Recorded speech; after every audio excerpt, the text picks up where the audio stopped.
Council. Colette Whitelow, the chairman of the County Council. Ken, can you turn your camera off, please?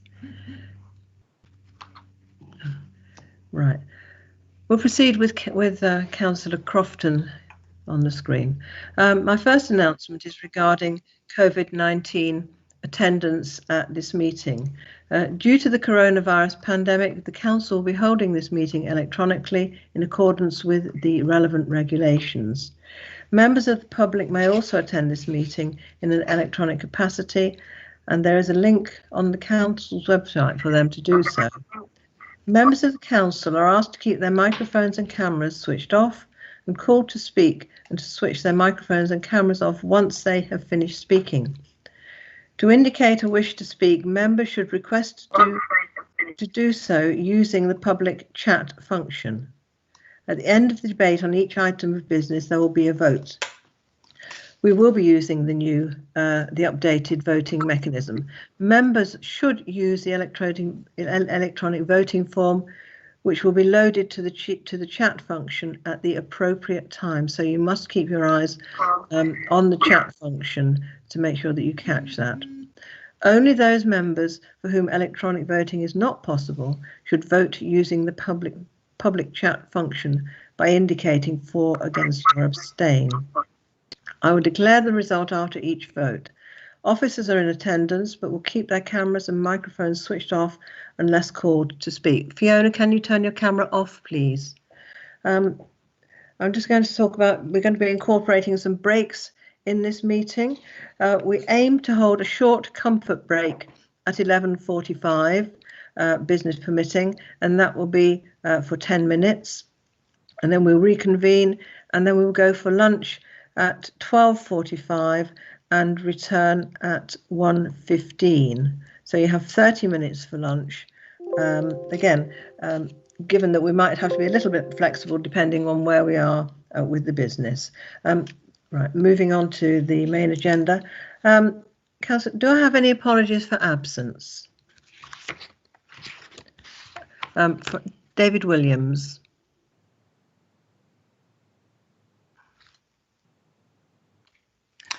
Sorry, Colette. I'm not aware of any apologies from my group. Right. Judy, any apologies?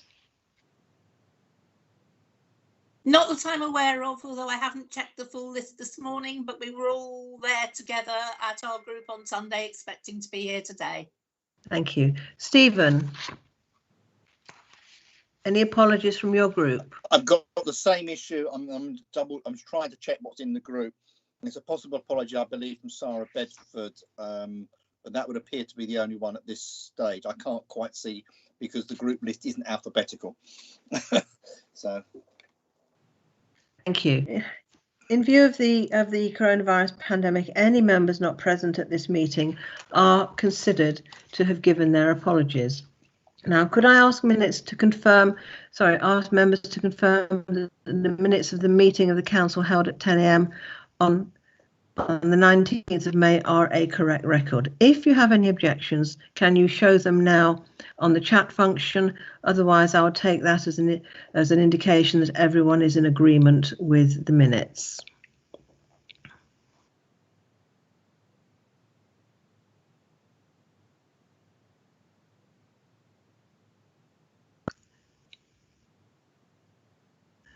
Right, we don't seem to have any objections, therefore those minutes are agreed. Chairman's announcements. First of all, very sadly, we have to say farewell to taking up an appointment to the role of Strategic Director, Health and Wellbeing for Bradford Metropolitan Council. Ian MacBeath was Director of Hertfordshire County Council and has been appointed, as I say, to Bradford Metropolitan District. He'll be taking up his new role in August. Ian moved to Hertfordshire in 1999. He spent 5 years working for the probation service before returning to social services and then working in London Borough of Barnet. Ian joined Hertfordshire County Council in 2008 as Assistant Director of Adult Care Services and became Director in 2013. During his time here, Ian has made an immeasurable contribution to adult care services within Hertfordshire and beyond, and has been instrumental in building strong partnerships across health and social care. He has always put the interests of service users and carers at the forefront of his leadership. Ian has overseen a significant shift towards provision of care in people's homes, personalisation of care through, for example, direct payments and the establishment of the council's own care company. He's also encouraged innovation in new assistive and digital technology, and Ian has been a champion of the voluntary and community sector in Hertfordshire. He played a key role in health and care organisations from across Hertfordshire and West Essex being granted new National Integrated Care System status, and more recently he has been involved in the response to COVID across health and social care. Ian will be greatly missed in Hertfordshire, and I'm sure you will all join me in wishing him well in his new role for the future. And I'd just like to say a few personal words about Ian, because Ian was my Director of Adult Social Care for about 7 years. And I have to say it was a fruitful experience that brought forward huge gains for Hertfordshire in the way that we delivered services. Ian is inspirational, totally professional, thoroughly likeable, has networks all over the country, because once people have worked with him, they never forget him and they keep coming back, and he has friends who come and see him all over the place. He really is a loss for Hertfordshire, but I'm certainly not implying that the next person could be will be any the less for that, and I'm sure that Ian will be more than happy to give them a bit of help and support at that time. For me personally, he was great fun. I mean, you can imagine that sometimes we were having to do some pretty grim stuff, but we always maintained that very clear-cut officer relationship. But we got stuff done. We made it work, and I'm proud to have worked with him. Thank you, Ian. I'd now like to. I've got a list of people who would like also to add their best wishes. David Williams first, please.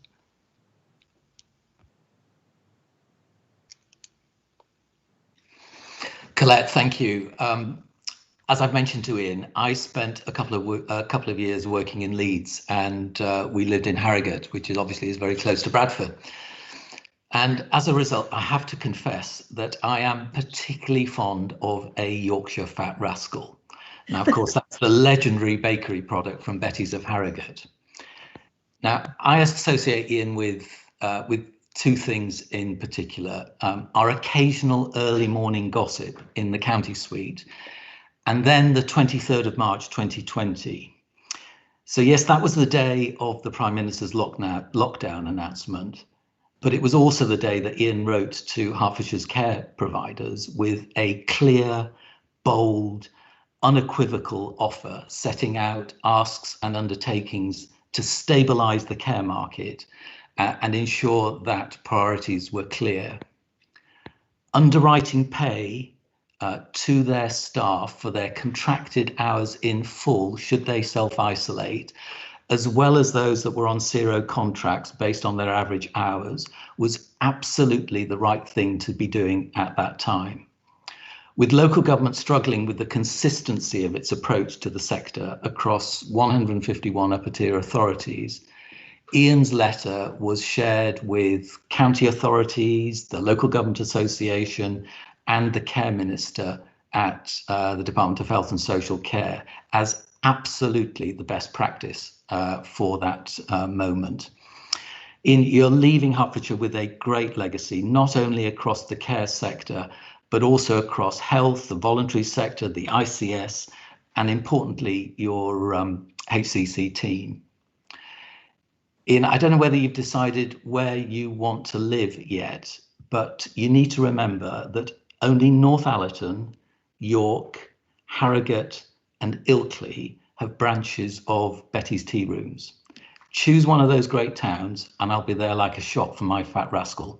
Thank you. And I'll be joining the queue. Richard Roberts. Good morning, Chairman. Thank you.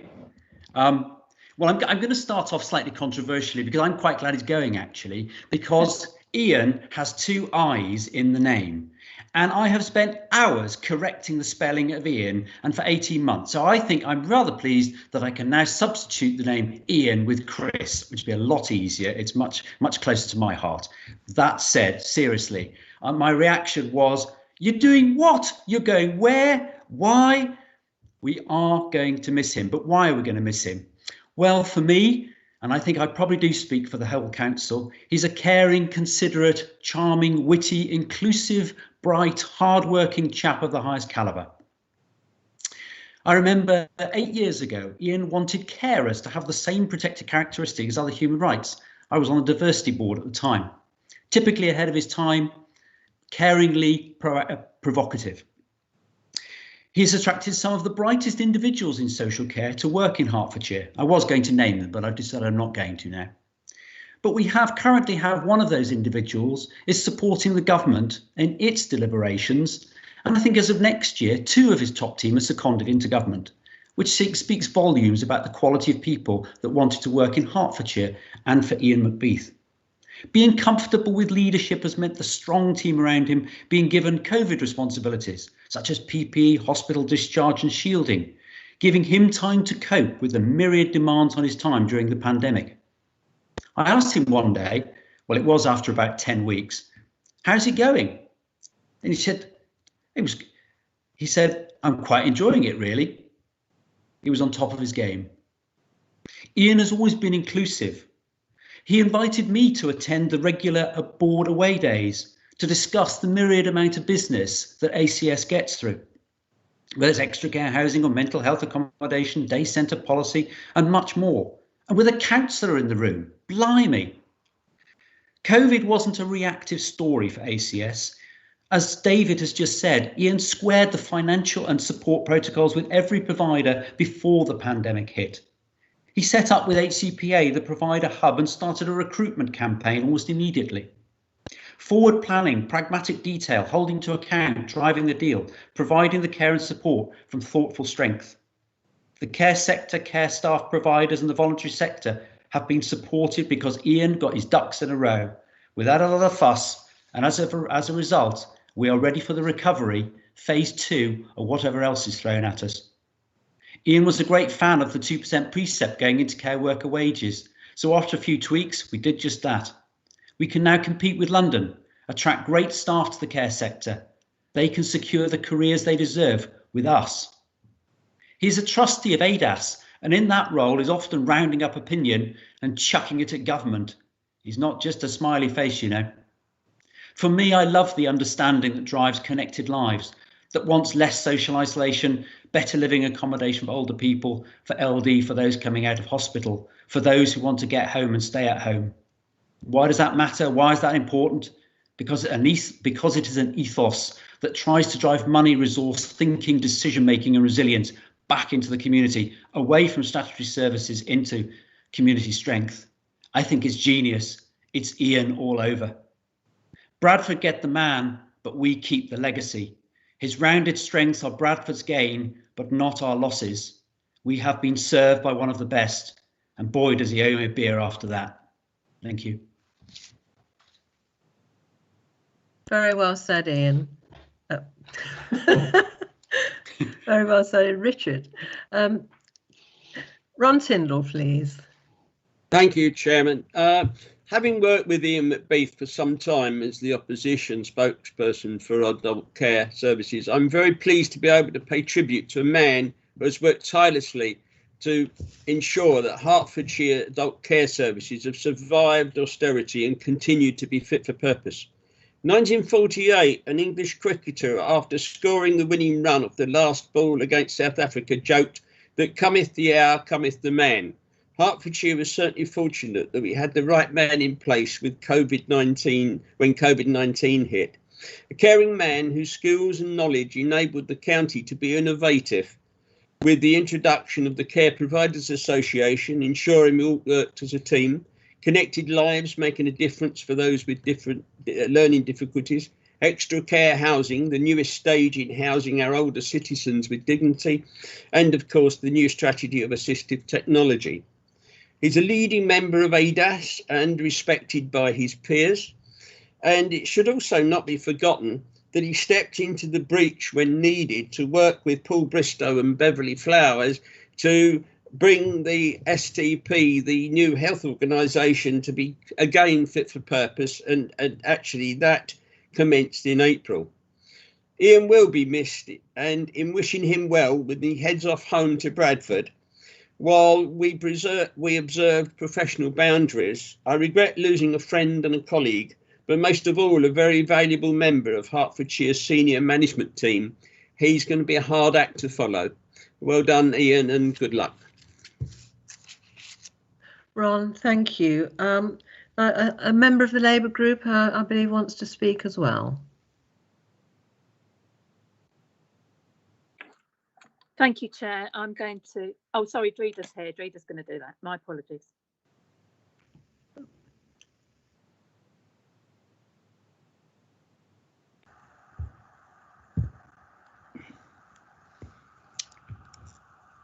Thank you, Chair. I just wanted to add my good wishes to Ian in his new role in Bradford and endorse everything that's been said about him. I haven't worked with Ian for too many years, but can I thank him for the good humour and patience that he always showed towards me in our many briefings, and also for his professionalism and also for the passion that he always put into everything that he did in adult care services. As Richard has said, we will continue with Ian's legacy. That is up to us as a council to continue with the marvellous work that Ian has put in during the years. I wish you well, Ian, and thank you for all that you've done for me personally and for HCC. Thank you. Right, thank you, Dreda. Sharon, you have your hand up. Thank you. And now have had a request from Roma Mills as an independent member to speak. Thank you very much, Madam Chairman. It's been my privilege to work with Ian as a county councillor, but also as a representative of the voluntary sector and as a carer myself. You, Madam Chairman, and Richard Roberts flagged up what a champion he has been for people who use services, their families, and for the voluntary sector. And I cannot begin to tell you how many people from those three areas have come up to me in recent weeks to ask, with some regret in their voices, do you know Ian's going? He has been hugely valued for his warmth, his humanity, his patience, his readiness to listen, and in more recent years, his championing of the involvement of people who use services and their families and the voluntary sector in strategic development, service development and design. We thank Ian. We wish him well as he moves on to Bradford, and we are so glad to have had the chance to work alongside him. Thank you, Madam Chairman. Thank you, Roma. Right, thank you everybody for those heartfelt tributes to a wonderful officer and an absolutely delightful man. And I'm going to move on now to number 2 on my chairman's announcements, which is about Operation Shield. The council has been pleased to run Operation Shield during the COVID period and through it send out more than 100,000 food parcels, supporting more than 6,000 households and families. And through this, keeping them safe, helping to suppress the virus and joining the national effort to protecting our NHS and social care teams. We've been able to use many volunteers, young and old, from all walks of life, including ex-military people, as part of the Shield team. These volunteers themselves are part of a much wider volunteering response that we have seen across our county, where at least 100,000 people have come forward to offer their support during this time. We've seen some of our key partners support us in this and our other Operation Shield work, and I would like to thank teams in Hills, Hearts Full Stop, Hearts Help, Hearts Catering Limited, Hearts Fire and Rescue, Hertfordshire Libraries, Adult Care Services and Resources and Performance. We've shown the amazing power of teamwork across our voluntary service sector and public sector coming together and can be very proud of their joint contribution. And I think that's an absolutely great achievement on the part of the ordinary people of Hertfordshire coming together to support those that really need help, and it's indicative of that great community spirit that sits within all of our various communities across the county. Right, I now have no other announcements. Public questions, there are none. Public petitions. Council has received 2 notices of intent to present a petition containing more than 1,000 signatures. As the subject matter of these petitions relates to item 5A of the agenda, they will be presented immediately before consideration of that item of business. So, right, could I invite Mr. Simon Barnes to address the council? And you have 3 minutes, Simon. Are you there? I am here. Thank you. Right, would you like to go ahead and speak, please? I would. Thank you very much, county councillors, for letting me say something. I'm Simon Barnes. I organised on behalf of Active in Redbourne the petition, and I've lived in Redbourne for approximately 17 years, and since retiring opened a coffee shop and subsequently a cycle shop. In my many decades in the cycling world, I've never seen such a big and rapid increase in cycling brought about by COVID-19. We feel we do need to capitalise on this urgently because people really do want to travel to work, school and for leisure on bicycles. Bikes have become very difficult to get hold of. Suppliers can't cope with demand. There's been a massive increase. People have to wait months and many months to get a bike now. And that's purely because people are buying them because they've enjoyed it. They've discovered the joy of riding a bike because they've had time and time with families. And it's not especially the light, expensive bikes that are selling, but it's utility bikes, children's bikes and electric bikes. E-bikes have enabled people who previously didn't feel able to ride much at all to have that freedom. The average age of e-bike riders is between 50 to 80 years old, but they are not all confident riders. And as traffic increases post-COVID, they are much less likely to continue if there are no safe routes for them to follow. No safe route exists to St Albans apart from the death trap that is the former A5 between St Albans and Redbourne. The current rural bus service is so poor that the freedom to travel by bike is a wonderful change for these people.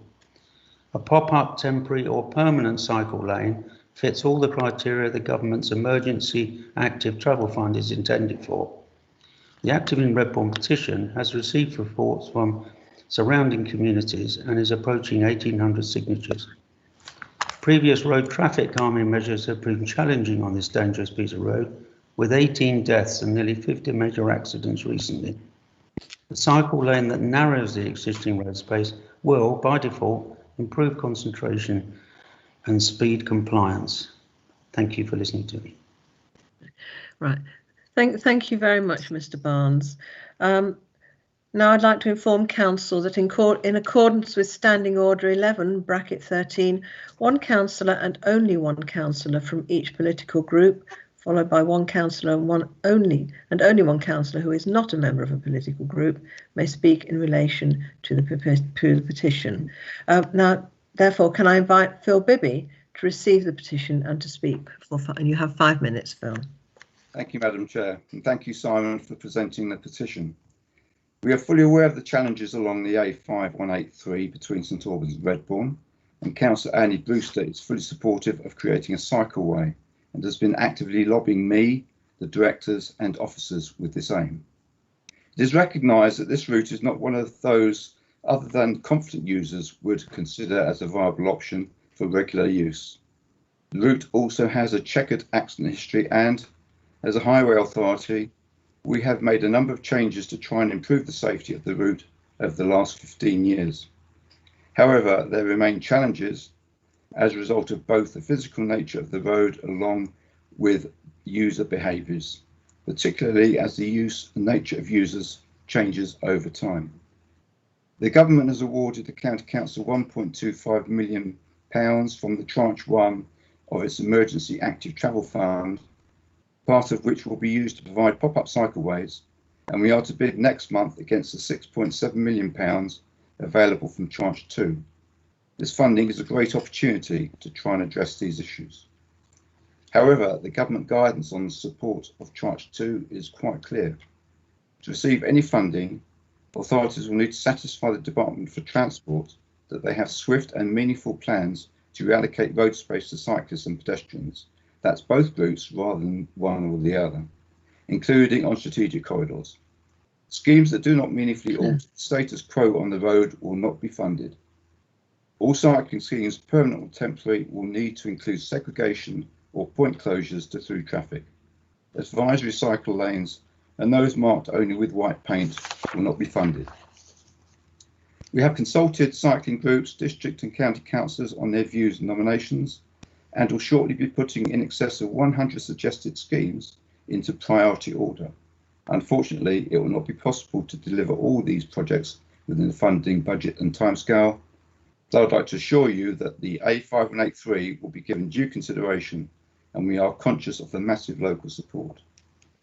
There are clearly difficulties in delivering a cycle route along the A5183, but equally significant benefits to those cycling and the adjacent walking network if it can be achieved. We are carrying out site assessments in relation to the above points to help ensure that we have fully considered the opportunities. Thank you. Thank you. Right, could I now invite Chris White to speak on behalf of the Liberal Democrats? Yes, thank you very much, Chairman, and my thanks to the petitioner and also to my colleague Annie Brewster for getting behind this. It is vital that we have modal shift. We keep saying that in councils. We now have to do it, and there will always be snags. It's never going to be absolutely straightforward to put in a cycle lane because you're depriving another road user of some of their preferred space. But I have to say that, of course, this stretch of road, for much of its length, was originally a 3-lane highway in the days when those horrors still existed, and is of sufficient width to allow this sort of thing to happen. If this is not the right time, I don't know when there is, because traffic is lighter, and I think the public will to get some benefit out of the COVID emergency has never been higher. It is absolutely vital that we get as many people out of vehicles and into other forms of transport, be it walking or cycling. I'm very pleased to hear that the portfolio holder has said that there are about 100 schemes under consideration. Just because not all of those schemes can receive funding from this particular government pot does not mean that the rest of them should be put on one side. We need a county-wide list. We need to work through that list. We need to hear what the public are saying. It takes a lot to get a petition of this size, essentially from the residents of a village and its neighbouring town. And I congratulate the signers, organisers of the petition, for doing that. We do need to take that into account, and I do hope that this will be one of many rural schemes that are introduced in the district of St Albans and indeed across the county. Thank you, Chris. Could I call Dreda Gordon to speak on behalf of the Labour group? Thank you, Madam Chair, and I thank Mr Barnes for bringing this petition to County, and also, as Councillor White has said, the work that Councillor Annie Brewster has undertaken in order to bring some sort of profile to this important issue. I grew up in St Albans, very close to the Redbourne Road, so I'm very familiar with that stretch of road and the accidents, many of them fatalities, that have taken place over the years. Indeed, my next door neighbour, her young husband was killed cycling to Redbourne to work from St Albans. So, as I say, I'm very aware and familiar with the accidents that have taken place on that road, on that very dangerous road over the years. And I must say that was 30 years ago, when traffic wasn't as heavy and the congestion wasn't as bad as it is now. So I very much welcome the petition and the what Mr. Barnes wishes to be put in place in order to make this a safer route. I understand what Councillor Bibby's saying about priorities and that there's a finite pot of money, but if this isn't a scheme that's going to be prioritised from this particular pot of money, then I think we need to be looking at other measures. These must be put in place in order to make that a safer route for cyclists, either with a dedicated cycle pathway or to make the road a great deal safer than it is now. Thank you. Right. Thank you, Dreda. Right, can I advise Council that the petition will now be referred to officers for consideration and report to the local councillor and political group spokesman. Mr. Barnes, thank you very much indeed for your attendance today. Right, moving on to item 5.3. Councillor Stephen Giles Medhurst to present a petition and to address the council for 3 minutes. Chairman, I can inform council that in accordance with Standing Order 11 bracket 12, there is a truncated debate procedure. This means the mover of the motion has no right of reply, and other than the seconder to the motion, there will otherwise only be one speaker from each group. So, Stephen, can you present your petition, please? Thank you, Madam Chairman. So this is the 3 minutes for the presentation of the petition as opposed to the debate. Indeed. Thank you. Frankly, I shouldn't be presenting this petition today calling for an independent inquiry into the 500+ deaths in Hertfordshire's care homes and care sector. The petition as of today now has over 1,500 signatures. They are shocked and disappointed this call for an inquiry was rejected by the administration a month ago at the Cabinet panel. The fact, as we all well know, is that even at the height of the pandemic in hospital, April the 8th being the height with nearly 1,000 deaths, patients were still being routinely discharged into the care setting and care homes without routine testing. Care bosses themselves were being placed under undue pressure, both financially and morally, to accept people. Many of those complained at the time they didn't have sufficient people or the right PPE. Now, this petition does not seek to apportion blame or responsibility, but it gives hope to the many hundreds who have lost loved ones to understand why, and indeed to ensure that it does not occur again in a second wave, which I know we all hope does not arrive, or indeed in any other future pandemic. I believe, and clearly the petitioners believe, that we owe it to our residents to find out why, for instance, there were more deaths in Watford than in North Herts, but the latter has more care home beds places. Were different systems or procedures used? Were more people tested in North Herts than in Watford? Basic questions that relate to these deserve answers. And I hope the council will this time agree with the motion that we have tabled to ensure they are given answers from an independent inquiry. Thank you, Madam Chairman. Thank you. Can I invite Richard Roberts to receive the petition but not to speak at this point? Not a dicky bird, Chairman. Thank you. Could I invite Paul Sikowski to move the motion? And Paul, you have 5 minutes. Thank you, Madam Chair. I move the motion on the order paper in my name that we have, in the light of the petition, that we have a request go to Cabinet to commission a fully independent inquiry into the management of COVID-19 in the care sector in Hertfordshire. I would start by saying that we've seen an extraordinary number of deaths in Hertfordshire in care home settings. We believe that it's over 500 to date, either in care homes themselves or people who were in care homes and subsequently died in hospital or intensive care. That's a huge number of our residents who have lost their lives. And we look at other disasters, other emergencies where we've seen inquiries. The Grenfell disaster immediately springs to mind. 71 people killed in that horrendous fire. An inquiry was set up almost straight away.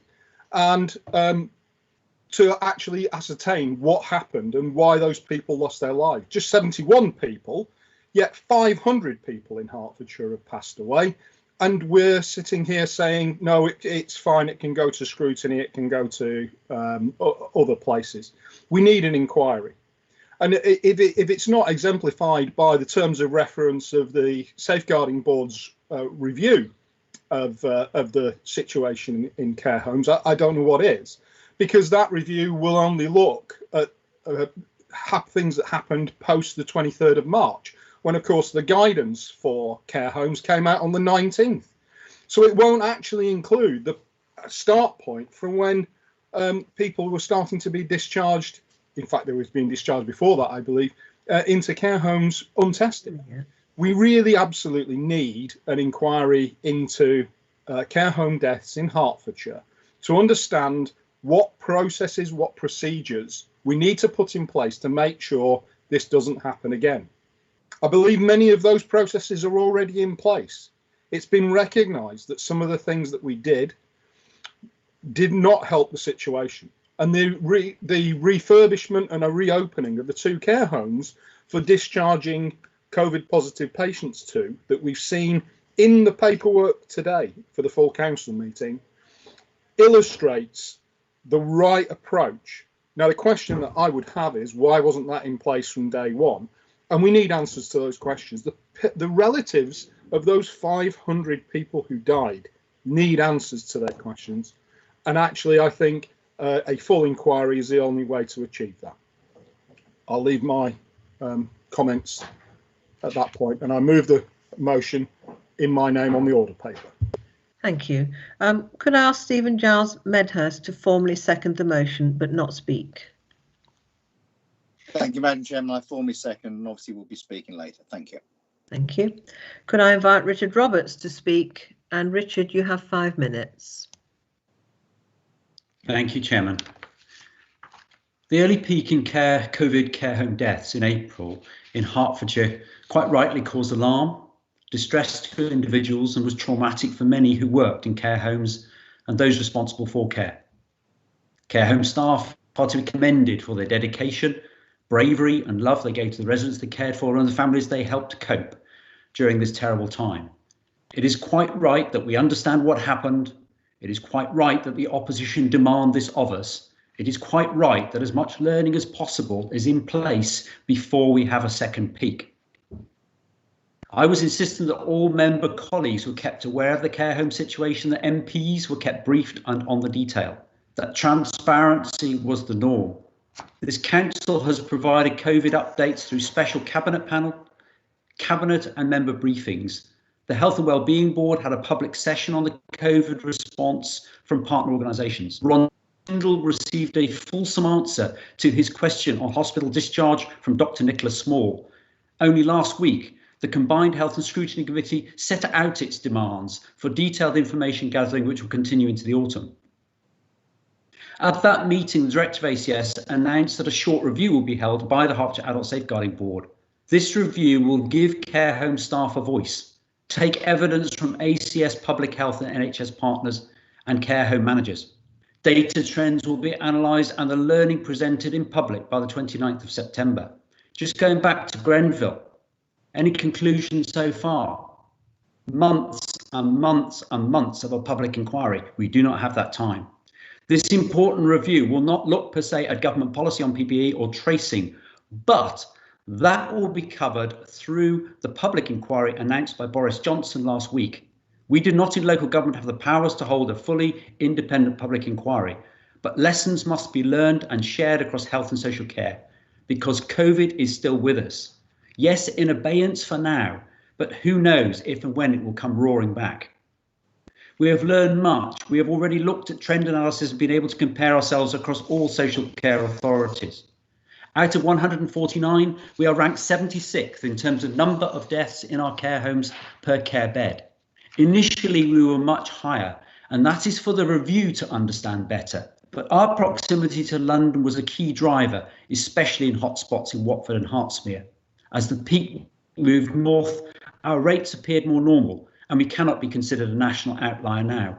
I commend the review as the best way to bring openness across our Hertfordshire agencies and give us the understanding that has been called for across all parties. The preparations for COVID in Hertfordshire were considerable and are a matter of record.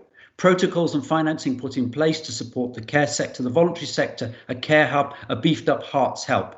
None of it in isolation, but planned with organisation, and that includes hospital discharges, which were measured and organised with safety for staff and the individuals of prime concern. And it is for this reason I reject the petition from the Lib Dems. We have a national inquiry, we have a strong local review.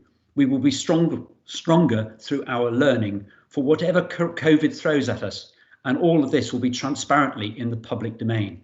Thank you, Chairman. Thank you. Could I invite Rita Gordon to speak, please? And Rita, you have 5 minutes.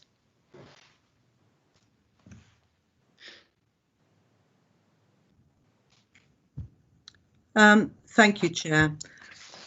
Well, I would have a great deal more confidence in the situation if I actually believed that the government were going to hold a public inquiry into what went right and what went wrong in regards to their response to the COVID-19 crisis. But that doesn't seem to be the case.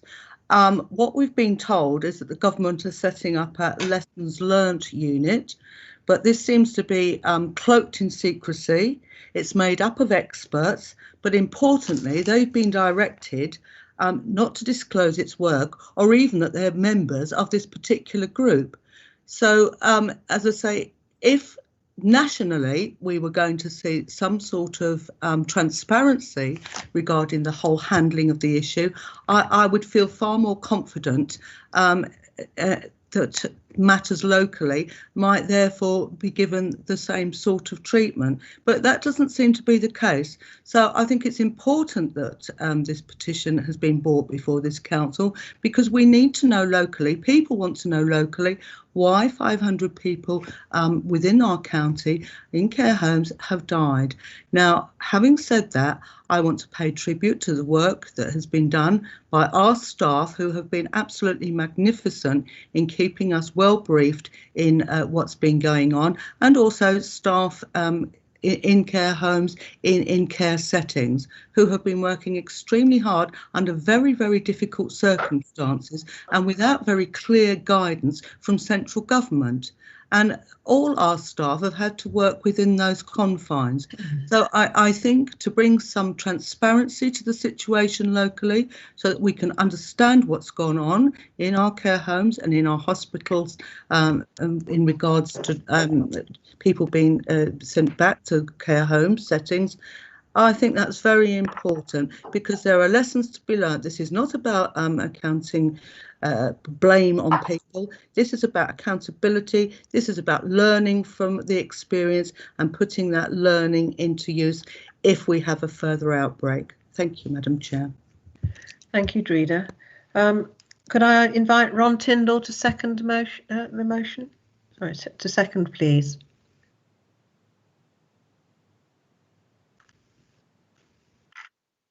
I don't think it is Ron, with all due respect, Colette. I think it's myself. Oh, I'm sorry, Stephen. Stephen, can you go ahead, please? Thank you, Chair. And can I thank Deirdre for those supportive comments? I think she makes the point very well why there should be an independent inquiry. And indeed, I understand this matter was discussed at scrutiny last week. You did not set out a programme in relation to looking at this. And in fact, specifically said, and this is from the Vice Chair of Scrutiny, that is beyond scrutiny capability, and that was not objected to by the administration. I would also echo Deirdre's comments in relation to care staff and indeed, obviously, the officers of support providing to them. But what the issue is, in Hertfordshire, the latest figures that were provided, we now don't get the care home death figures, unfortunately, in the care settings, was 524 as at the 17th of June. And let's not also forget the fact that 75% or 74.5% of those that were discharged from hospital between the 19th of March and the 15th of April into care settings, that's 135 people, were not tested. Now that has an issue. And an issue that does need to ask, why was that? Why was that not questioned? Should it have been questioned? Yes, it may have been national guidance, but what could we have done in Hertfordshire to prevent these deaths? And I think we need to look at the Hertfordshire examples. Yes, it may or not be the case in terms of Watford and Hertsmere, their closeness to London. I don't know those facts. I'm not a care expert. Equally, we need to be independent about this. We need to have comments from people like Judy Dowdy, the chairperson of the Relatives and Residents Association, involved in terms of the care settings. Equally, Martin Green, the Chief Executive of Care England, is interested in what is going on here. There are calls in other local authorities for independent inquiries of the same nature, because each area has been different and has reacted differently. And it is right and proper for Hertfordshire residents. They have some answers and indeed actually some conclusions to help them with their grievance to what happened. It's not a question of blaming individuals or blaming organisations. It's a question of finding those facts and establishing how we can all collectively do much better in what was an unprecedented time. And I hope, and would sincerely have hoped, that the administration would have accepted the intention of the reason for an independent inquiry to conclude this. I believe, I can't see how much the time flashes on this system now, of course, but I'm assuming that's my 3 minutes, Madam Chair. Thank you. Thank you very much, Stephen. Right, I'd now like to invite Council to vote. Can I advise members that they should use the electronic voting form, which will be loaded at the bottom of the chat function. Only those, only those, excuse me, I've lost my place. Only those members for whom electronic voting is not possible should vote using the public chat function by indicating for, against or abstain. And there are about 14 of you who will be using the chat function.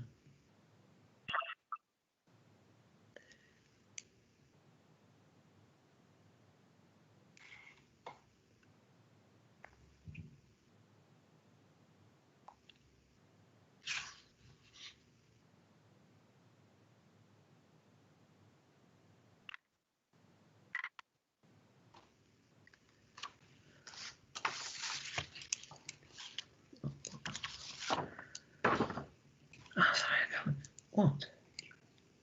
I don't know what he's talking about. I cannot see.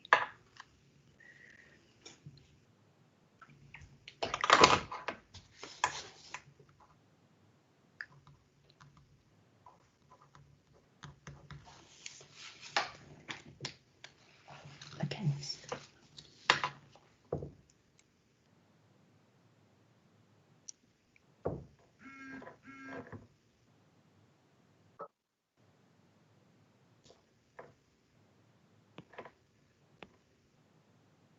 I will be closing the vote shortly. If you haven't voted already on using the chat box, I'll be closing the vote. We've had 46 responses and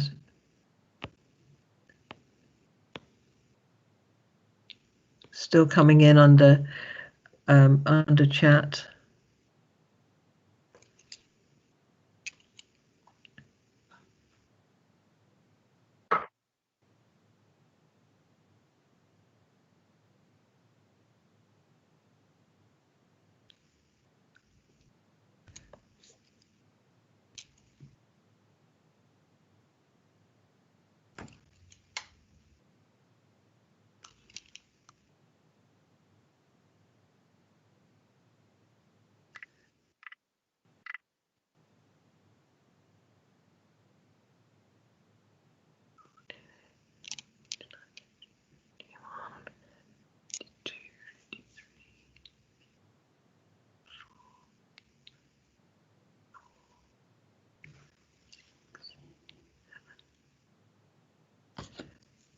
Right, by my reckoning, we've had 58 votes cast. That's using both methods. Democratic Services, are you are you happy that we have got a majority of those attending the meeting voting?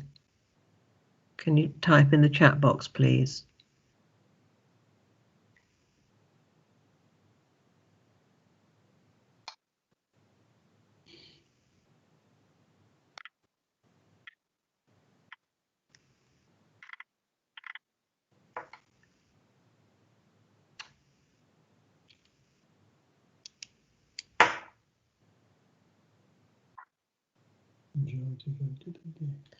Right. I've received a message that the majority have voted against. Thank you. So that vote will now be closed. Sorry, the vote was closed. Now we'll move on to the next item. Madam Chairman, I'd like to add the actual votes, please. And the Liberal Democrat group we wanted to be recorded as voting in favour of the motion. And I think in terms of members of the public, would like to have the actual votes, because the chat function with the recorded votes does not record all the members. And several members have put notes in there. I don't think it's sufficient to say voted on one way or the other unless we actually have the figures as we would do in a normal council meeting. Yeah, that information will be available immediately after the meeting, Stephen. Right. Now, not satisfied with that, but actually I think it should be available to the public now. Thank you. Thank you, Stephen. I understand your concerns, but it will be available, although exactly not at this time. Now,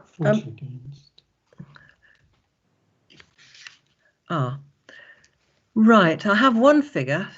Bear with me, Stephen. Council, 40 people voted against the motion. On that basis, the motion failed. And 19 for. Okay. Thank you. Is that adequate for you, Stephen? Thank you, Madam Chair. Okay. Right. Now, before we move on to the next item, Councillor Billings indicated that she wanted to raise a point of order. Oh, it's a procedural point, Chair, so that we're all clear in our minds. It came from a specific, but applies to the generality. But when we were talking about Ian MacBeath earlier on, had we been in the council chamber, people might have thought, oh, this point hasn't been covered, and they would have put their hands up, and you would have called them. You wouldn't have said each group could only have one speaker. Now, I don't underestimate the difficulties in working in this way, absolutely. But a member did want to add something, and her hand was lowered, and then it's taken me a long time to see my hand seen to check this procedural issue. So can I just be sure that you don't have to be a nominated speaker to join in a debate? And I wonder whether you're getting sufficient help to identify hands up from officers to make sure that we can be as free and flexible in our interventions, in our discussions, in our contributions as possible, rather than being more restricted by this technology than we need to be. Thank you. Right. In response to that, I would say that we do try and include everyone as much as we possibly can in the usual way, and clearly there are one or two glitches in the system that we are still working our way through. But thank you for raising it, and I will be bearing it in mind if we use this system for future council meetings. You never know, we might actually get back to having real meetings within the near future. Okay, right, so I'd now like to invite council to agree to suspend standing orders. This is to allow two members of the council to second the motion at item 10C of the agenda. I will assume that everybody is in agreement. If you're not in agreement, then please let me know now.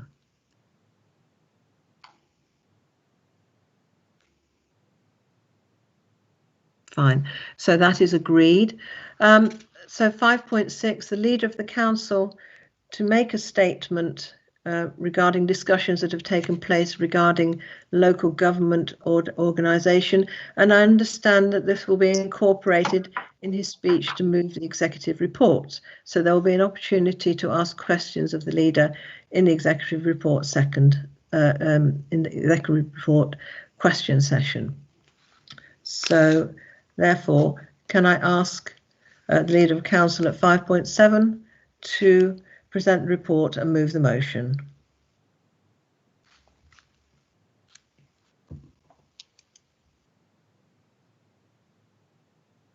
Chairman, thank you. So colleagues, my report to Council didn't include a meeting with the Herts leaders held last Tuesday that considered the government's ambition for devolution and local government reform. And so in moving the executive report, I want to update Council on this important matter. Councillors will be aware that the government's intention to level up the country, a commitment made all the more pressing in the response to the substantial impact of the COVID-19 pandemic on our communities and our economy. We have strong foundations in Hertfordshire to respond to this. Our collective ambition across Hertfordshire has been articulated through the work of our Growth Board. Its vision and clear focus on improving outcomes for Hertfordshire residents has been well received by the government. Our challenge now is to make sure that we can secure the necessary freedoms and flexibilities to make this vision a reality. For any deal to be done, government will expect to see us take steps towards devolution and establish clearer, more direct accountability. In parallel, Simon Clarke, the Minister of State for Regional Growth and Local Government, has made clear that following the devolution white paper, it will set out the government's intention to strengthen local institutions, including establishing more unitary councils. Objectives include reducing the cost and complexity of local governance, provide more modern and responsive services for the taxpayer, and to reinvigorate local communities. Without clear parliamentary majorities, local government reform has been off the agenda for recent governments. From my national role as chair of the County Councils network, made up of 11 unitary county councils and 25 two-tier councils, it's clear that such is the pressure for change that I expect to see the end of two-tier local government during this Parliament.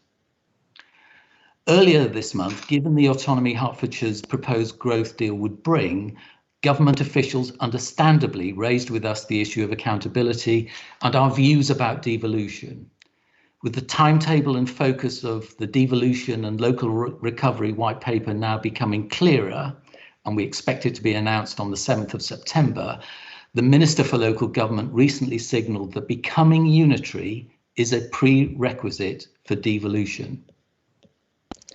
We have achieved a huge amount working with the structures that we have, but these very structures are fast approaching their limit in terms of the changing economic and social environment. We're faced with some immense challenges, the scale of which we haven't seen since the aftermath of the Second World War.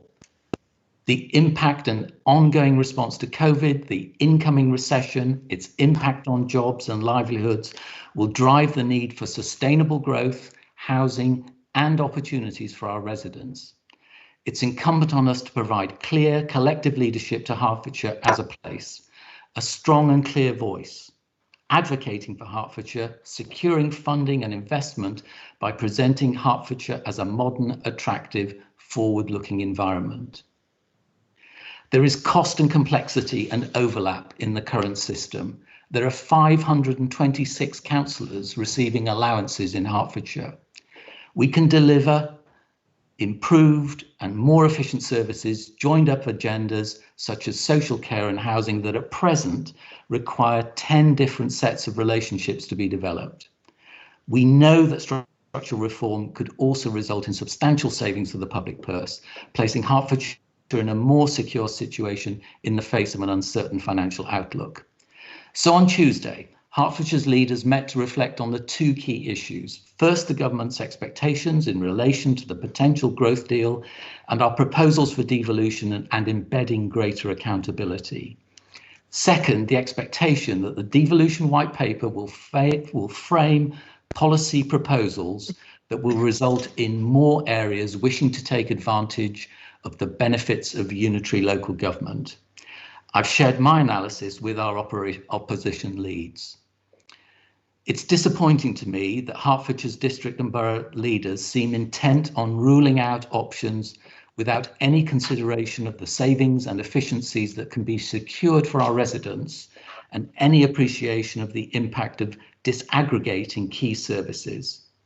Importantly, there is a need to appreciate the lessons learned from counties that have successfully established new unitary councils, such as Durham, Cornwall, Wiltshire, and most recently Buckinghamshire. Councils that have transformed their services and local engagement with their residents. So I look forward to the debate and discussions ahead, confident that ultimately we are all focused on making the most of the opportunities. Chair, I move the executive report in my name.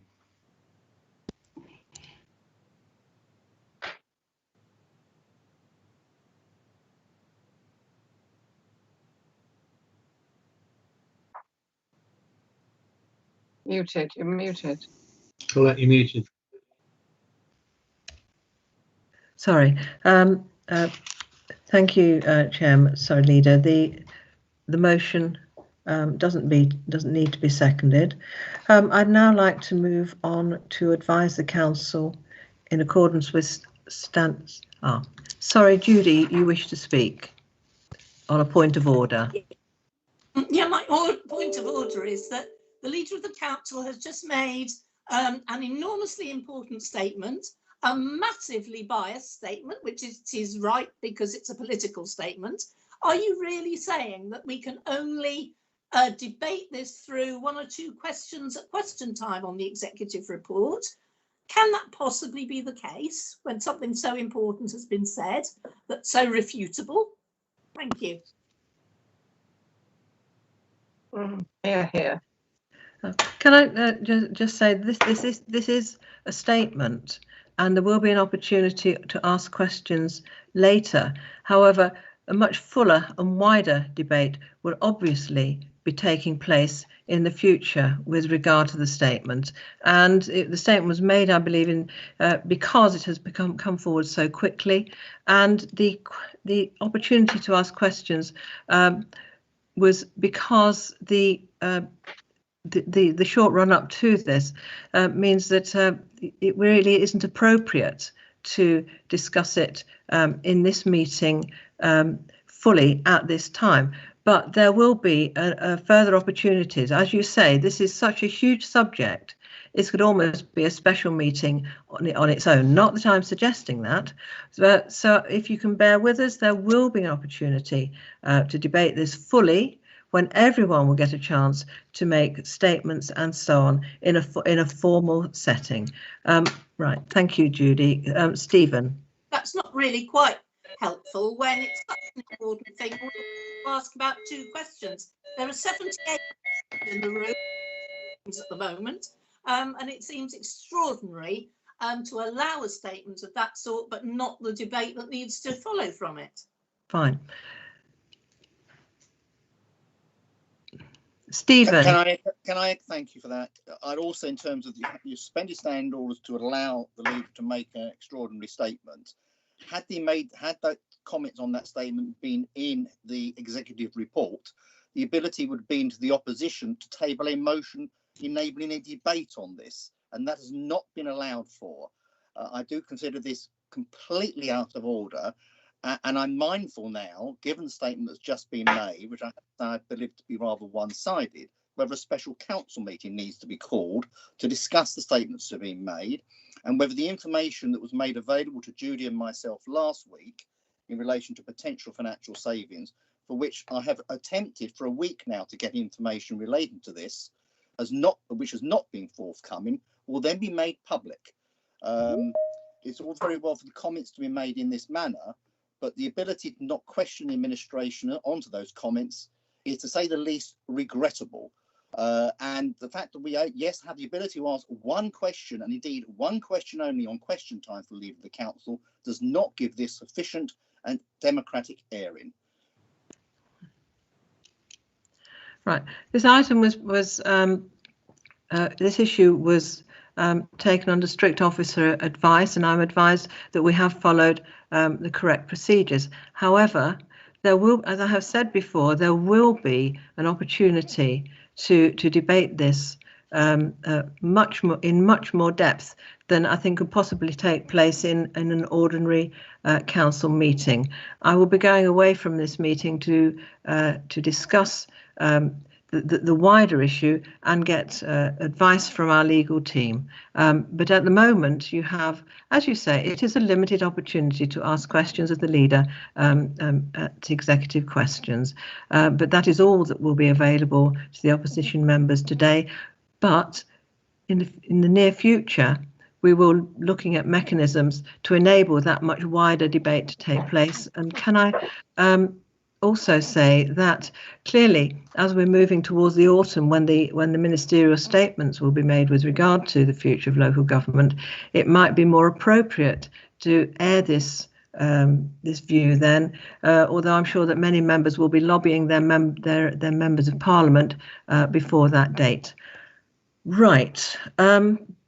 I'm now closing the debate on that. As I've already said, there is no debate on chat. It's for voting and it's for asking questions.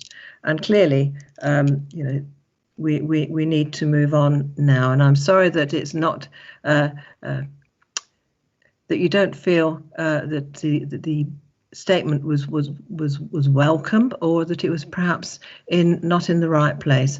Those are the legal constraints that I have worked with the officers on with regard to how this is presented. And now I would like to move on to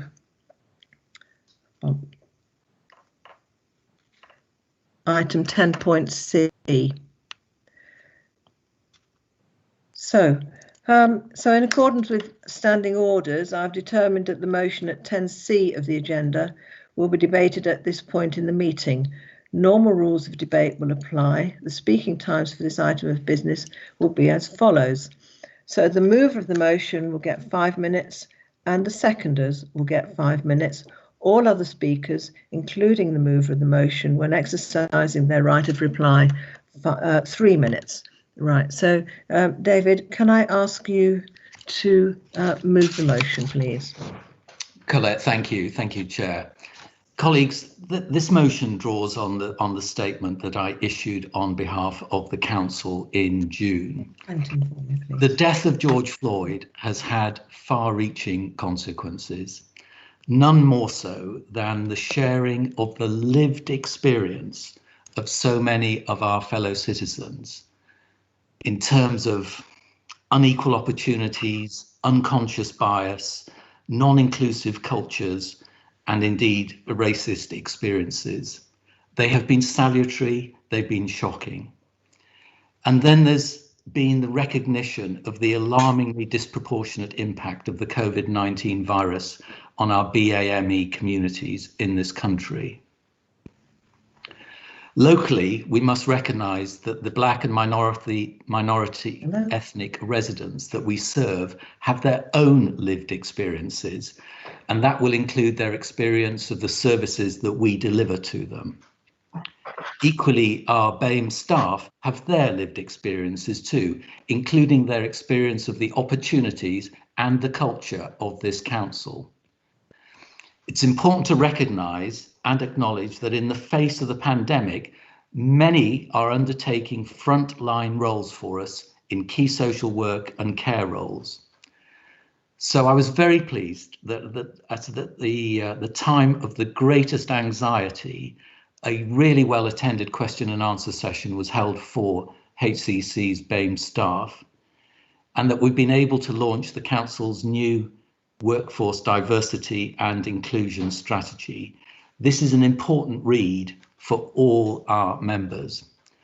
But the bottom line here is that we can do nothing less than commit to eliminating racism within our communities and our workplaces. I commend this motion to council.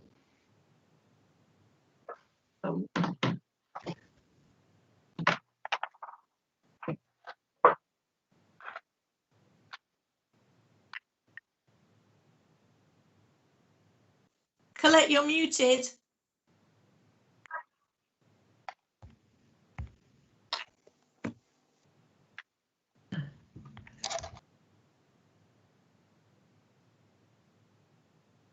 We can't You're hear you, muted, Colette. Colette. It's very slow. Right. I can't hear anybody. Right. Can you hear me now? Fine. Yes. Stephen, would you like to second the motion, please? Yes, Madam Chairman. I'm going to formally second at this stage and reserve my right to speak. I'd like to listen to the debate before I speak later. Thank you. Thank you. I'd now like to invite Judy Billing to second. I also will formally second, because I'd like to hear some of the lived experience of our members, particularly Asif Khan, who I know wants to talk about service delivery rather than just our looking at ourselves. Thank you, Judy. Right, I'd now like to open the debate. All other speakers have 3 minutes. So if you'd like to type in your question, type in the chat, please. And I will see that Asif does have his hand up, but it is helpful to use the chat line rather. Asif, would you like to speak, please?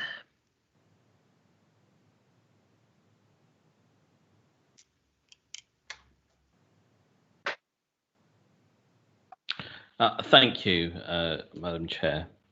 This motion is well intentioned, I have no doubt whatsoever. This is an opportunity to grasp a real change, not only in the internal functions of the County Council, which this motion does focus on, but also the services that are delivered and experienced to BAME communities throughout Hertfordshire, and to deal with the prejudices faced, the inequalities within these communities.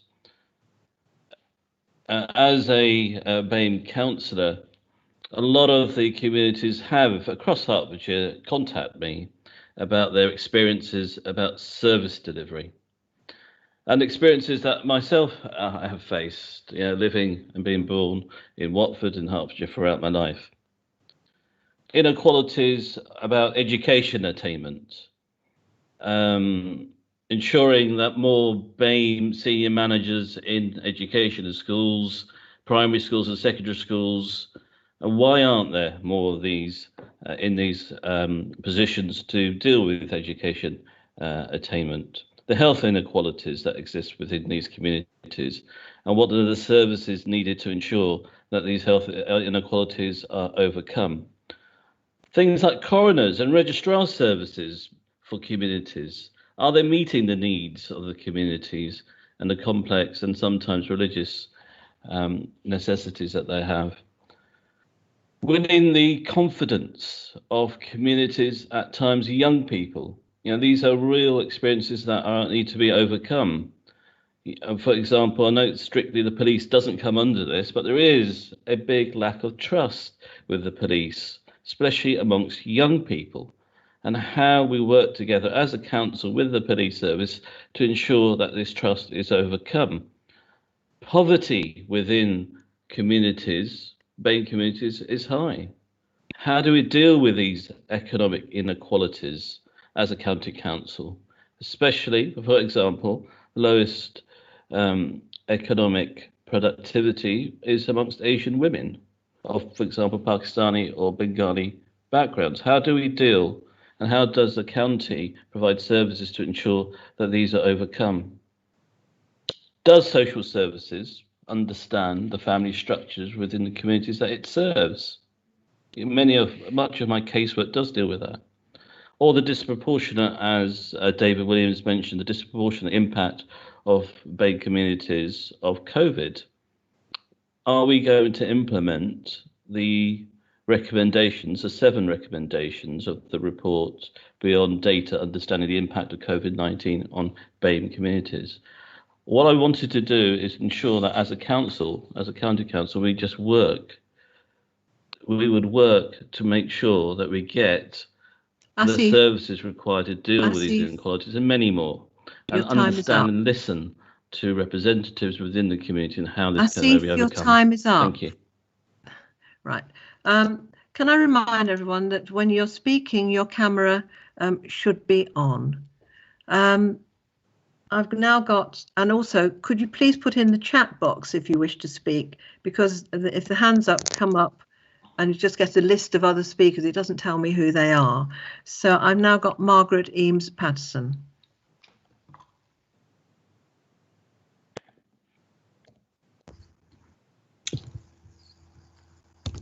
Thank you, Chairman. I just want to build. Can you hear me? I can. Okay. To build on what Asif has said, and to thank Debbie Williams for this motion, which I do support, and just to draw people's attention to the Hearts for Learning statement that was which was produced after the George Lloyd incident, that I also would like to just draw attention to and support from our Hearts for Learning staff, to do with supporting Black teachers that are underrepresented in Hertfordshire, and the history that Black ethnic minorities have really contributed to our country, from Mary C. Cole alongside Florence Nightingale back in the Crimean War, and through the contribution they've made after the Second World War in the health service. Really the infrastructure of our NHS was dependent on those Black people, as we know, and now in adult care services particularly, and just so that we celebrate them, and we are seen as Hertfordshire to celebrate them at the moment. I just wanted to draw attention so that other people could read the statement that's on, it's on Governor Hub, but I'd like it to be more publicly available to people. I think it was a very good statement. Thank you. Thank you, Margaret. Can I call Andrew Stevens, please? Stevenson.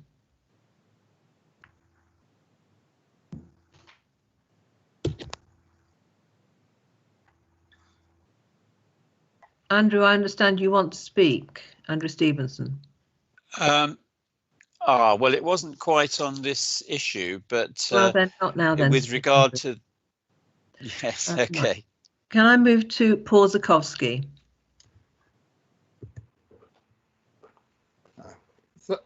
Thank you, Chairman. I just wanted to particularly welcome the final bullet point in this particular motion, because it says that the Council affirms its commitment to condemn racism, discrimination and hatred in all its forms. And it's absolutely right that the BAME community are at the forefront of our thoughts at the minute, but we should not forget the impacts that we've seen from anti-Semitism, from Islamophobia, particularly in this context, and particularly disability discrimination.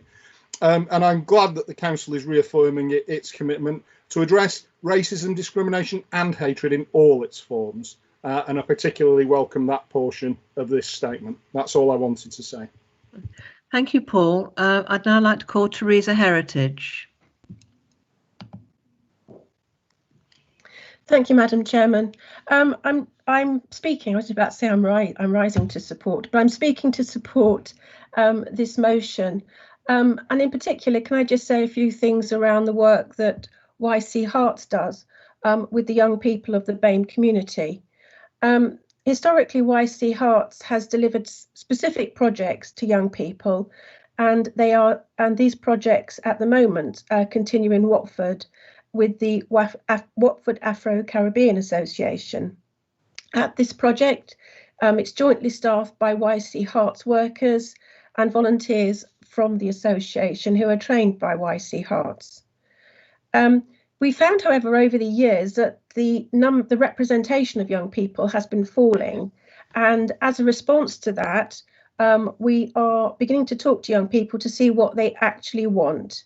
And so the teams are working now within localities to actually identify along with the surveys that we've done to young people this year, what did they require?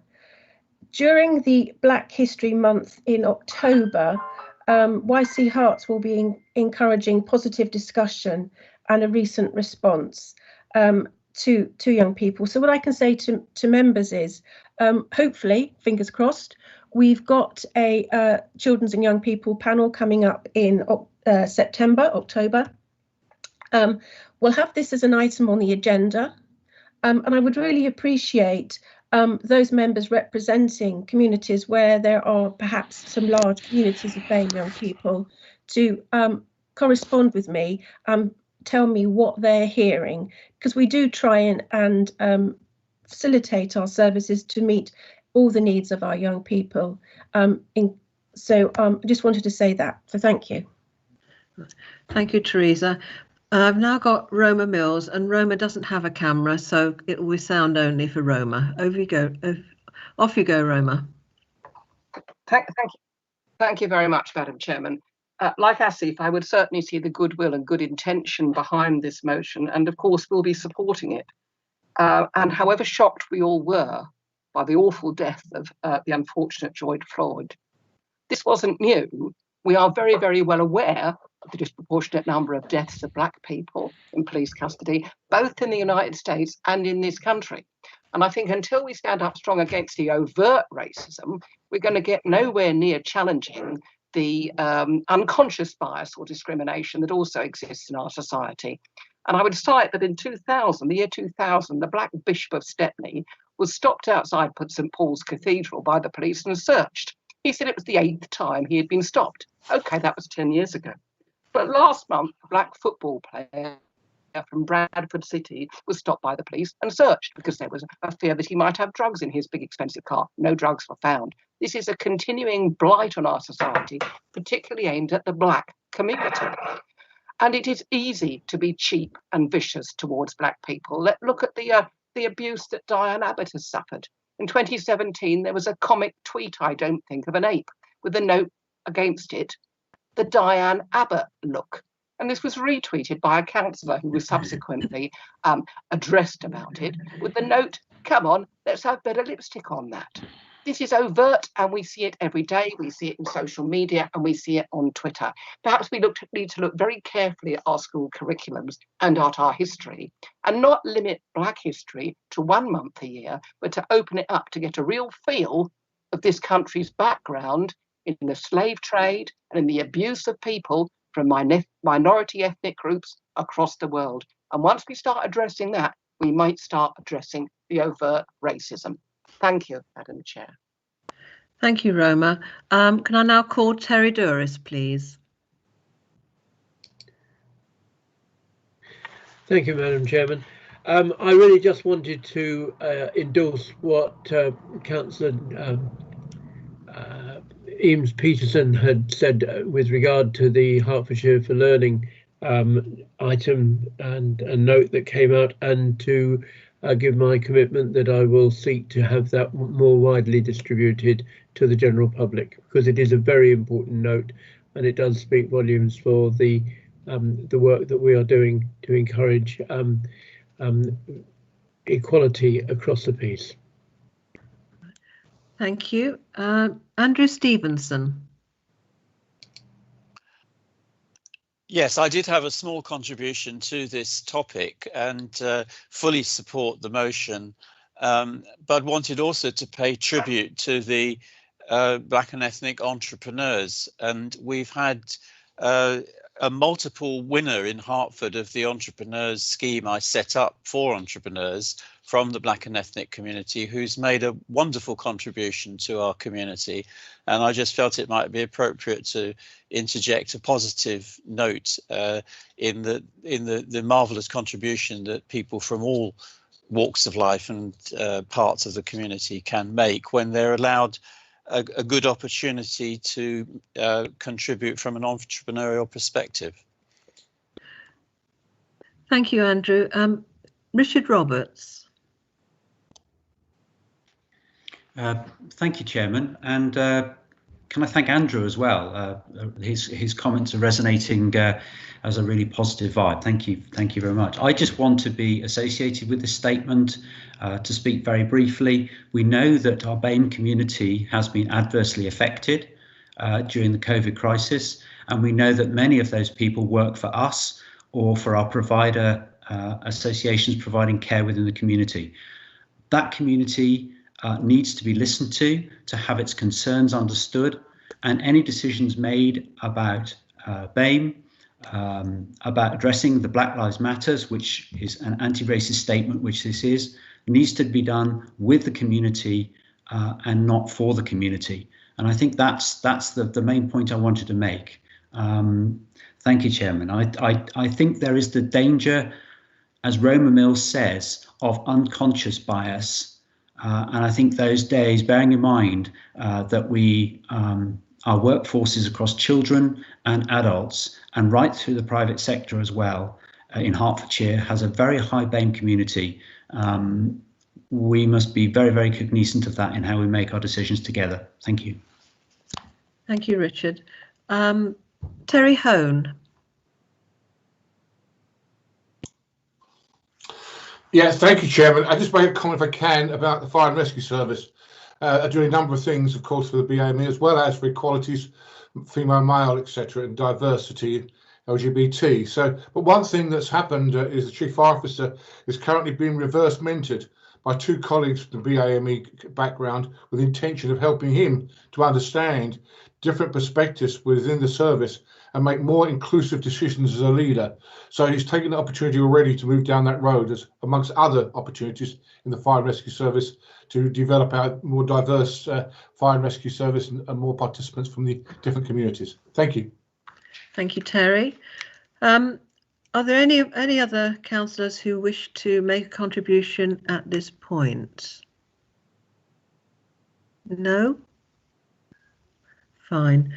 Right. I'll now return then to Judy Billing, who reserved her right to speak.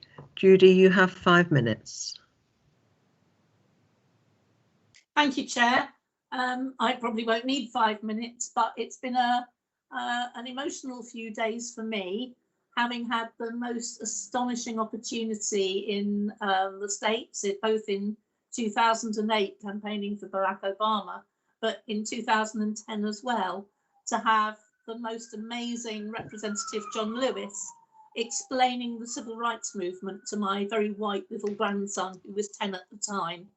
John Lewis died on Sunday, and I've been splashing photos all over my house of this astonishing moment, which tells me that the most important thing that we need from this debate is to make sure that the voices of Black people, that Black lives not only matter, but they need to be the voices that we listen to. And of course, in a place like Hertfordshire County Council, the 78 of us don't make a particularly good showing in that respect. So I would just like to add to the points that Asif made in looking at the service provision that we need to be more confident about, more sure about, and put work into, rather than just the platitudes that come necessarily from a motion like this. That the most important thing I think we can do at this moment is to ensure that what people actually want, as Teresa mentioned, is to be represented by people like them. And any efforts that we can put in at what I presume is selection time for county councillors for the 2021-25 county council, if such a thing still exists, I think we should put massive effort into encouraging people from all walks of life, and particularly from our Black and Asian communities, to come forward to serve their communities as councillors who feel comfortable to do so, and I don't think we make it very comfortable, and then encourage others to join in as well. I think that's the commitment I will most make in Be a Councillor events for the next few months, and I hope that everybody else will as well. Thank you very much. Thank you, Judy. Could I invite Stephen Giles Medhurst to speak? And you also have 5 minutes, Stephen. Thank you, Chair. And it was refreshing actually to hear from Terry Home in terms of the chief fire officer and mentoring. I think that is potentially one of the better ways of taking these things forward. I'm a white male. I'm not an expert on this subject. And actually, I never normally perceive any racism, but we all have to recognise potentially all of us have inbuilt prejudices one way or the other. And therefore, we need to take on board people's views. And perhaps one thing within the motion I would have altered, and we didn't get an opportunity to do so because of the rush time for this, but I hope that the council per se can take it on, because I've spoken to some BAM colleagues, some of whom I and others have encouraged to stand for election, and should there be elections next year, hopefully they will be candidates and indeed hopefully might be successful. But it's this issue about supporting the holding of Q&A events for the council's BME staff with senior leaders. I raised this subject with some BME colleagues, and they said actually that isn't necessarily the thing that needs to be done, because what it imposes upon them is those sort of events for employees mean that BAM community are being actually singled out as the ones, what are your issues and how they should be addressed. And they're saying actually what you need to have are events that involve all employees and demonstrating to everyone how they can work together and deal with their own inbuilt prejudices and learn about racial disparities. And actually having a leader come along and say, well, actually, I've learned something about this. I've learned from X about how racism exists today. And I will, as a result of learning about that, which is why I applaud what's been happening to the Chief Fire Officer, we will deal with something differently and tackle it differently. And I think, BME employees would appreciate the opportunity to ask questions and ask for good intentions about this. And I think the approach to fixing racism isn't just it's a BME issue, it's an issue for all of us and an issue that we all need to take responsibility for and address.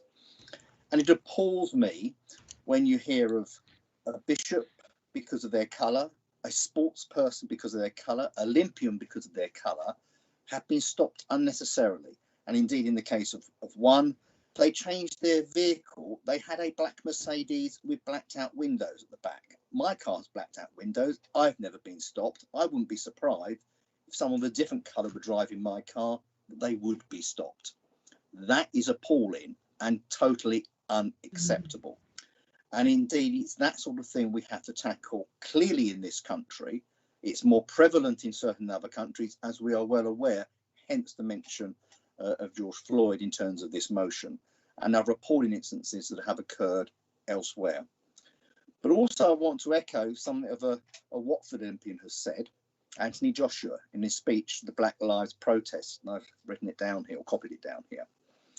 And I'll echo this to the council. We can no longer sit back and remain silent on these senseless, unlawful killings and sly racism on another human being based on what?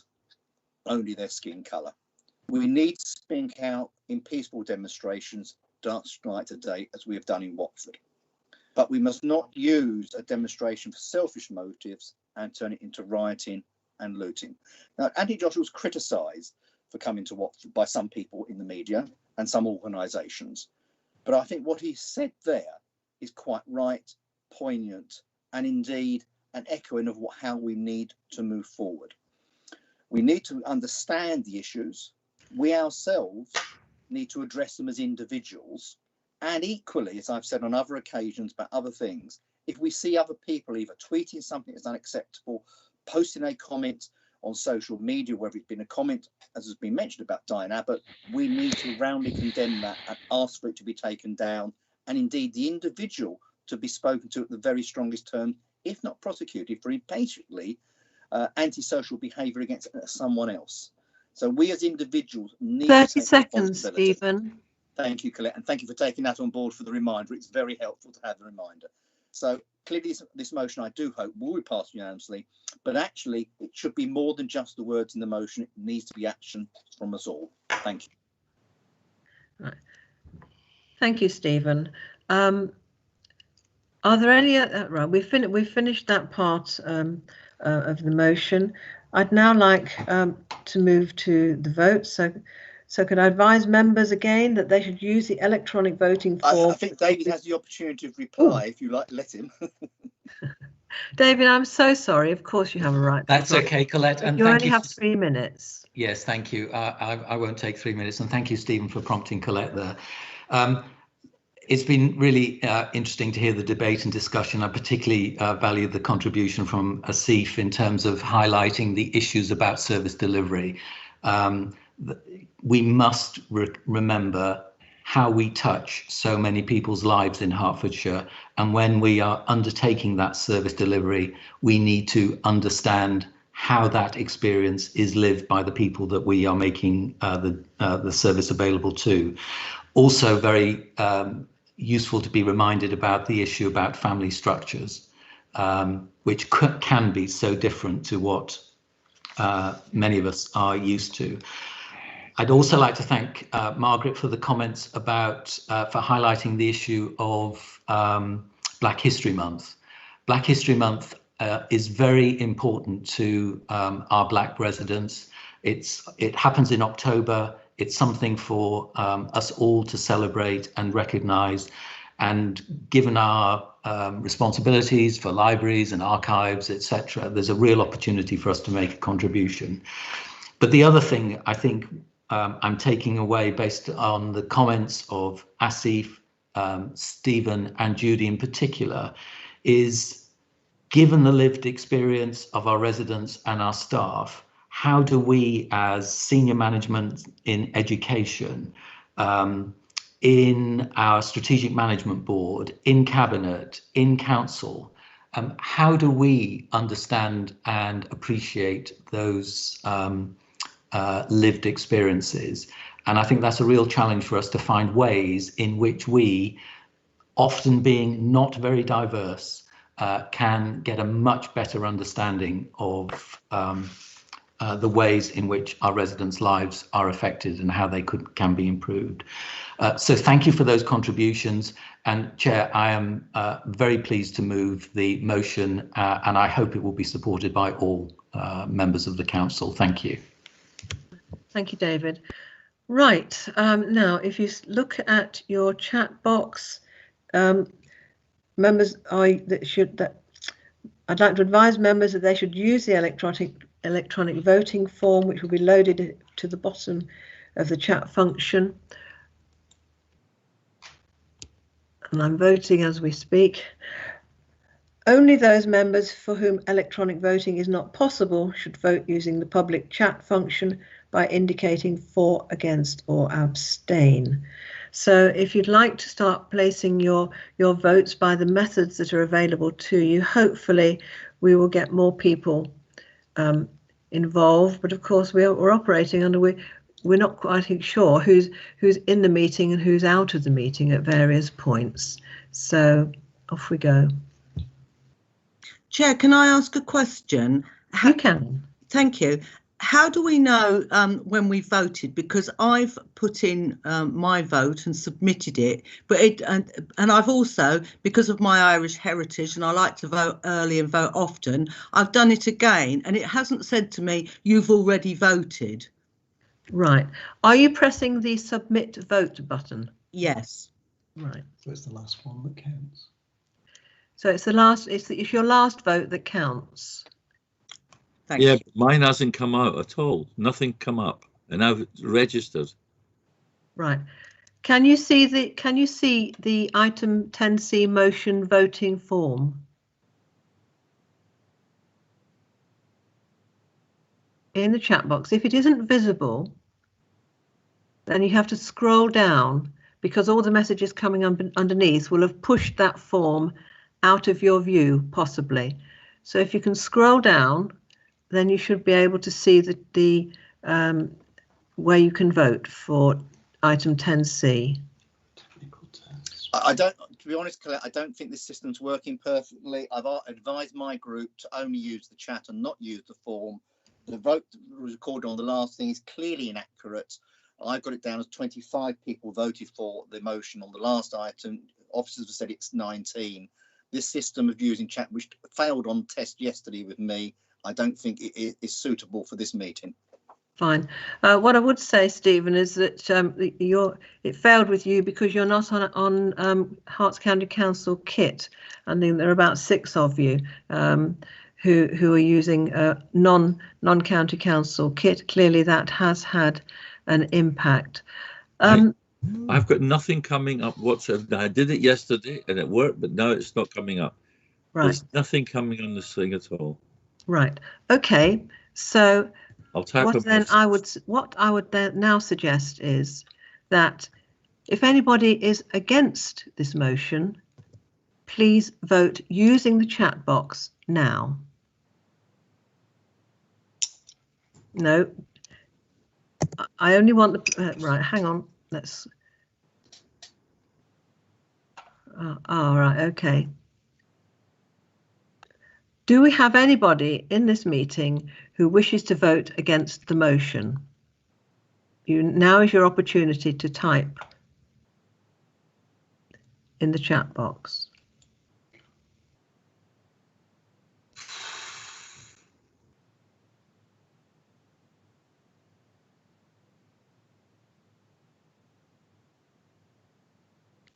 Right, nothing has appeared so far.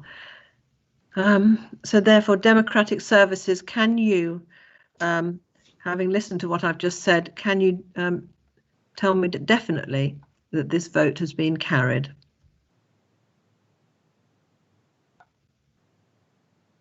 You just type in the chat box, please.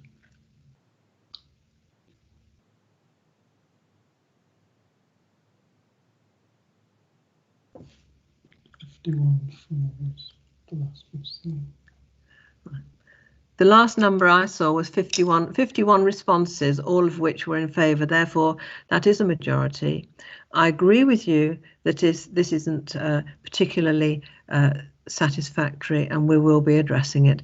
Now, as we are, what time are we? 11:41. We're almost at comfort break time. So you have 10 minutes to have a comfort break, and then we will reconvene, and I will be speaking urgently to officers in the meantime. Can you get me? Thank you.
motions arising from the executive report.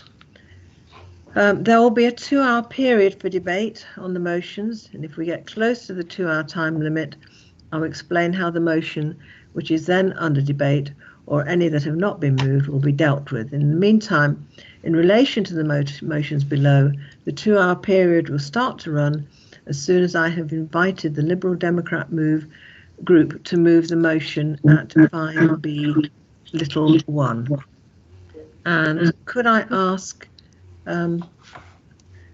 Nigel Quinton to move the motion, please? And you have 5 minutes, Nigel. Thank you, Chair, and good morning, everybody. Now, it has been suggested to me by the portfolio holder that this motion may be redundant because apparently we are, as of yesterday, getting all of the data that Public Health I've requested from central government. But as it is only yesterday that that's arrived, and there is still some question in my mind of its reliability and continuance, I'm going to press on regardless. So the motion is that Council expresses its concern about the lack of suitably granular data from Public Health England and other national bodies sufficient to allow the Council and other bodies to manage local outbreaks, and accordingly request the Chief Executive to make urgent representations to the Secretary of State for Health and Social Care for daily detailed data to be provided. Now, firstly, I'd like to thank all in the public health team, and indeed in all the teams across the Council, for the incredible work they've done in the past 6 months, helping Hertfordshire weather the perfect storm of a global pandemic and an incompetent government. I'm hoping that all in this Council will agree with this motion, which is just simply a plea to central government to give our officers and portfolio holders the tools they need to best protect our population. But it does not mean I'm going to spare the government from criticism about its response to the pandemic, in order to stress the importance of councils like ours speaking plainly to power and telling them what's needed. I'm sure many of you, like me, watched the crisis unfold in February and March with a sense there was a mixture of horror and hope. Horror that the government seemed to be operating in a bubble divorced from the rest of the world, but still hopeful that maybe they really were following the science and that all would be well. Initially, the numbers were indeed very low, and mortality seemed to be at a level that was barely worse than a seasonal flu outbreak. When the first deaths were announced, it was at the level of 1 a day, and maybe we would escape the worst of this after all. But then came that awful day when deaths jumped from 1 to 11 overnight and then just kept climbing. And we knew that actually there was nothing special about the UK, and the Italian experience was coming to us right now. In March, as we entered lockdown, I signed up to the London School of Hygiene and Tropical Medicine course on COVID. It was an incredible piece of real-time teaching that drew a large audience across the globe. What it taught us was a fair bit of theory on contagion, debunked a lot of the nonsense being put around on social media, and confirmed that we could trust the scientific community to act honestly, even if they disagreed with each other on research findings. That is, after all, the scientific method. Testing of ideas against evidence and alternative explanations. It also taught us that different branches of science and medicine will see the same data differently. We should all remember that often breakthroughs are made when people from different backgrounds bring their varied experience and learning to bear on a problem. I think we've seen that here in Hertfordshire in some of the joint working that has been forced upon our departments, and let us hope that this will help advance our systems of public health and the integration of health and care services beyond the pandemic. But the one item of the course I'd like to highlight was a lecture by Professor Peter Pyatt of London School of Hygiene and Tropical Medicine, which included his 3-point guide to handling a pandemic. 1. Act early, prevent the contagion and prepare for an outbreak. 2. Test and trace to the maximum you can. 3. Share your data and be transparent. Council, I think it's pretty clear that the government has failed on all 3 of these points. It failed to act early, it failed to prepare stocks of PPE and ventilators, it gave up on testing on March the 12th despite the WHO call to test, and it has failed to be transparent or to share its data, which brings me back to the subject of the motion. Transparency and data sharing is absolutely critical, and I was disturbed to discover last month that our Director of Public Health, in common with other local authorities, was only being given the Pillar 1 test data for Hertfordshire, and this was not at a sufficiently detailed level to be at all useful. I understand as a result of questions in Parliament and representations made by local governments, including the leadership here in Hertfordshire, that this situation has improved, but the data as of last week was still not as regular nor as granular as our Director of Public Health wanted it to be. I'm told that today, that finally yesterday's data was as complete as it should be. but there seems a lack of confidence this will continue. And we have to ask why it has taken so long, or why there should be any restriction at all on data sharing with local government who are at the front line dealing with the crisis. Why on earth is there any secrecy over this data? How can our professionals perform their role to protect our population if they are being given less than the whole story? How can good decisions... 30 seconds. Thank you, Colette. How can good decisions be made if the data isn't there? How can we expect to do the best we can to protect Hertfordshire residents if our hands are tied behind our backs? Council, I know that our public health team are doing the best they can. Let's reinforce that message to government to help them do it properly by sharing all data. Please support the motion. Right, thank you, Nigel. Can I ask Ron Tyndall to second?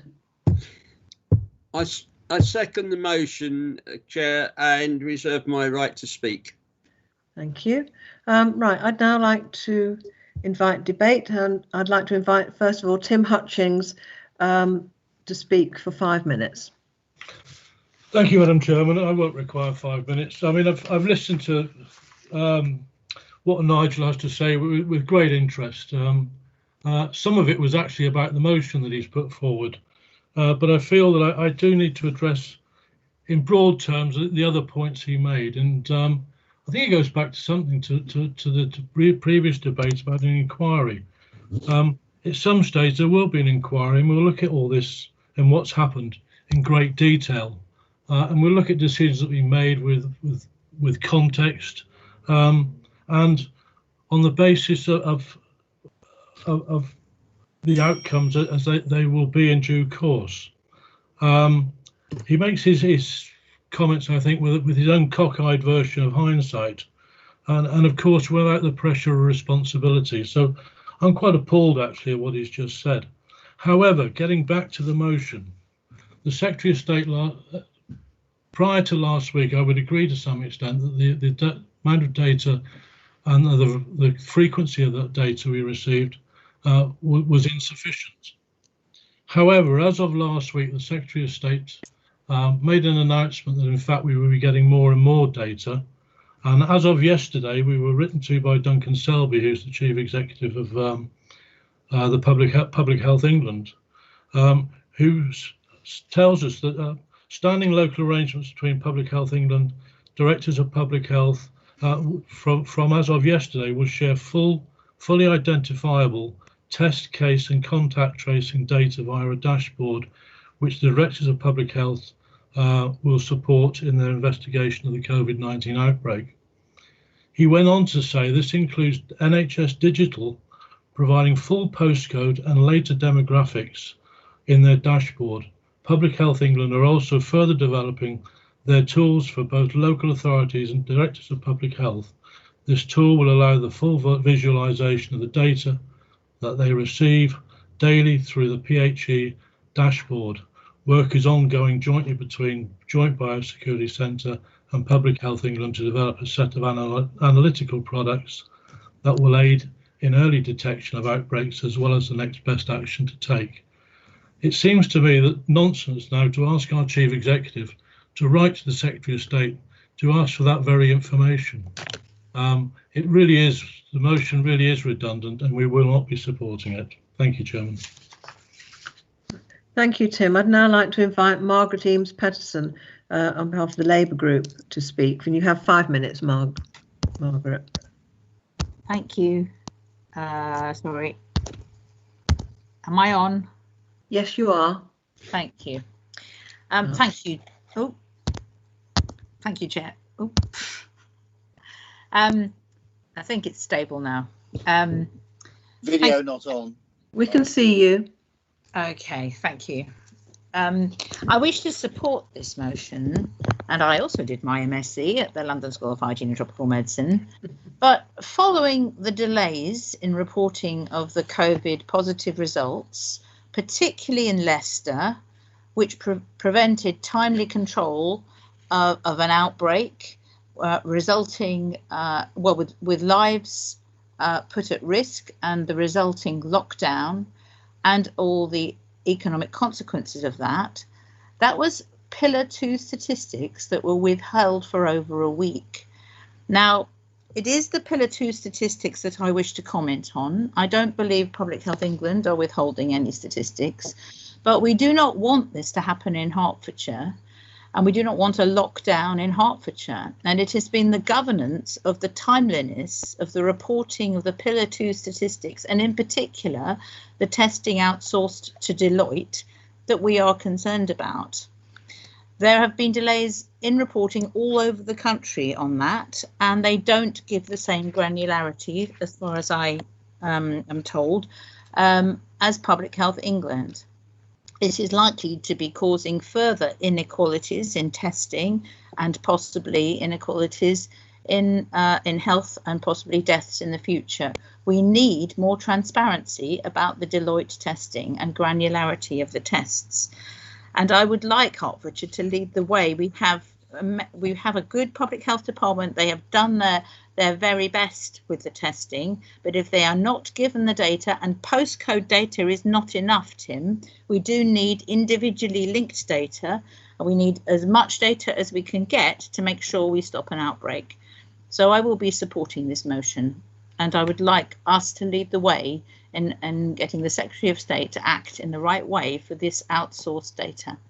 Thank you, Chairman. Right, I'd now like to open the debate. So if you'd like to indicate in your chat box if you wish to speak.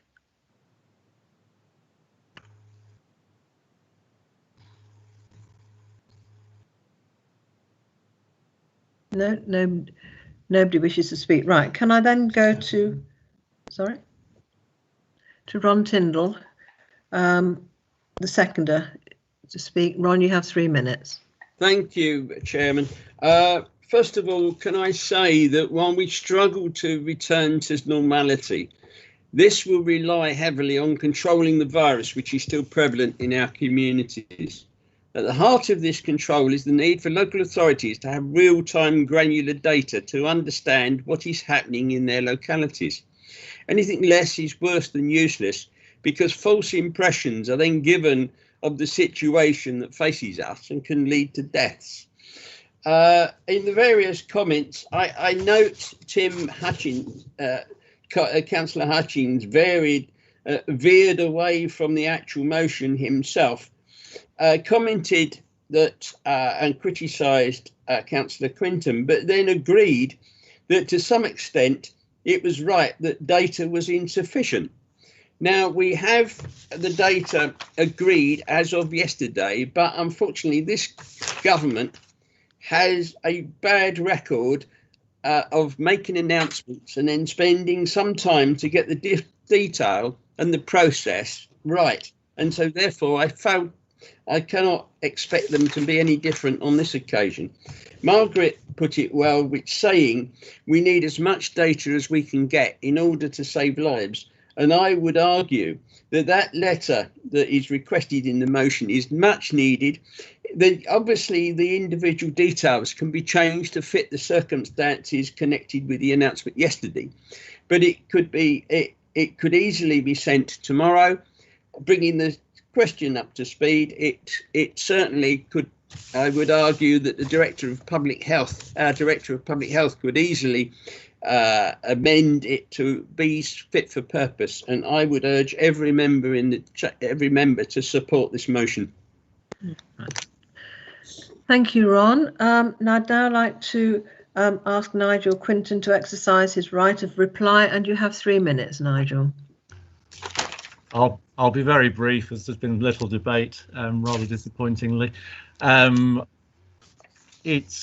It's exactly what Ron just said, and just backing up what Margaret said too.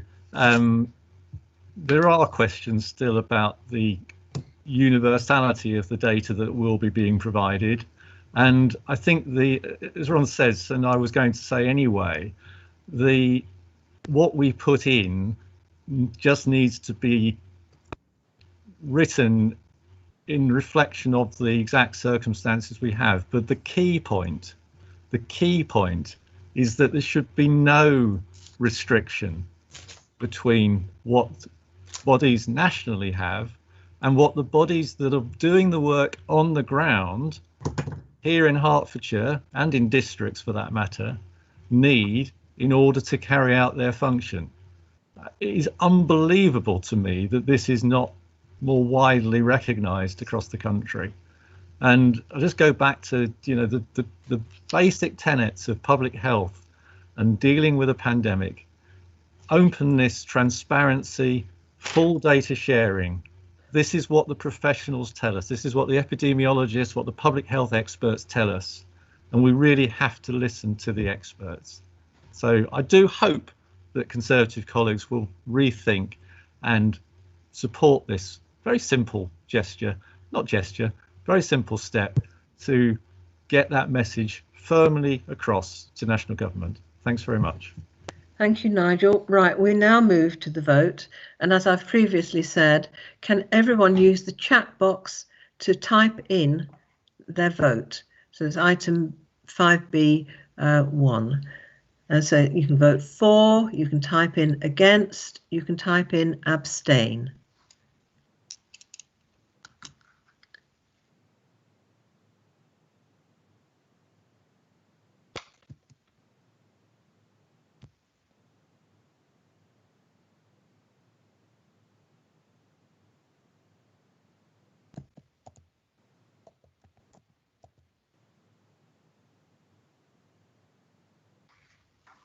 Hello, can I come in here? I've hit the wrong button. What do I do to change it? Vote again. Okay, thank you. David Barner.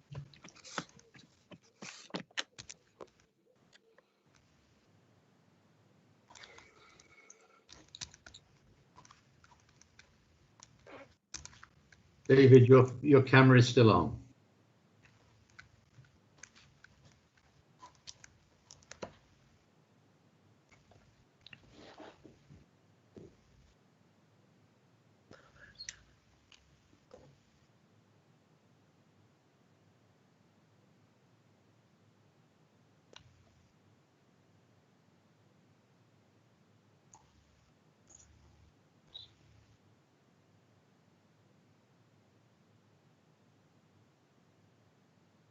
How many voted so far?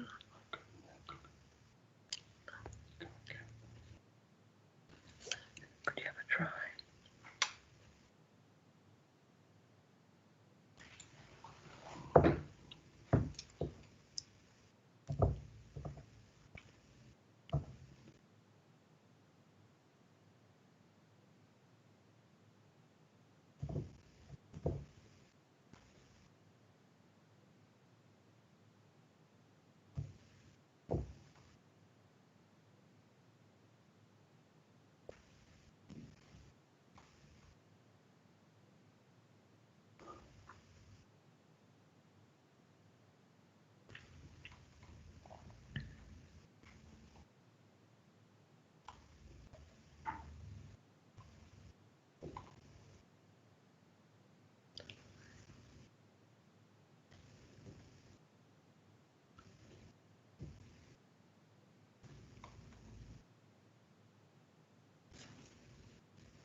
Has everyone now managed to vote?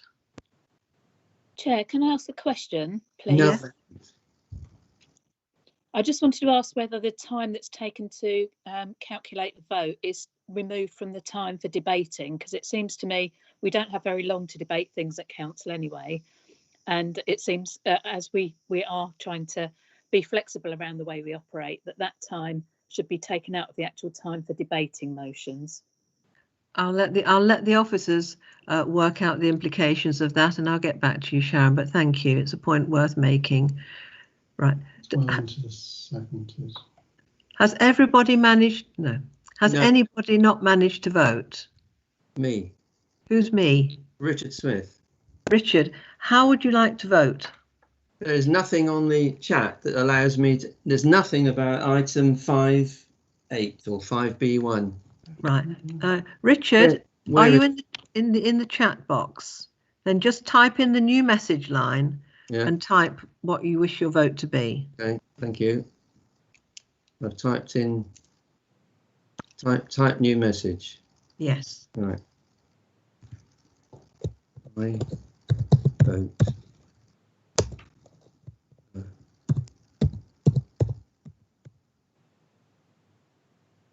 We can hear you, Richard. Right, can you press the send arrow at the bottom right-hand corner?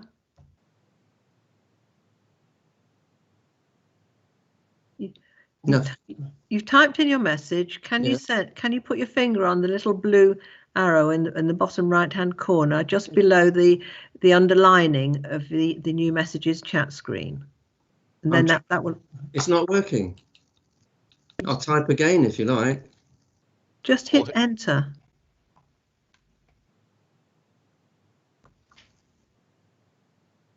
Okay. Can I record? You're going to have to tell me verbally. Yeah. And the officers will take that one on board. So how are you voting, Richard? Richard Smith against. Right. Thank you, Richard. Is there anybody else who has not been able to cast a vote? I've done one, but I'm not sure if it came through because I can't see it written down. I can see it. Alan, I can see it. You have voted. Thank you. Right. Hello, Chair. Councillor McAndrew. Have I voted? I'm sorry, is somebody trying to speak? Yeah, it's Councillor McAndrew. Yes. Can you confirm? Can't hear you. Yes, as Colette, he's voted. Yes, you can see it in the chat box, Graham. Yes, you have voted, Graham. Thank you. I think the problem is that you can see what everybody else has done, but you can't actually see what you've done yourself just to check it out. Yeah, you can see yourself, but you come up as a sort of a little, it looks like a lilac box. For example, mine is up at 12:06 with my vote in it, and it's a little lilac box. It does not have your name on it, and maybe that's where the confusion arises. I think that everybody has now voted. Therefore, I am closing the vote in about 10 seconds time.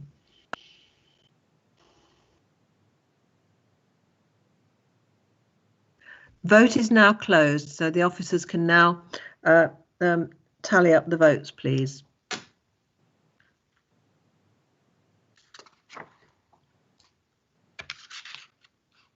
And I'm just waiting for the officer to confirm the result of that vote.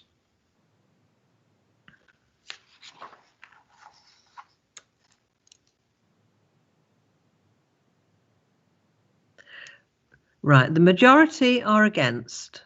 So that item has failed.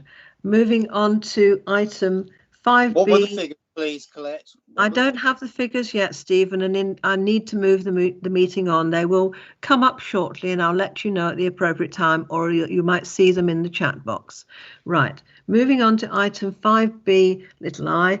I'd like to invite Judy Billings to move the motion, please. Judy, you have 5 minutes.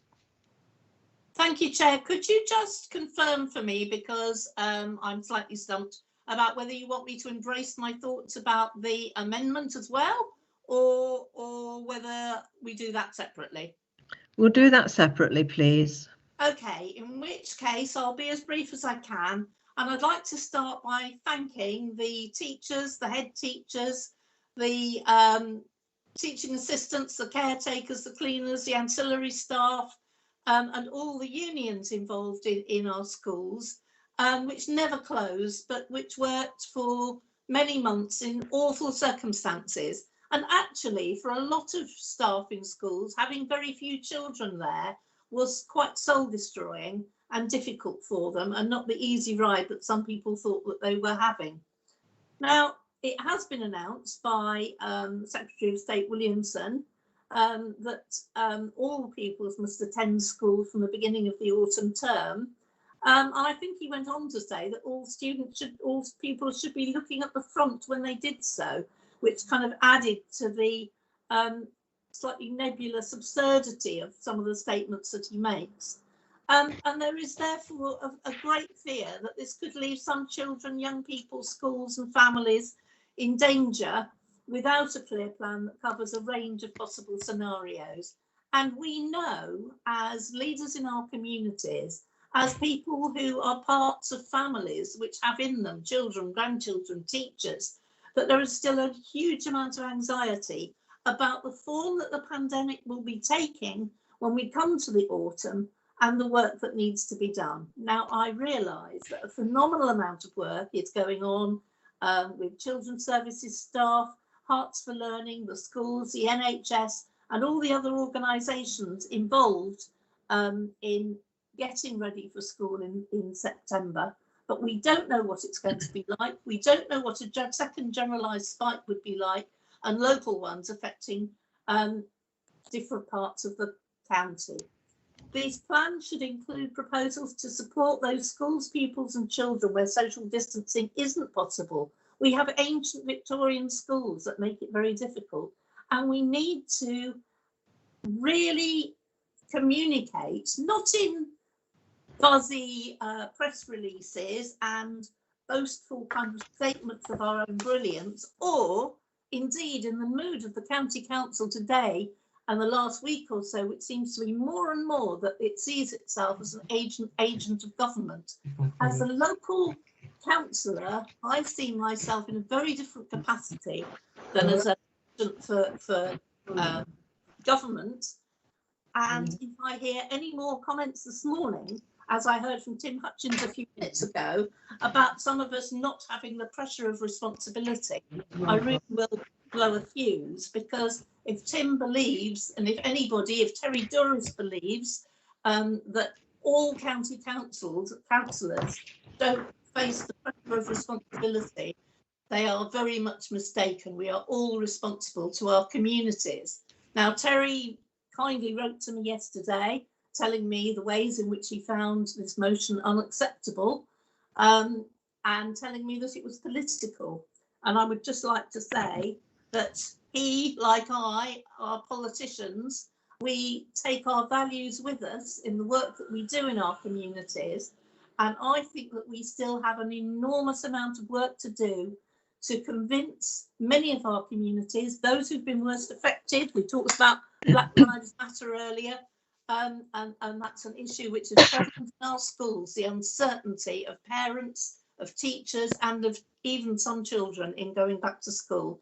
So I do hope that the County Council will pass this motion, not in order to denigrate any work that's been done so far, but to make sure that that work is done in an open and transparent way and made available in language that's understandable to all our communities, so that they have at least the ghost of a chance of feeling confident about sending their children back to school, where we all want them to be in the autumn if it's possible.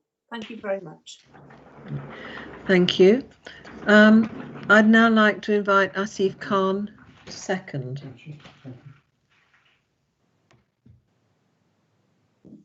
I second the motion and reserve my right to speak later.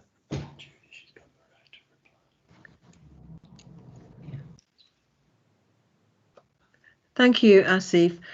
Could I invite Terry Douris to move the Conservative amendment?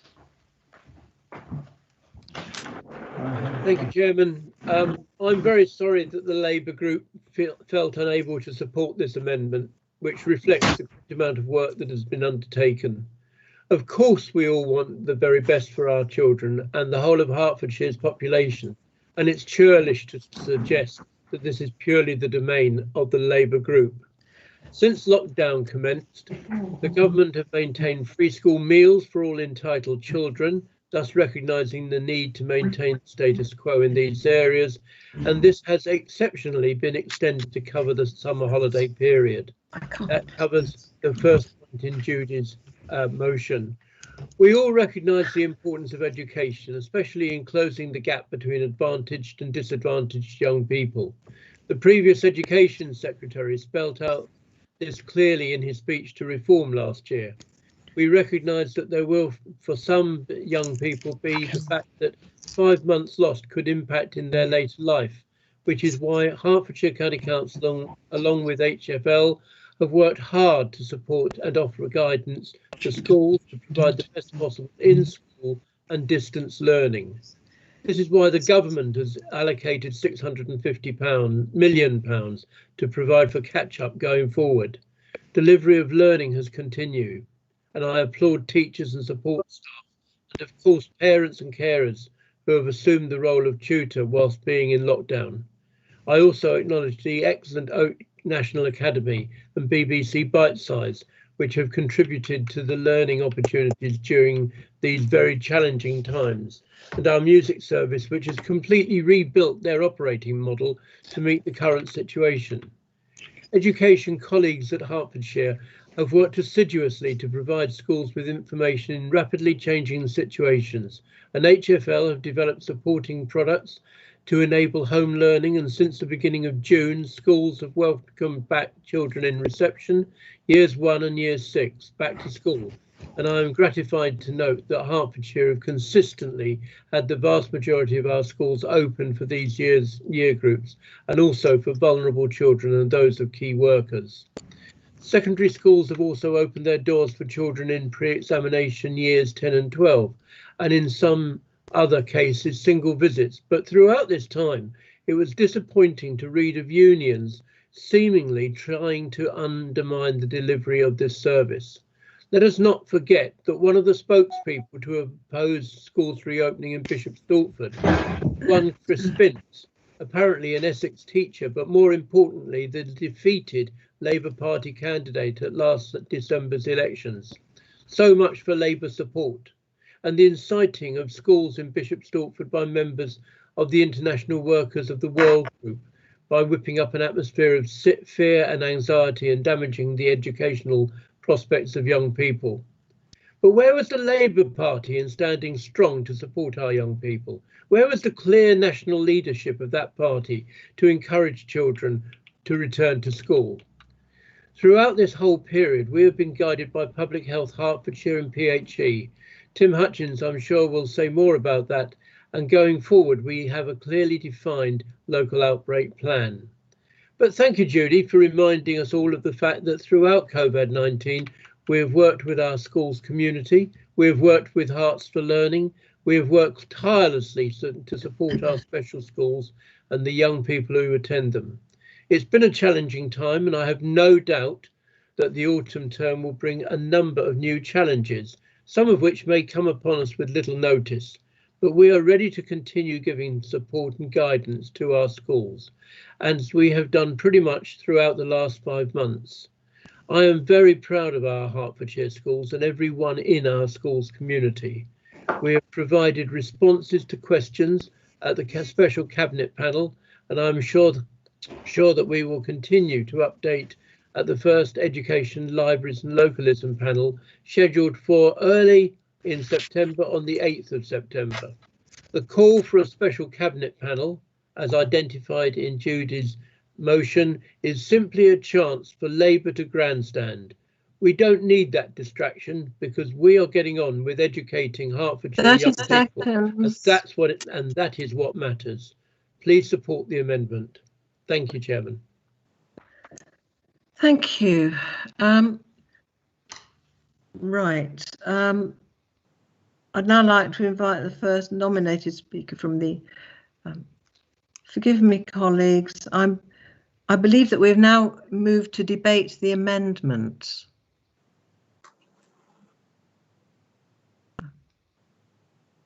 Just waiting, okay. Okay, we'll move on then to the first nominated speaker from the Liberal Democrat group, which is... Madam Chairman, may I interrupt? You may. Who is it? Sorry, Councillor Mark Mills Bishop. Did you want me to second the amendment formally and reserve my right to speak?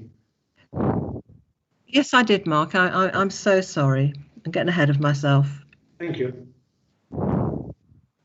Colette, you seem to have changed your camera view. We can't see you anymore. Hang on.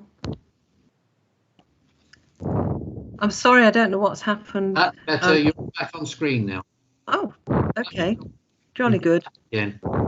Thank you. And apologies, Colette, if I have taken the wrong route, but I was led to believe that we were actually debating this under a composite system. So we were making the original motion and the amendment at the same time. So I was slightly confused, Terry. Yeah. Yeah, and I was slightly confused too. So I've invited the Lib Dem nominated speaker, who is Mark. Yeah, could we just? Oh, sorry. Sorry to interrupt again. I'm getting confused with my Marks now. First of all, can I invite Mark Mills Bishop to second the motion, the amendment, the motion?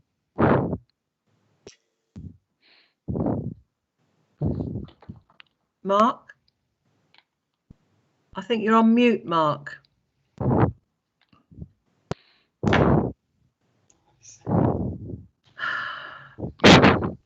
Mark, can you second, Mark Mills Bishop, can you second the motion, please? Yes, I second the amendment put forward by the Executive Cabinet Member for Education and reserve my right to speak. Thank you, as part of the composite motion. Right, moving on to Mark Watkins, who is, I believe, the first nominated speaker. Thank you very much, Chairman. And just for clarity, I presume I have one opportunity to speak in this debate. Is that correct? Yes. Right. I'm going to address both the Labour motion and the amended version. So thank you.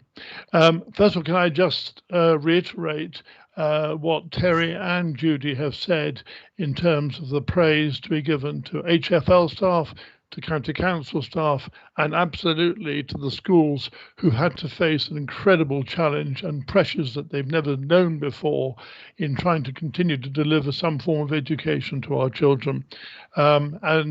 It's been unprecedented. The last 5 months have seen the greatest damage to the education of our children and young people in recent time. Until June the 1st, only 5 to 10% of our pupils, principally from protected roles and those with special needs, received any school-based education. Others have had an extraordinary mix of education support, but this has been a very mixed bag. On the 10th of May, the Prime Minister landed a bombshell on primary schools, announcing that all pupils from reception Year 1 and Year 6 should return to school on June the 1st. Heads had little time or choice other than to make their own choices as to how this might be achieved. The result was chaotic, with no consistency across schools. So in a community in one school, children might attend once a week, or in another, a restricted group might attend for a number of days per week. Neither solution met the Prime Minister's stated aim that all children should be at school the whole time, but this was not the fault of the schools, but the failure to give them sufficient time and support to deliver a consistent approach in spite of the best efforts of Hertfordshire County Council staff and HFL. I was so disturbed by the developing situation that I wrote to every Herts MP expressing my concern on June the 16th and received a mixed bunch of responses from them, effectively saying, well, it's the best we can do under the circumstances. Not exactly encouraging, I think, considering the amount of anxiety and despair that were being expressed by parents. Turning to the two motions facing us today, a matter as critical as the return to some form of normal education for our children and young people should have been the subject of an agreed cross-party motion, and it's a matter of real regret that this has not happened. Of course, we all want our children back in school in September, receiving as near as possible a normal education. The Lib Dems cannot support the Labour version as drafted, not least because it only refers to their group, as if they have some form of moral high ground in this matter. It's badly drafted and focuses excessively on the role of the unions and takes no account of parent and governors. The Conservative amended version has the advantage that at least it's coherent. However, it tries to persuade us that it will all be well and that everything is covered. Past experience gives me little confidence that this will be the case. I don't believe parents have anything like the same confidence as the executive member, and being realistic, I believe it will be a massive challenge for schools to meet the government's requirements.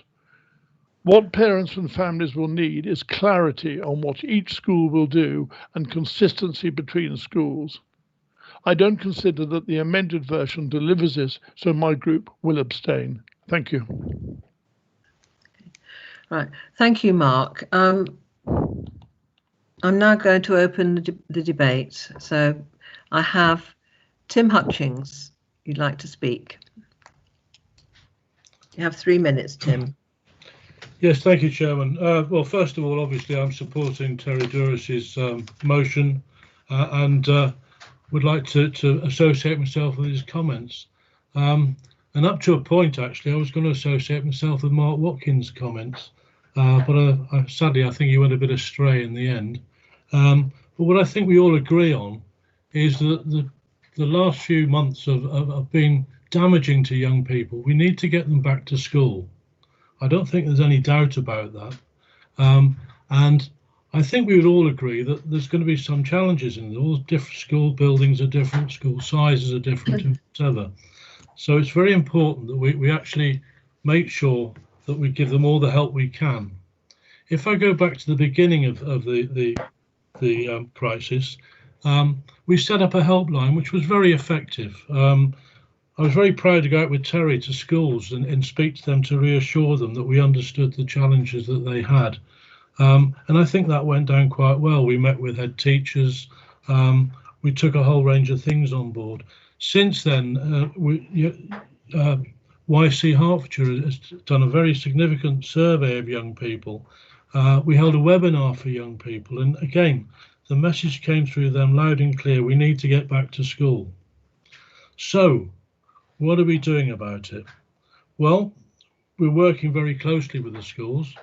We have a comms plan being developed on the back of the outbreak plan, which will be published towards the end of this week. Again, which will encourage social distancing where it can be done, but also carrying out the message around hygiene and those sort of messages.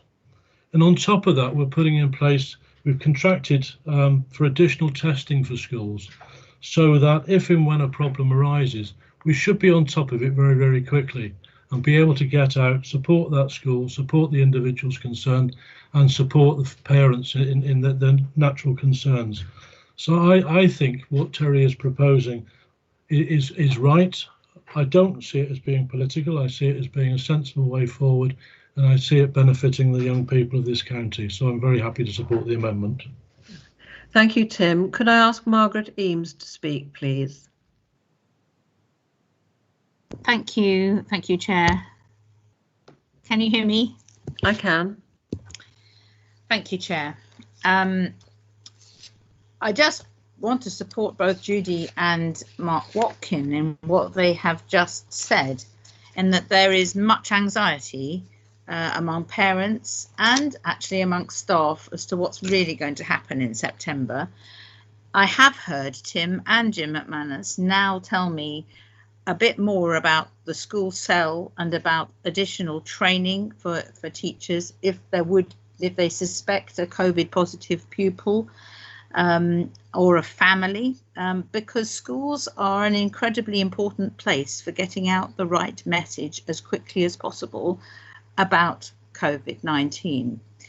Now, I am very concerned that Judy has mentioned that there is inequality and great variety in risk at different schools and for different children, particularly to do with social distancing, that they can't actually do social distancing if all pupils were in the school.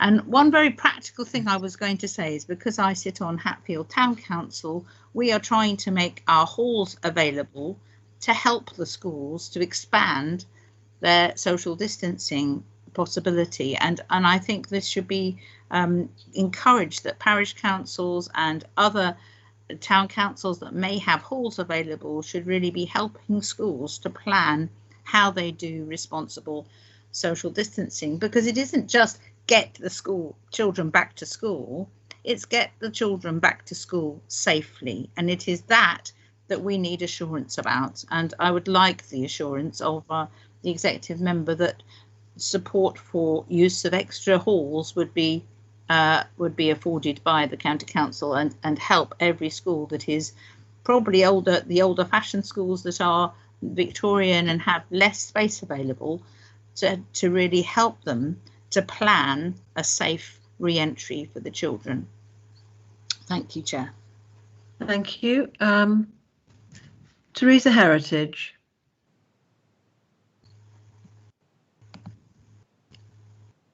Thank you, Chair. I'm speaking to support the amendment, if I may. I think we all appreciate the great amount of work that schools, teachers, social services, Hearts for Learning, the NHS, everybody actually has done to help schools get back to some sort of system. But we live in a very strange world, don't we? Nobody really knows what's going to happen tomorrow.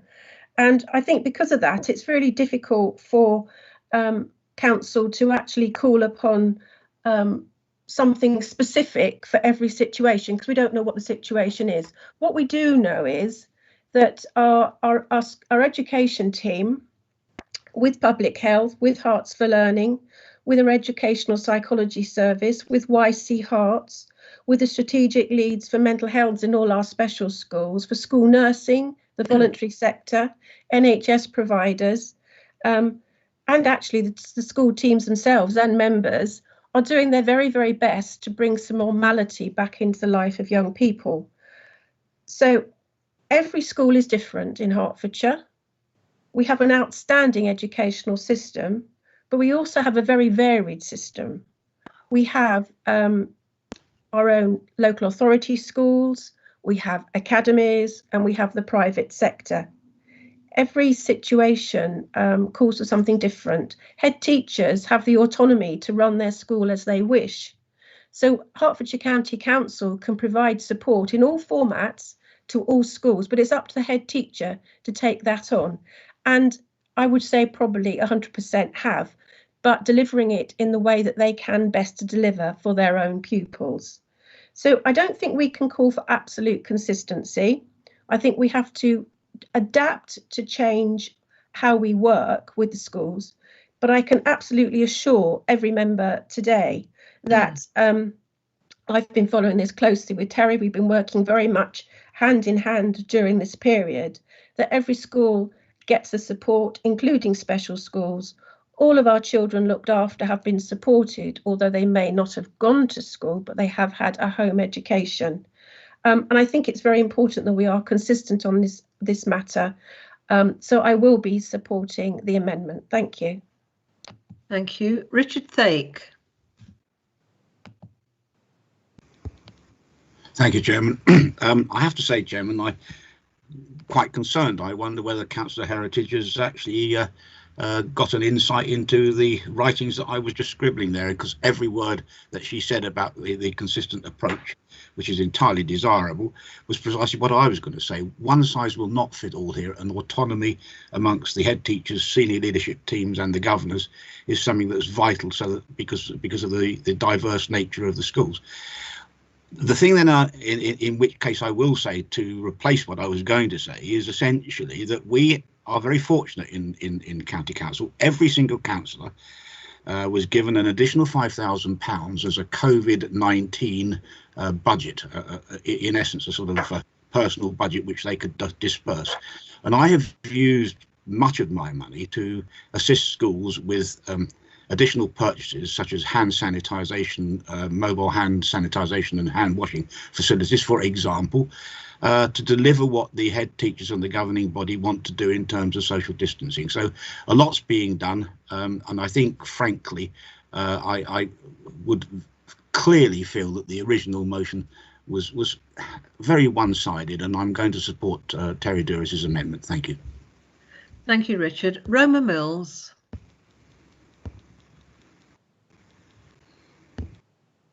Thank you, Madam Chairman.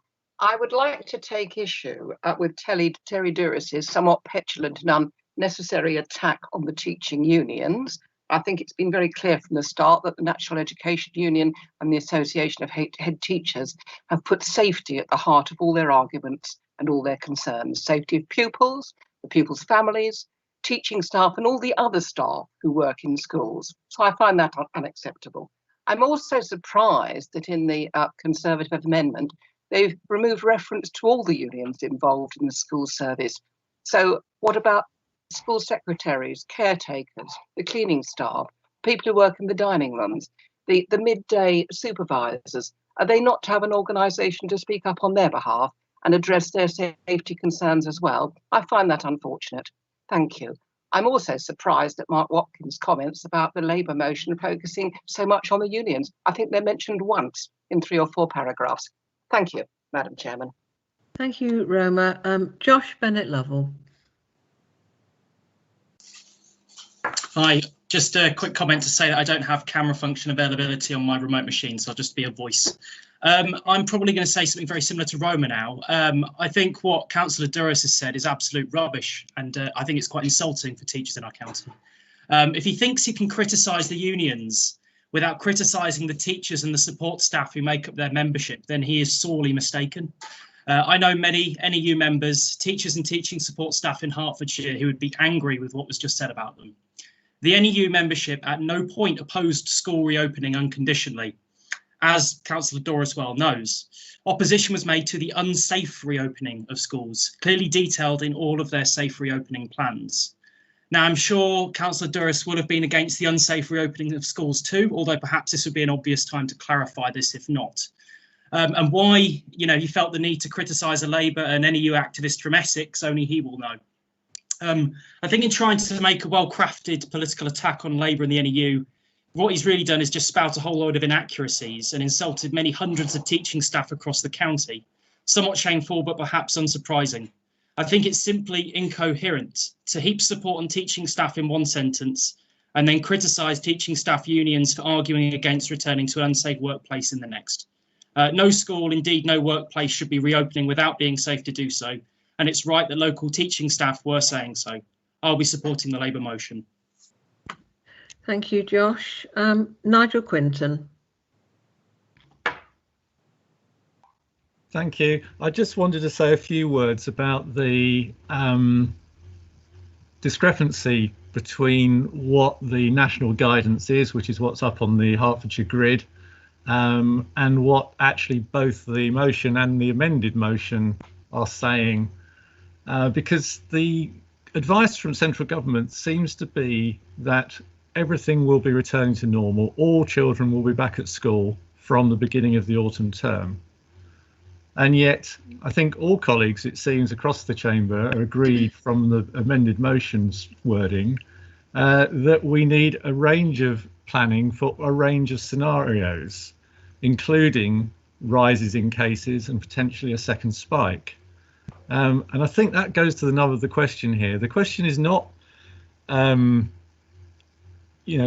wants to be overly critical of what's being done. It's we all are concerned and reflecting the concerns of parents that get in contact with us, that we are not ready for every eventuality in September.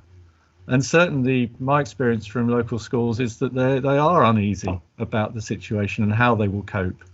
And the guidance from government seems to be pretty clear to me that they want there not to be any social distancing in the schools.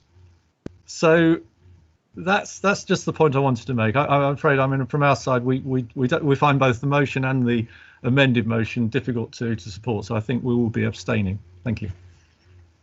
Thank you, Nigel. Right. Are there any other? Oh, Ralph Sangster. Yes, thank you, Chair. I just wanted to just question the statements of one or two of the speakers in relation to the revised proposal excluding unions, because having just read it myself, they are mentioned in paragraph 3, and clearly they are included in the list of people and organisations who will be consulted or will need to be consulted in relation to the proposals being put forward. So just wanted to correct some statements that would seem to be at odds with the revised amendment. Thank you. Thank you.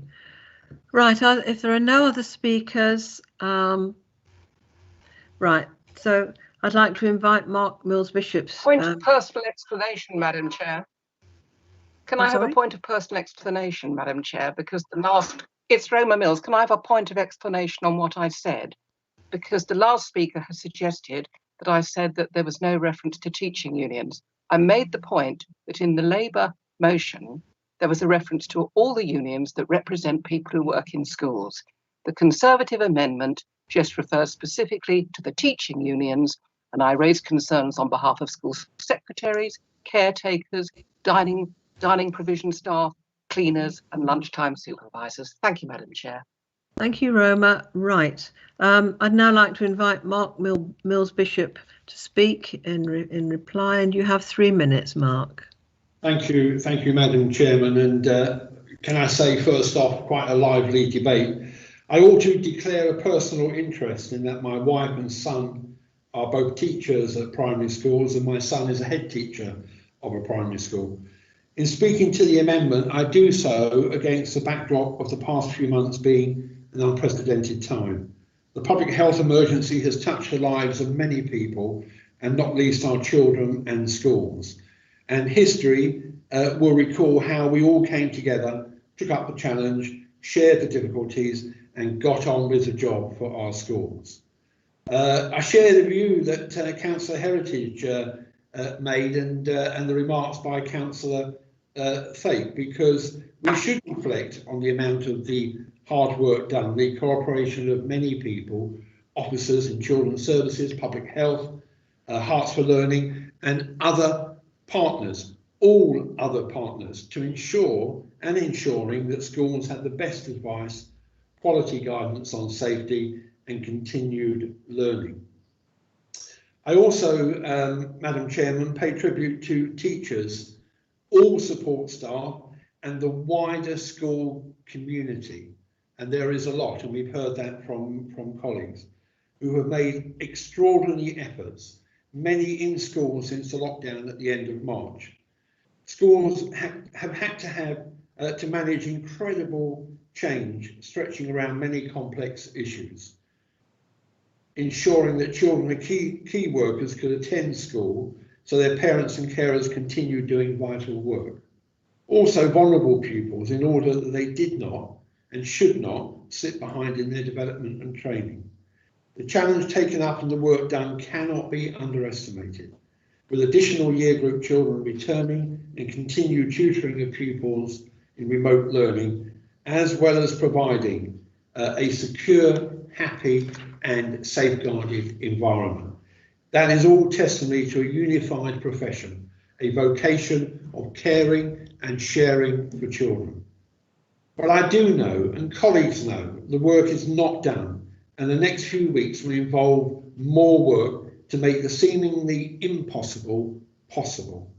Schools came together at a critical time. 30 seconds, Mark. And will be together with their pupils and students when the new term begins.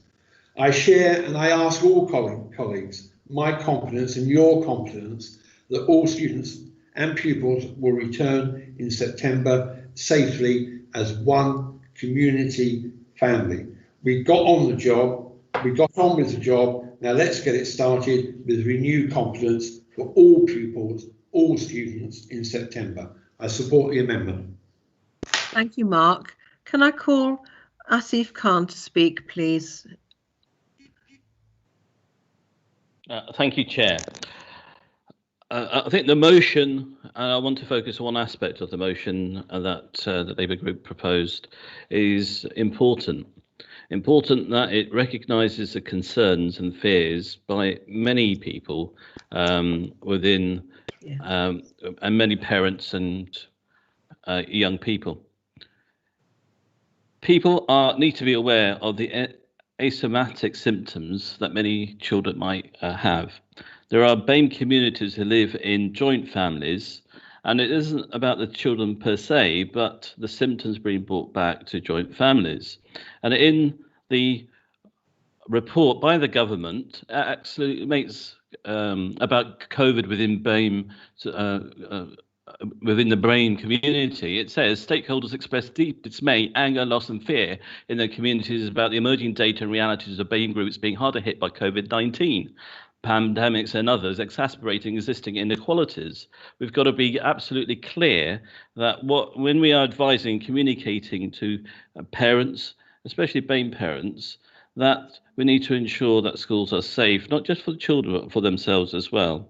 Unions haven't undermined the opening of schools, and they're absolutely right to question and raise concerns of their members. And it's right to be sceptical. This government has contradictory and confused the nation and people, whether it was herd immunity at the beginning and no herd immunity, lockdown for a week to late, going out to work or don't go out to work, 200 tests a day or not, a world no test and tracing needed at the beginning, and then having a world-beating test and trace system, and then a failed app. It's right to be skeptical. It's right to ask these questions, and that's what the unions were doing. So I'm more than, it's really important that we support this particular motion and move forward and support our communities and ensure that schools are safe and families are safe and they have the confidence to return to education. Thank you very much, Asif. Right. Judy Billing, you now have 3 minutes to exercise your right of reply to this composite motion. Thank you. Thank you very much indeed, and heaven knows where to start. What an astonishing debate. It felt like a throwback 20 years to the sorts of comments that were being made. I'll start with Terry's point that by asking for a special cabinet panel at the end of August was somehow so that the Labour Party could grandstand. That would be me and Asif Khan coming to a meeting which would be held in time to make a difference to what happens at the beginning of term. A cabinet panel after the beginning of term doesn't do that. The timing was specific to actually do the best for our children, not to make any sort of political grandstanding. I'm really quite staggered by the Liberal Democrats' comments. It's not arrogant to set out the view of the group that is putting forward a motion at the beginning of a motion. It wasn't claiming exclusivity of thought, it was simply starting with our starting point. And to suggest that in our motion that there was an overemphasis on unions, which Mark Watkins said, where there's one comment which refers to all the unions, is really quite astonishing.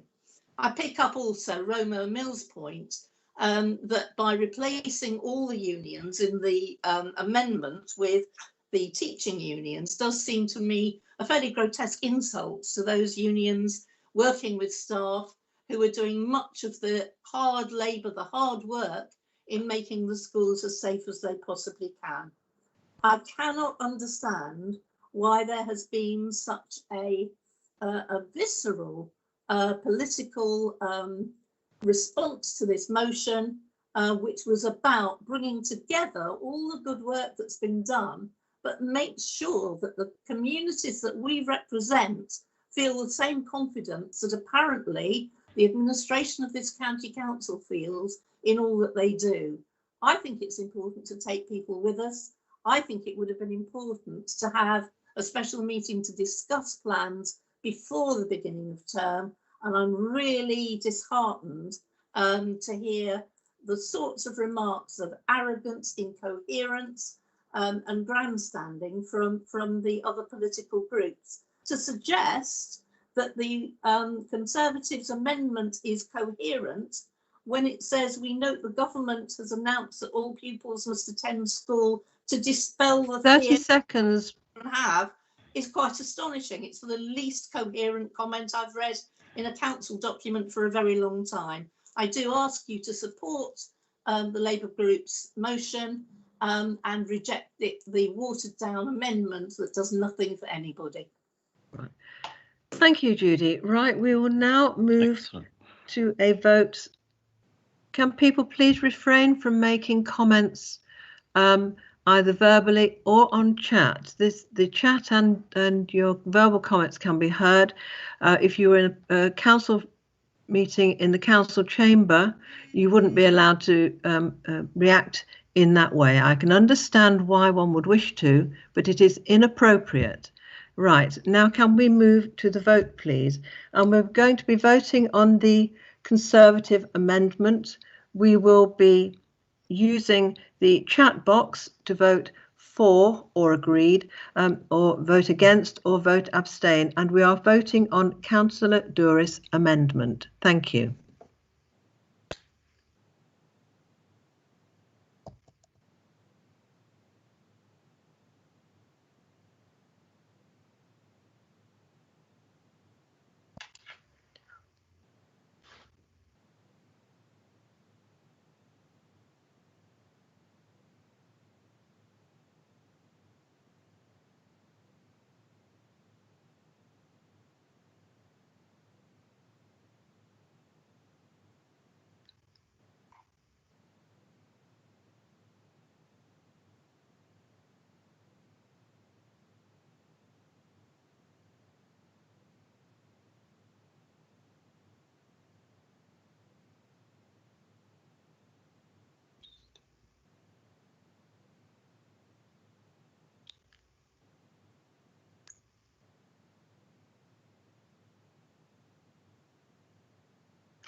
we had so far?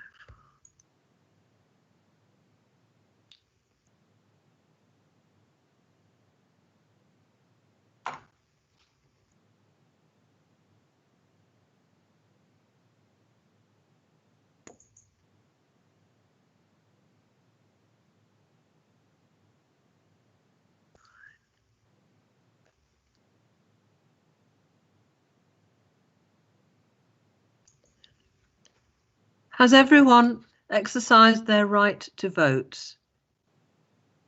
If anybody has any problems, can you please speak to me and let me know?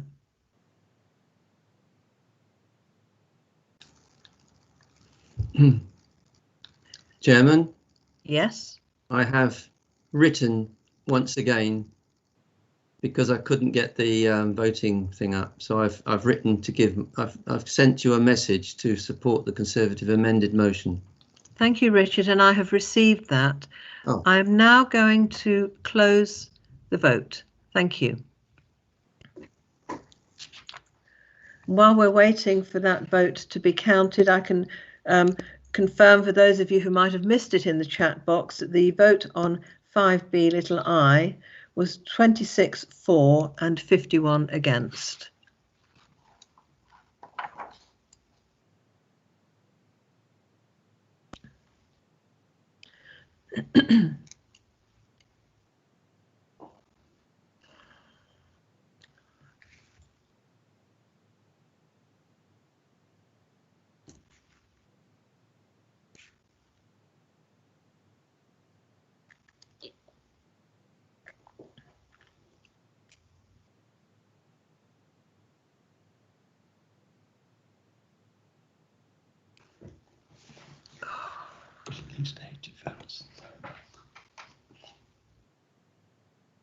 That's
Right, now I can speak. That's why I did speak. I said. My microphone is indicating it's open. Your microphone is open, Colette. I'm sorry? Your microphone is on, Colette. Do be Thank careful. you. In case you want to start slagging any of us off, I just thought I'd warn you. I wouldn't dream of doing any such thing, Judy. Spoil the fun now, Judy. You really just spoil the fun. Killjoy. Okay, then what was I whispering? Something about no ketchup with the eggs on toast. Something about that. Right, colleagues, we are in a public meeting. And we're just waiting the result of the vote. Could you sing us a song, Chairman, while we're waiting? It'll be a cliffhanger vote. Do you do requests? I've got some requests for you, Terry, if you'd like them. What a double act. Judy and Terry now appearing at the Stevenage Palladium. Members, colleagues, you are on a public chat line. Yeah, but appreciate it sometimes. Well, I think, Colette, don't be too hard on us. I'm not being hard. You. We are human. So is that the next vote, Terry?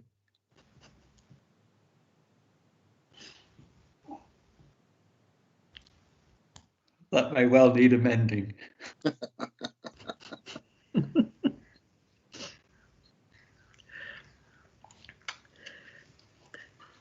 We will be breaking for lunch after we have voted on the substantive motion.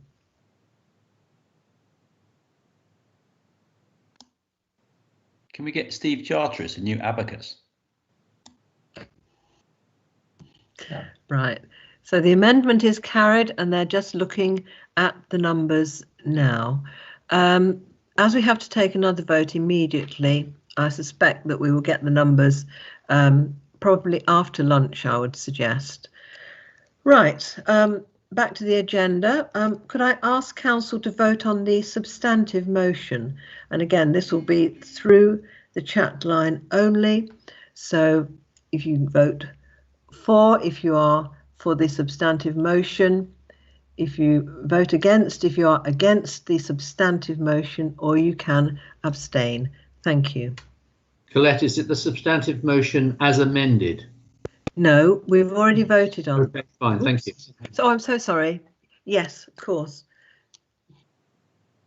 I'm sorry if I caused any confusion there.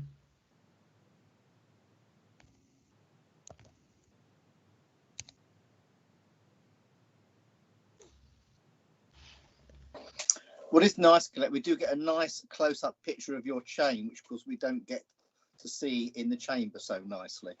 Oh.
Oh, I've got it up.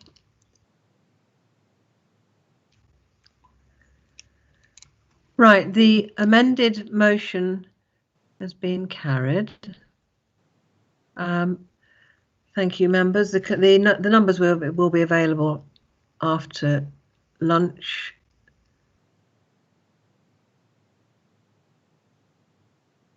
I'm sorry, Margaret, it's far too late to amend your vote.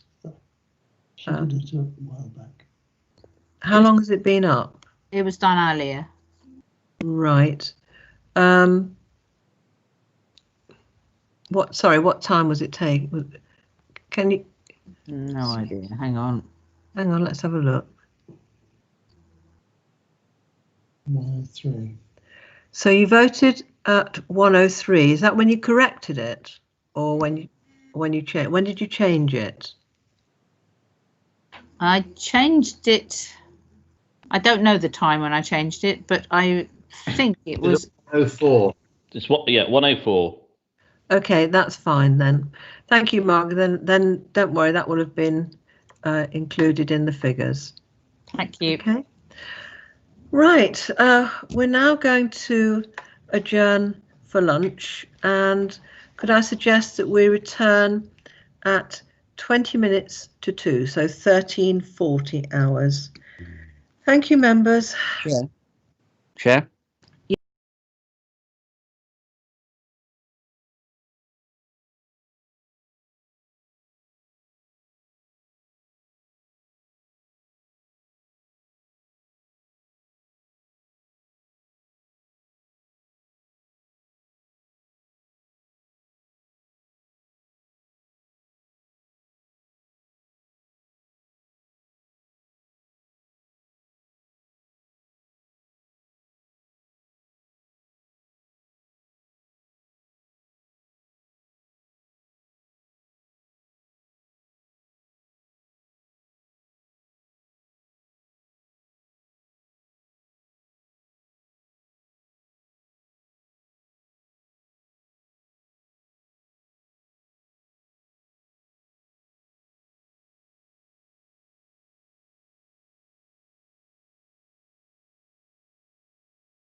Right.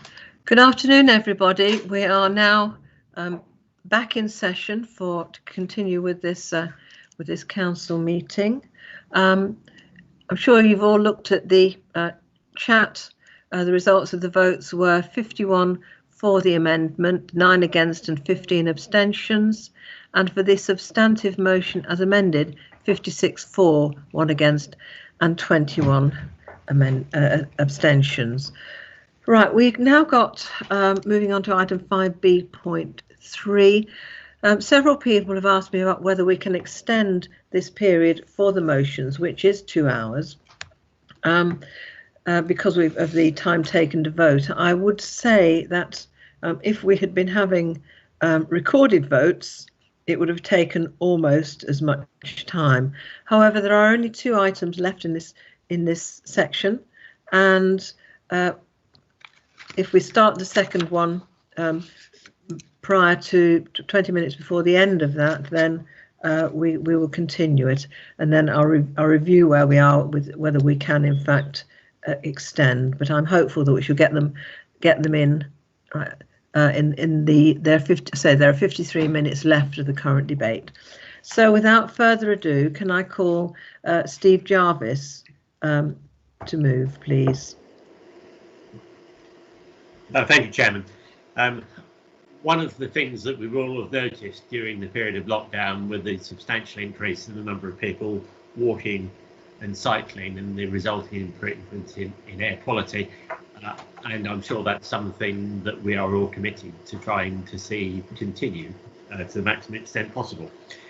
Now, some of the first stage schemes from the initial round of government money have produced some benefits in town centres, some only after some modification, after there was some rather more local involvement than happened to begin with, but some of them have produced benefits which I'm sure we hope will endure.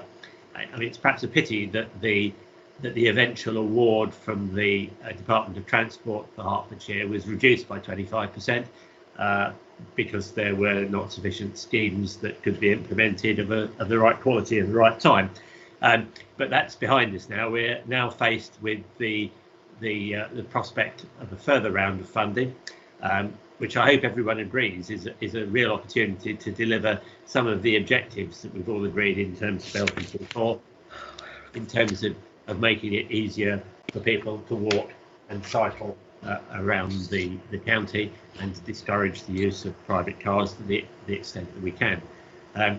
So I'm aware that there's already work going on to put forward some proposals, hopefully a set of proposals that will result in funding to the complete amount that's on offer. But I thought it was important that the council should set out its view that actually it is important that we address the issue of travel to and from schools, the area around schools, travel to and from town centres, and also employment areas, going considerably beyond some of the things that were possible in the first phase. So I hope that's not a contentious position.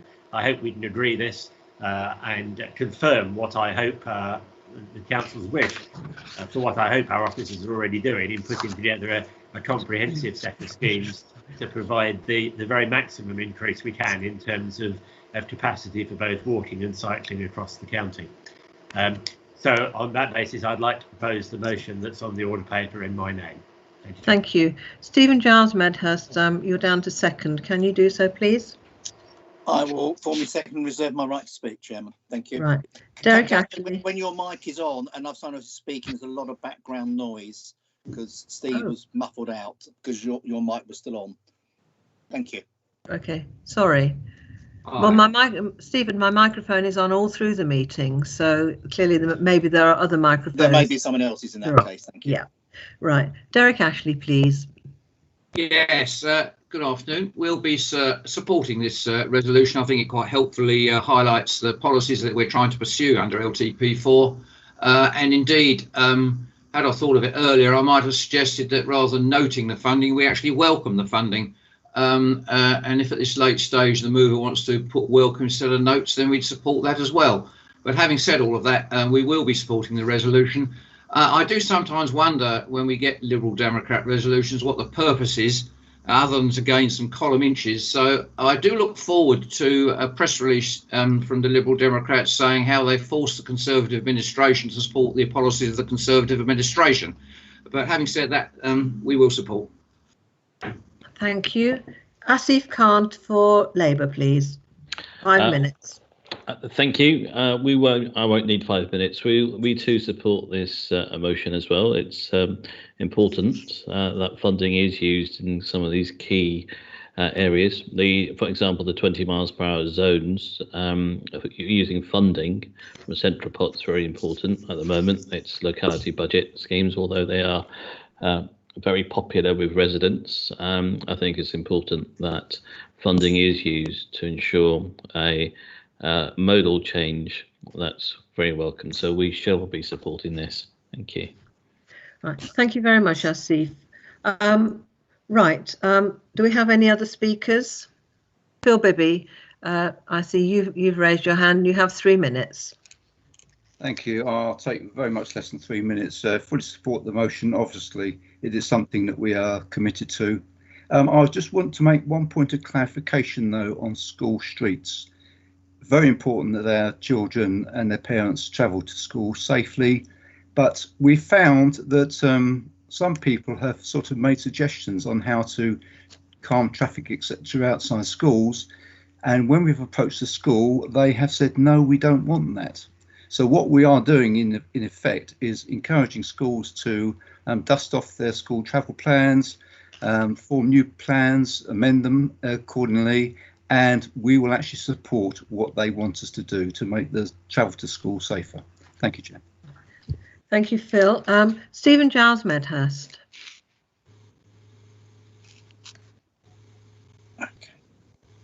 Okay, I thought someone else had come in before me, but anyway, that's absolutely fine. It is actually the issue about school streets wasn't in the original list of things that the government was promoting, but clearly it is an item that actually I believe has particular beneficial uses, particularly in the urban areas of Hertfordshire. Equally, in terms of the 20-mile speed limit, this has been through the members' advisory group, a long and torturous process. We're now to public consultation.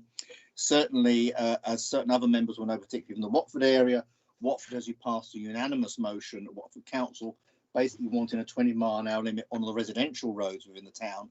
Now, that was nearly 2 years ago, and it's slow progress. So whilst we certainly do welcome any additional fundings, and indeed any fundings available from any other sources, Section 106 or SIL, to support active travel, it is a bit of a slow progress. And I think people have now, with COVID and the lockdown, become more impatient about getting these measures in. Virtually every day since the lockdown, I have been able to cycle to and from central Watford. And although the traffic has got worse over the last month or so, I think it's showed us the opportunities are there to increase active travel, both in terms of a healthier Hertfordshire and also a more sustainable Hertfordshire. It's a pity we haven't got as much money as obviously some of us would have liked from central government, but any money from central government to support these schemes should be welcomed. And I know that a lot of members have put in suggestions, and indeed we heard earlier in terms of the Redbourne Road issue. But on school streets, I think this is a very important subject. We're going to have issues come September when parents might not want their children on buses or indeed school buses. And the last thing I want to see are roads completely clogged up. They already were bad prior to COVID around schools, and we need to be proactive and out of the box thinking on that subject. Thank you. Thank you. Steve Jarvis, you have your right of reply. Oh, sorry. So sorry. Eric Buckmaster. Thank you, Chairman. I, of course, agree with the motion. I just didn't want to lose the opportunity to say thanks to our officers during this process. Along with Phil Bibby as exec member, we've been on this journey with them. The bidding process for these funds has had to be very fast. The implementation time equally was as fast, and it's been a very, very difficult process. They've had to adapt as we go along, and I just think I wanted to show my appreciation of what they're doing in these difficult times. So thank you, Chairman. Thank you, Eric. Judy Billing. Thank you, Chair. I, of course, will support this motion and wanted to show my appreciation for the speed with which some of these schemes are now being put in place. I can't believe the work that's going on in my own hometown to improve cycleways, life of pedestrians, and the like. Unfortunately, it also brings about a disappreciation in me about the dreadful length of time it has taken up to now to introduce things like 20-mile-an-hour zones in my area. I think the scheme that's the most extensive scheme that I've had anything to do with took 6 years. So can we please press for the speed with which these schemes are being put in place to become part of the new norm, the new normal, where we don't have legal processes which are told will take years and years, when we now know that we can do pedestrianisation, we can do cycleways, we can do double yellow lines in a matter of minutes, not years. Thank you. Nigel, you have your hand up. Do you want to speak? Yeah, thank you, Chair. Yeah, just very quickly, just to support really what others have said, that what this shows is when people want to act together and quickly and joined up thinking that we're all talking about, and we don't want to go to a local reorganisation yet, but it just shows what can be done when we all work together and when we have to do it quick. So it's concentrated the minds. I just hope members and officers and everyone will take that into account when it comes to other measures that we can do, that when we have to move quickly, we do. And I just hope it's the sort of thing that we can encourage amongst all of us in future. So I fully support this. Indeed, thank you. Right. Are there any other people wishing to speak? Any other colleagues? No? Right. Steve, you now have 3 minutes right to reply. Thank you.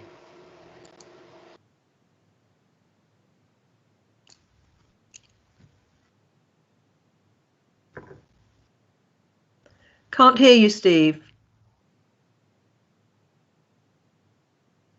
No?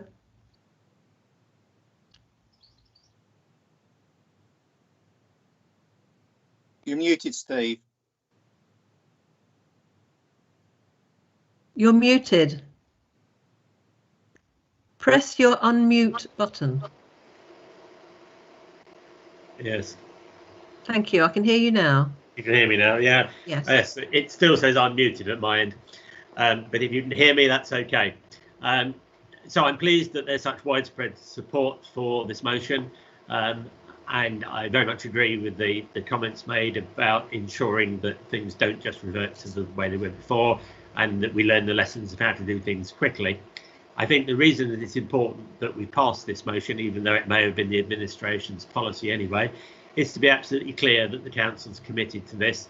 There will obviously be some winners and some losers in terms of road space allocation, and it's important that the council recognises and sets out clearly that it believes that the benefits in terms of active travel outweigh some of the disadvantages that motorised road users may suffer, and that we're committed to going in this direction. So I'm very pleased that it appears that everyone's in support of that. Thank you very much.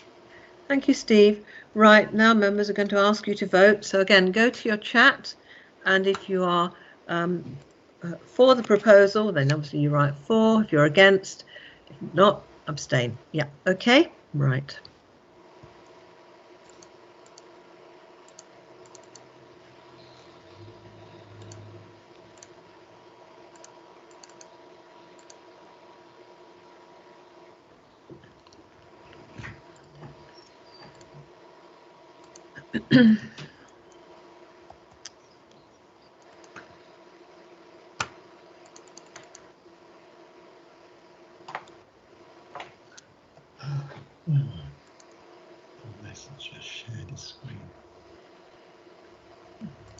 Paul, we can see your screen, your email screen.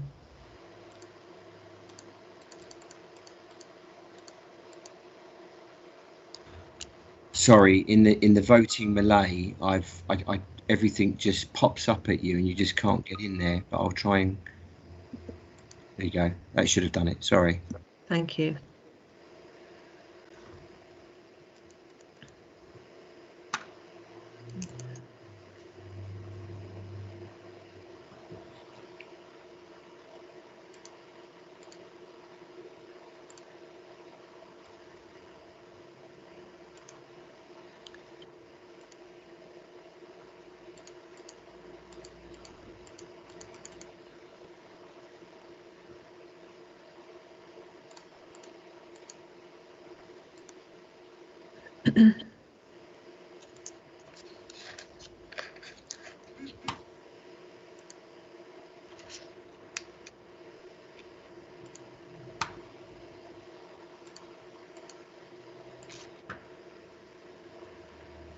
Right, that motion has been carried.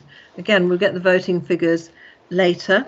Right, so can we move on to 5B4,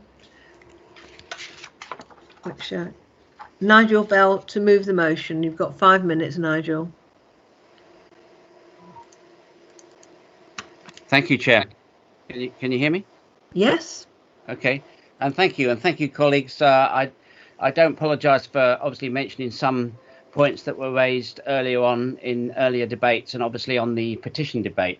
Now, this council recognises the extraordinary and outstanding contribution of our social care teams and their support staff during this unprecedented COVID-19 crisis, and thanks them for the enormous contribution they have made in supporting so many of our most vulnerable residents of our community through the most difficult of times. That there was a delay in providing the correct advice and guidance from the government to care homes on how to manage COVID-19 for patients and staff. The council notes that there was a shortage of personal protective equipment for staff and patients within our care sector and a lack of testing for patients and staff. That in parts of our county's care homes, most notably Hertsmere and Watford, the death rates from COVID-19 was disproportionately high. The council condemns the contemptible comments of the Prime Minister, where he shifts the blame away from his government's mismanagement of the crisis in care homes, when he stated in quotes, "We discovered too many care homes didn't really follow the procedures in the way that they could have, but we're learning their lessons the whole time." That this council supports an inquiry and investigation into these high care home deaths and what evidence there is of patients being sent to those care homes either from hospitals or other settings knowingly without being tested.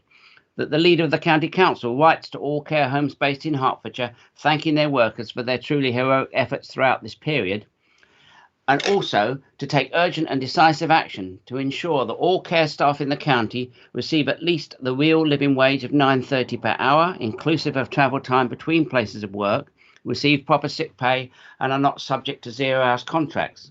And that the council regrets the long-delayed government green paper on social care, which has meant the COVID-19 crisis has shown up even more starkly the wide structural weaknesses in our social care system, and urges the council leader to also write to the Secretary of State for Health to now, as a priority, publish the paper taking into account COVID-19. As we discussed earlier in the motion on the petition, our group felt it was right, of course, to properly raise this question, and not just in Watford and Hertsmere. Our residents, whatever their usual views, surely after all they've sacrificed so much over the last 4 months, deserve an explanation about the figures. Our Labour group are clear that we had to first of all make clear our thanks and show our gratitude to the staff. Many of us have at least one care home in our division, and I'm sure we all have stories we could relate from care workers and their families about our concerns on decisions taken, and this may not be the time, but at least today puts down a marker towards it. What is most important here is our county's ability now and our care home's ability to face a possible second wave this autumn. And we need to know if, in the words of Nadra Ahmed, Executive Chair of the National Care Association, there may be providers who look at a second wave as just not affordable and just close the doors. Are there care homes in our county who are facing that situation? I'll leave that to be answered in time by the administration and officers from public health and senior NHS staff. Costs would prevent homes from bringing staff to live in-house to prevent infections, as a small number did in the lockdown, but limited the number of homes a carer could work in would also increase costs. And the key point, as Martin Green, Chief Executive of Care England, which represents the largest providers, is quoted in Saturday's Guardian, some organisations will go bankrupt and that will mean a lack of capacity. He went on, we need much greater support, clearer guidance on the isolation process and how to manage people with advanced dementia and learning disabilities. In care homes, where more than 21,000 residents replace carpets with clean wooden floors, build visiting pods and divide homes into zoned areas.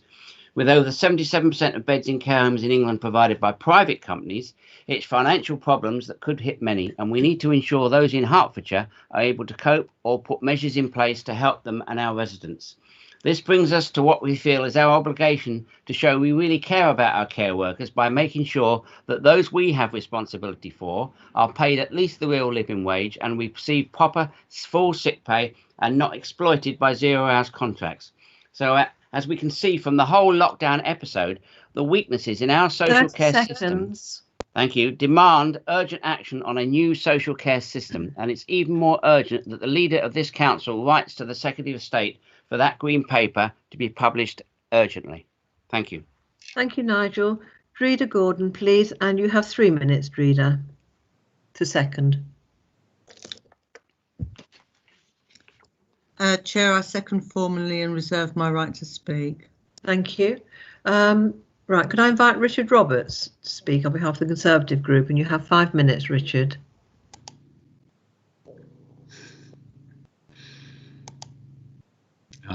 Come on.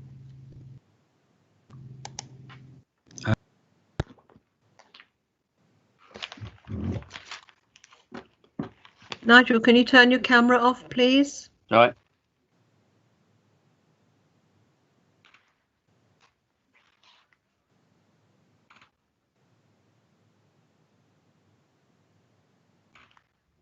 Richard, are you available?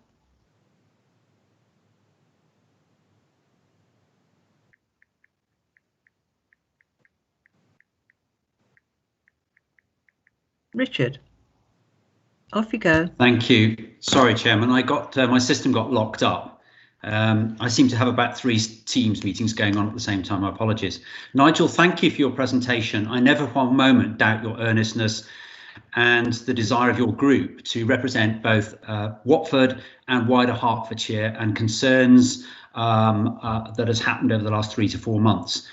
In some ways, it is slightly unfortunate that your motion is quite late in the day, and we have already had a significant debate at the head of this meeting. Notwithstanding that I'm going to, I'll certainly address some of the issues that you have raised.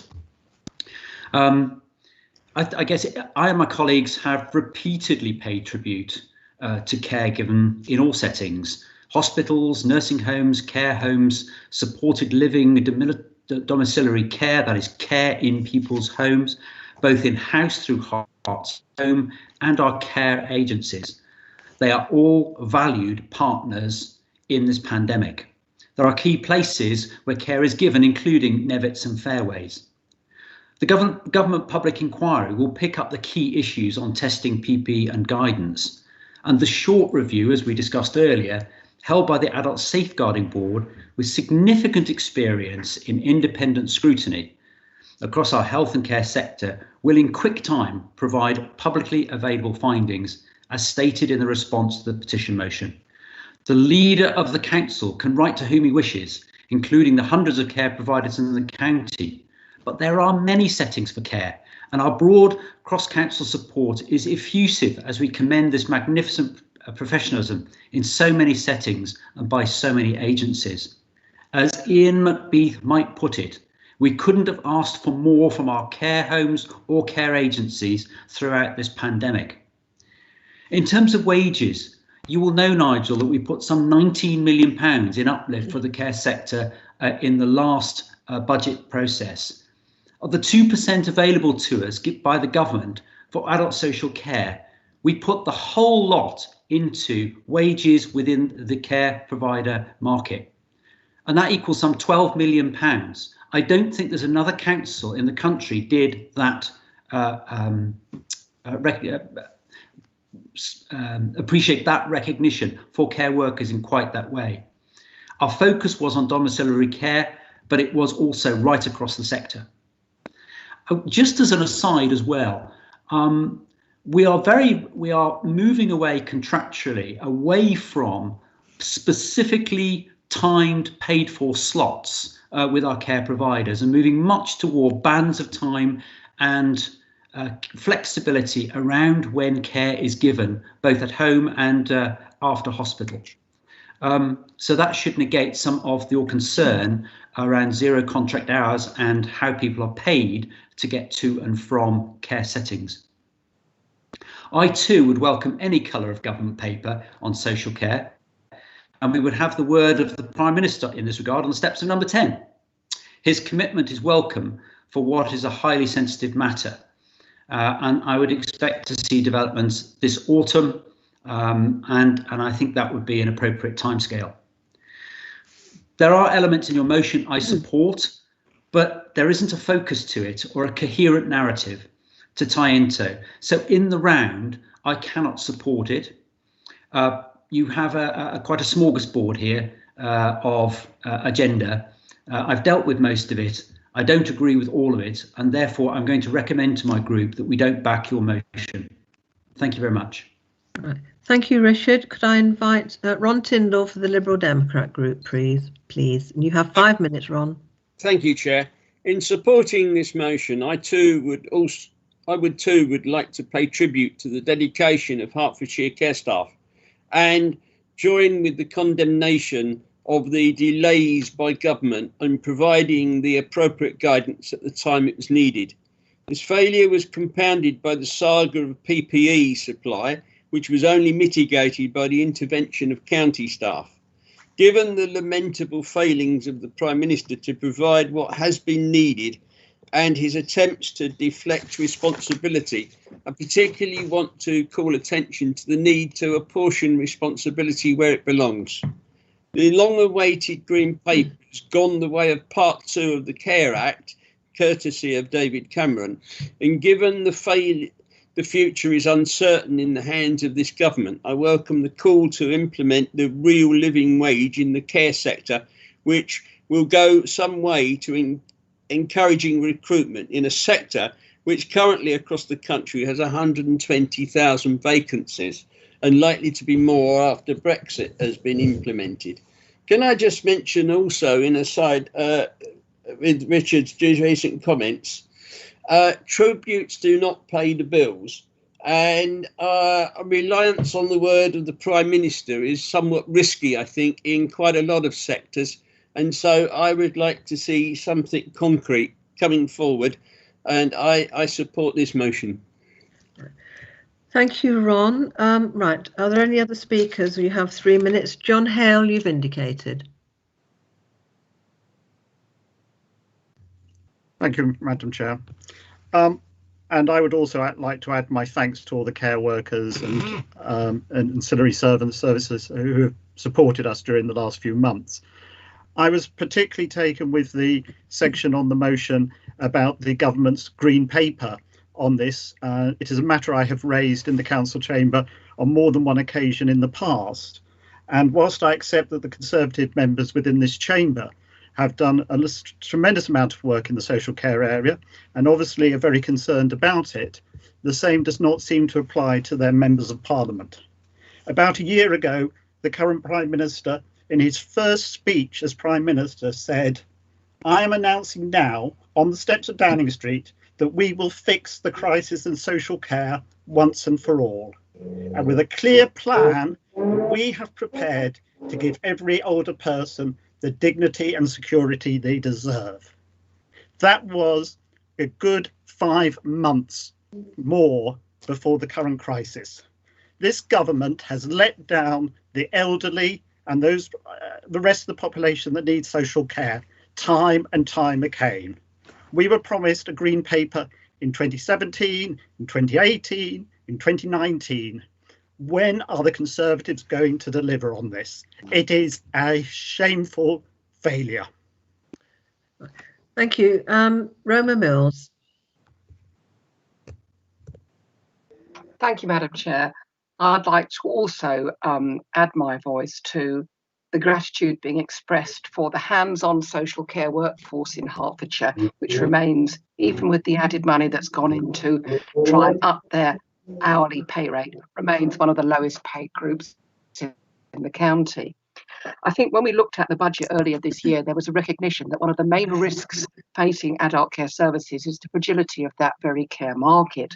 And I think it certainly is true to say that there will be care homes now who are facing a very uncertain future, as given the great concerns about death in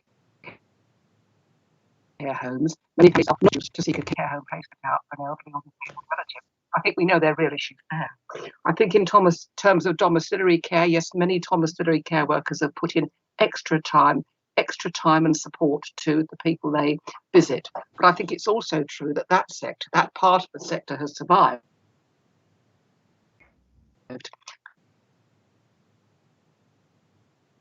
Roma, we can't hear you. You've broken up. I beg your pardon. The very fragility in the market, delay in providing PPE equipment has meant that many people who use services have been reluctant to access the support they need. Thank you, Madam Chairman. Thank you, Roma. Stephen Giles Medhurst.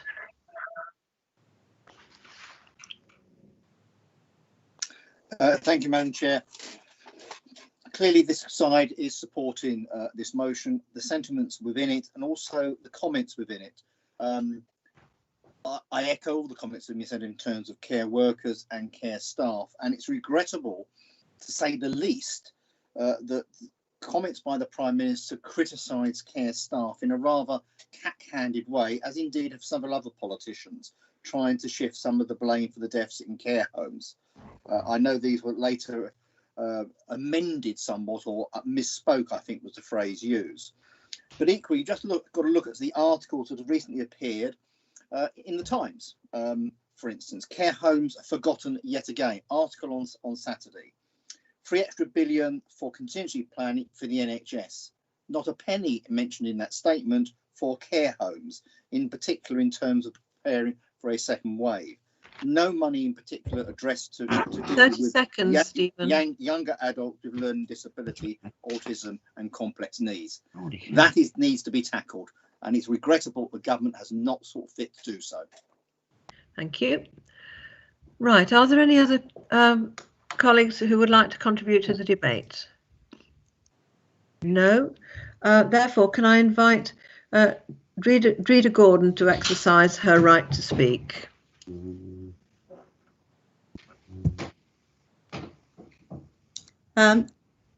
Thank you, Chair, and I welcome the support from the Liberal Democrats group for our motion. Quite regrettable that the ruling group are unable to support. Much of what's contained in our motion has been discussed in various motions, etc., and the petition in council. So I want to look particularly at the last point, which has been mentioned by other councillors in the debate, and that's in regards to the Green Paper. And I think that we can take some very positive steps forward in the wake of this pandemic, which has affected our health, our economic well-being, and has also caused the deaths of so many people. So that there are some positive steps that I feel that we could take. And key to the way forward on this is the long-awaited Green Paper. The Prime Minister did promise that that would be published within 100 days of taking office. Circumstances, I guess, overtook that. But I think we have to remember, and I want to be fair on this, that successive governments have actually failed to address the problems within the care sector. That is my own Labour government when it was in power, followed by the Alliance, and also more recently with the Conservative government. So I think we've all had a part to play, if you like, in the problems that now we are facing. But we have an opportunity to readdress that.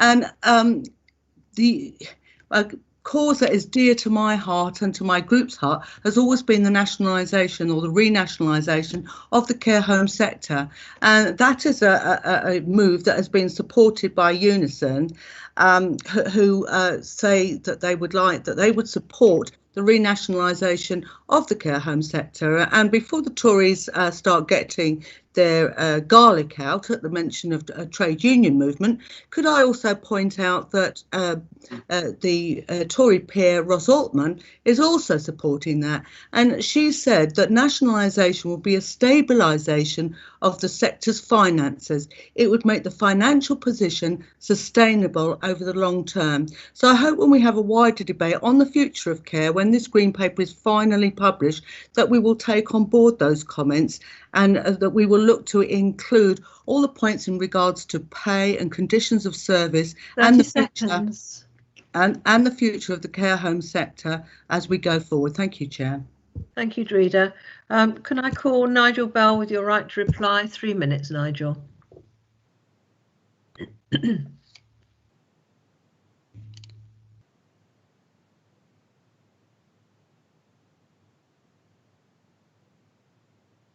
Can you turn your mic on, Nigel? Thank you, Chair, and I thank Richard for never doubting my earnestness. And again, I note and I do accept and recognise that the money that you put into the care workers' pay this year was certainly welcome, but I still think it was worth mentioning again the whole question of pay and also a question of sick pay. I think it's always important that that is mentioned, and they still are some of our worst paid workers in the county and in the country. So I'm certainly pleased that at least we've got to the point when the Conservative group are at least not going to vote against this. I suppose we've got halfway there, that they're not going to, that they're going to abstain. But I do take on board a lot of the points raised. I welcome the support of the Liberal Democrats. And obviously we'll go ahead, and I just hope that our vote today and what's done is another reason to try and get an inquiry. As I say, I finish on that, but we take on some of the good points that have been mentioned. Thank you. Right, thank you. Right then, we move to the vote, and again, can I ask members to use the chat function? And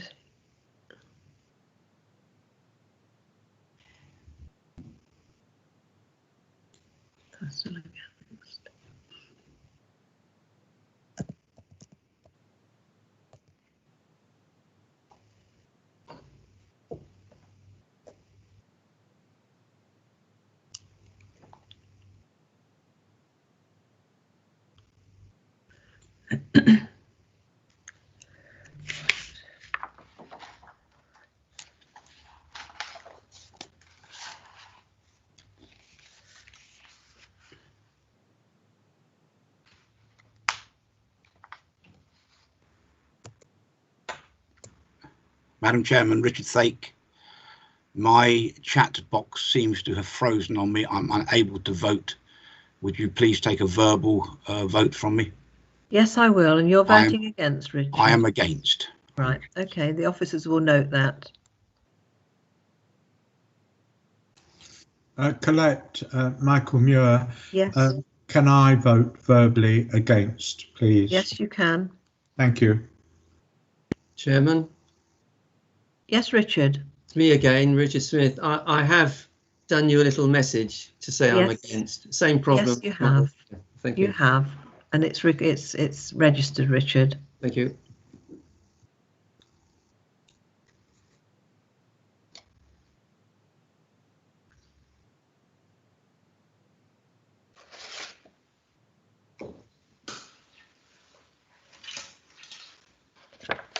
Any further votes to come through?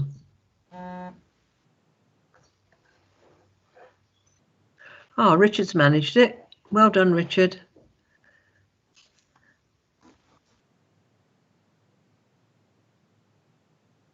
Right, the vote is now closed.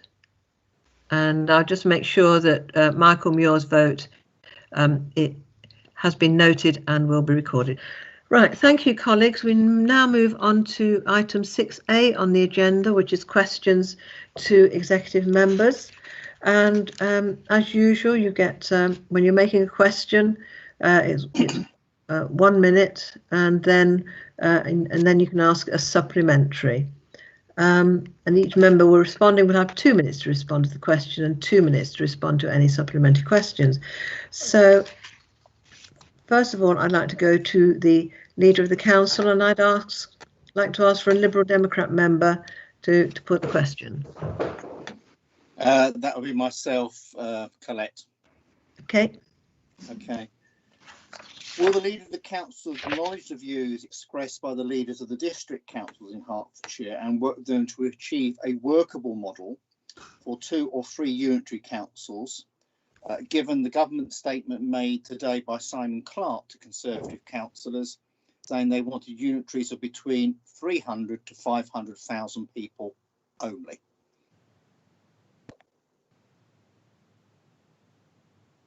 So thank you for your question, Stephen. We do need to look seriously at all the alternatives to the status quo. We need to consider the status quo and then indeed consider whether a single unitary council is the most appropriate way forward for Hertfordshire or multiple unitary councils. We need to be considering all of those alternatives, and I wouldn't want to omit the opportunity to think about all of those alternatives, including whether for Hertfordshire a single unitary council is the most appropriate way forward. Do you have a supplementary, Stephen? I do indeed.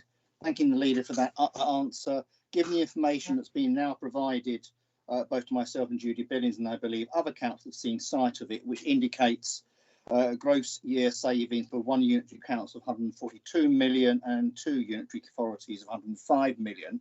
And I'm given to understand this research was carried out commissioned by certain people of the county council by Pricewaterhouse. Will the leader of the council now make all the information relating to these potential savings and one-off costs and all the background papers that officers have been preparing on this issue available to all members of the council forthwith? Stephen, thanks for your question.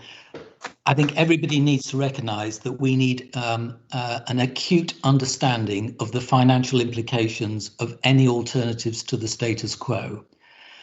And it's against that background that I've asked officers to secure the very best independent professional advice in order that we can all consider the benefits of the various alternatives. That work is in progress, and as soon as it is completed, it will be, of course, shared with members of this council and indeed with our district leaders and chief executives. Right, thank you, Stephen. Now can I ask the question from the Labour Party? Yeah, can I speak now? Yes, you can. Thank you very much. I'd like to preface my question by telling David something he won't know, which is that I've been in support of various forms of unitary government for about 20 years, certainly longer than he's even thought of local government as being anything in his life at all. So I'm not going to be put down for not immediately agreeing with his solution. But is he aware that the Minister also said this morning that he does not want enormous authorities? And given that I can't find another unitary authority bigger than 850,000-ish, so this would be 1.5 times that, does that not make him reflect on 1.2 million being rather large for a local authority, if not for a government? And if he prefers government, maybe he could go to one of those instead. Judy, you seem to have forgotten Birmingham. Birmingham is a city. It's a unitary council. It's a city. I was referring, no point quibbling on it, I was referring to more complex areas than a city. Well, your question was about unitary councils, and Birmingham is at least larger than we are. I hadn't forgotten Birmingham. I was talking about similar geographies. Right. I'm asking you if you'd like to reconsider on that basis. Are we still on your first question, Judy? I think that's been answered. Right, so what's your supplementary? I don't think it has. But Well, the silence suggests that David does think it has. So I will move to my second question, which is that on the excellent slides stating the case of government and ministers and everybody else other than the people of Hertfordshire that he's distributed, he makes the excellent bullet point that unanimous support from constituent councils for a unitary bid is not expected. The Secretary of State does, though, need to invite a proposal which could demonstrate a good body of local support. I'm just wondering how David will measure a good body of local support, given how disappointed he is at the moment by the districts. David. Inevitably, one needs to reflect on the views of businesses, residents, our partners across Hertfordshire, and indeed councillors across all of the local authorities in Hertfordshire. A broad body of support, including that of local MPs, will be very important in order to support a bid. Okay, we'll wait for Stephen McPartland then. Thank you very much. Thank you. Now, Andrew Stevenson has a question from the Conservative group. Yes, my question is about local engagement, and in the context that I've seen in my own division, very vibrant development of neighbourhood planning groups, for example. And I wondered, how can unitary local government perhaps enhance local engagement? Yeah, it's very interesting, Andrew, you know, when you reflect across all the talk in local government circles about the last mile and, you know, local engagement, you know, it's interesting to reflect on what that really means. If I reflect on the services provided by my district council locally in terms of curbside collection, I simply cannot fault it. Veolia do an excellent job. I do sometimes, though, ask myself the question whether we need 6 other curbside collection organisations in Hertfordshire delivering similar services. You know, when I look at the work that members at the county council do in terms of high-risk locality budgets, locality grants, helping people with admission, school admission appeals, getting people assessed for social care, the whole question of protecting vulnerable children. In my own case, supporting a 3G pitch against opposition from local district councillors, supporting the delivery of a new school. All of those things are very local, and we're seeing as members of this council that we're doing those services to our residents day in, day out. Thank you. Have you a supplementary, Andrew? Well, just perhaps the query as well that us county councillors ourselves are perhaps also part of that last mile at very local level. I see David nodding, so it looks like he agrees. Absolutely. All of those things that I just highlighted, Andrew, you know, are things which we as local county councillors are delivering directly to our people. And I cannot find better examples of local engagement and local leadership. Right. Thank you, David. Right, I'm now going to move on to education, libraries and localism. Do I have a question from the Liberal Democrat group? Yes, you do, Colette. It's Mark Watkin. I want to just quickly start by, Terry, by reading you a message that came through today. Nurseries won't take my kids because it makes more financial sense to keep their staff furloughed. This is nuts. How do we restart the economy? And I'm understanding that this is not an uncommon issue, that nurseries are actually taking the furlough approach rather than looking to provide education for our young people, hence stopping families from going back to work. Can he look into this and see if it is a general problem? And well, I'll wait to see what he says first, and then I'll ask my supplementary. Councillor Doris. Thank you very much indeed, Mark. Of course, we have to remember that a large number of the PVIs are actually independently operated, and to some extent they are independent of Hertfordshire County Council. And in that context, there's a limited amount of influence that we can extend over them. I am aware of the situations that you have identified, and I am also aware that we have had conversations with some of these over the last 4 or 5 months. It is a situation which I am uncomfortable with, and I am very happy to take further initiatives to see if we can actually persuade those PVIs that have actually furloughed staff and closed their doors to children, just, if you like, reflect on that and think again. But as I said at the beginning, they are their own independent organisations, and our influence or our instructions to some extent. Thank you. Can I then ask as a supplementary, Terry, can you get some clear facts as to what proportion of the PVIs are actually taking this approach and how significant a problem it is in the county? I think it's important that we get a sense of just what harm may be coming from this. I will certainly do my best to do that. I'm not sure, in honesty, whether that information is available, but if it is available, I will certainly get it, and I will share it as a written response to your question this afternoon. Thank you. Question from the Labour group. Has anybody got a question? Yes, I've got a question.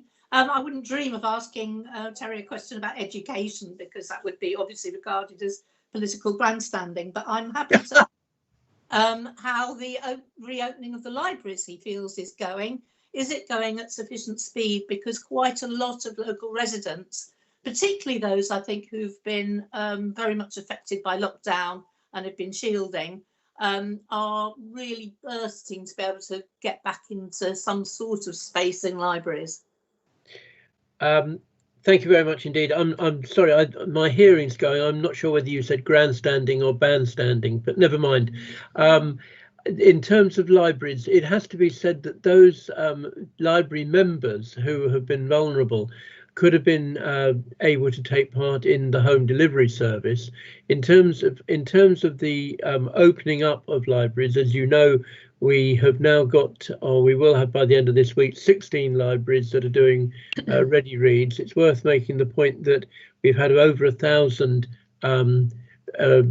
ready read requests, and we have shipped 23,000 books out as part of the ready read operation. So where that has occurred, we are I think we are moving there.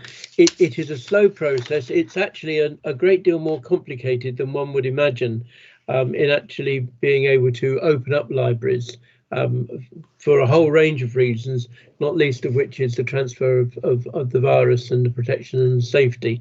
But we are opening up ready read libraries in another 6 libraries on the 3rd of August, and we are planning, I hope, to open our first 3 libraries to browsing also on the 3rd of August, and they will be at Watford, Welwyn Garden City and Stevenage. So we are getting there, but it's not until you actually delve into the detail and the nitty-gritty of the organisation that you realise what a complex process 30 seconds. I finished. Okay. Supplementary? Yes, I mean, I do, of course, delve into these matters as a concerned person about libraries and spokesperson for the Labour group on it. I think my point is that although people who were shielded could access some services, they're now seeing open air cafes, places where they can socialise, beginning to come to life. They're seeing bookshops open. So there's just a bit of a feeling out there that surely it's possible for them to use the social aspects of libraries as quickly as possible, as well as the ready read scheme, which of course I applaud. I'm just wondering if we couldn't be moving a bit quicker towards it. To some extent, Judy, and I mean this very respectfully, you've answered an element of your own question in terms of the reference to the social aspect of it, because when we do open the libraries up to browsing, it will only be for a limited time. They'll only have 15 minutes to go in there. Libraries at the moment, and when they do open up, the very nature of libraries with their bookshelves and so on and so forth makes it very, very difficult to actually get people to move around the library itself. With regard, you mentioned to bookshops. Now, bookshops and indeed libraries, if somebody picks up a book, that book has to then be quarantined for 72 hours. And we could actually finish up with huge piles of quarantined books in our libraries that are not on the shelves, which is immensely frustrating. So these are things that we have to work our way through to make sure that we stay safe. And the bottom line in all of this is that if we open up a library, and you mentioned also about open air cafes, well, and I'm not being flippant, but libraries are not open air, and there is a curiosity also about whether a library is a cultural centre, or whether, for example, in the same way that it is in St Albans and Hoddesdon, whether it's a retail unit, and whether or not retail rules apply. There is this still element which is not defined yet. We are moving forward. We want to get our libraries opened up, but we have to do it 30 seconds. Carefully. And the worst thing would be if we open them up prematurely and somebody happens to spread the virus for whatever reason, then we would be held up as being irresponsible, and that's something that I don't want our library service to do, or indeed the County Council to be seen to be doing. Same as schools, really, then. Sorry? Same as schools, then, really. Jonathan Kay for the Conservative group, please. Thank you very much indeed, Chairman. It's still about libraries again, Terry. The Ready Read service I know has been welcomed by a lot of people because they had over 3 months where there were no access to libraries. They understood why there was no access to libraries. The Ready Read service, where you bunch up books in themes or genres, seem to have gone down well, and I'm pleased to see that you're rolling that out to other libraries, including the one in Ware as well. What has the take-up been, and what has the feedback and response been so far? Well, it's actually been very good, as I think I just mentioned. It's been positive, and as at the close of play on the 18th of July, which was the latest information that we had, we'd processed 1,600 orders, and that was for 23,000 books. So I think that gives you an idea. And actually 23,000 books is an awful lot of books across our stock. And of course, when they come back, they have to actually be quarantined again. So we have to actually make sure that after 72 hours, they're ready to go out. The other thing is that, if I may just make the point about the complexity, is that there may be a book, and we're not giving people the opportunity to choose their individual books, because somebody may in Ware want to choose a book that is available in Rickmansworth, but we've actually got we would then have to get the book from Rickmansworth to Ware, and that becomes a logistical nightmare. We're spending an awful lot of time making sure that our libraries are fit for purpose, and that includes not just books, but computer terminals, and all the technology that actually goes behind running a library and making sure that that has been adapted to. And in point of fact, the library team is a very small team comparatively. And so therefore they are working jolly hard to actually do the very best they can. They're passionate about their libraries. They want to see them up and open within reason and safely and sensibly as quickly as possible. Thank you. Supplementary? Yeah, so in terms of the next step, I mean, you mentioned about browsing. How is that quite going to work? Do you just go in and thumb through a book and therefore you've touched it, but you can't take the book out, or you order it for another time? What's the next system going to be before we get fully back to, conventional library going? Well, first of all, the process will be that you'll go in and you'll only have 15 minutes, in fact, in the library, because we need to have the throughput of people, and we haven't got the space to allow congregations of people to actually be in the library at any one time. If you pick up the book and you thumb through it, as you've said, that will need to then be quarantined. And that's why it's quite difficult. We're hoping that people will go in, look for the book that they want. When they find it, they will pick it up and take it out and take it with them. I'm hoping, and I don't want to see people just picking up and browsing books by picking them up, because that will actually cause all manner of problems. Okay, thank you. It's not an easy job. As I say, we want to get people back in libraries. We are not trying to make it difficult, but we have to take care. Right. Thank you both. Right, moving on to growth, infrastructure, planning, and the economy.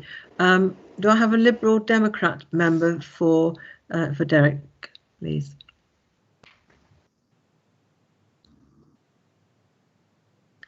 Can't hear you, Steve.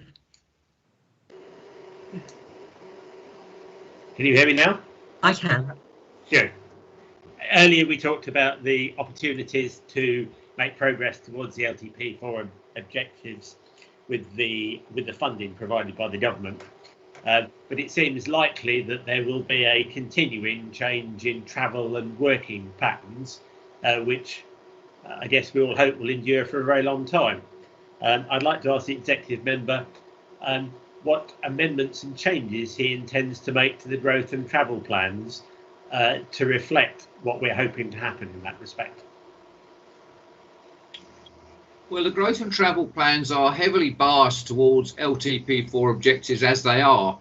I'm more than happy to have another look in an evolving situation. I always said that the growth and travel plans are not set in stone, and we would continue to evolve and look at them in the light of circumstances. So they are heavily biased towards LTP4 objectives as they are, but I'm certainly prepared to have another look at them over the next a year or so, just to make sure they reflect the reality of what's happening on the ground. No one quite knows where we're going to be post-COVID, whether it all goes back to normal or whether there's significant change, but there are indications, as you say, that travel patterns could change quite a lot, and I think we need to try and reflect that in LTP4 as far as is possible. Supplementary? I guess to ask what sort of timescale you'd expect that to be done in. Well, I think we need to see what the new normal becomes. I mean, there's a lot of evidence that the new normal may well go back to the old normal, but I think we need to wait and see, judging about the amount of traffic there is on the road. But I think we'll have to wait and see what the normal becomes. But as I said, I'm quite happy that the growth and travel plans are fairly heavily biased towards LTP4 objectives, some of which are going to be quite controversial anyway. But I can assure the council that we'll keep all this under review, and if there are particular elements in a growth and transport plan which members or ourselves feel are no longer appropriate, we'll make the necessary amendments. Thank you. Labour member, please, questions. Thank you. My question is, with the economic downturn, particularly that is happening, particularly retail, for example, the sad closure of John Lewis after 140 years in Watford. What can the portfolio holder tell us what actions Herts County Council can do to mitigate the damage from the economic downturn to support businesses and borough and district councils to ensure there is some economic mitigation in place? Well, we'll be doing a lot of work in conjunction, particularly with the LEP, as to the implications of these closures, and anything we can do to promote alternative employment, we will actually encourage. But I think there's quite a bit of, this is now going to be a very big work stream for the LEP, and I look forward to working with the LEP to try and mitigate the impacts of some of these downturns. Supplementary, Asif?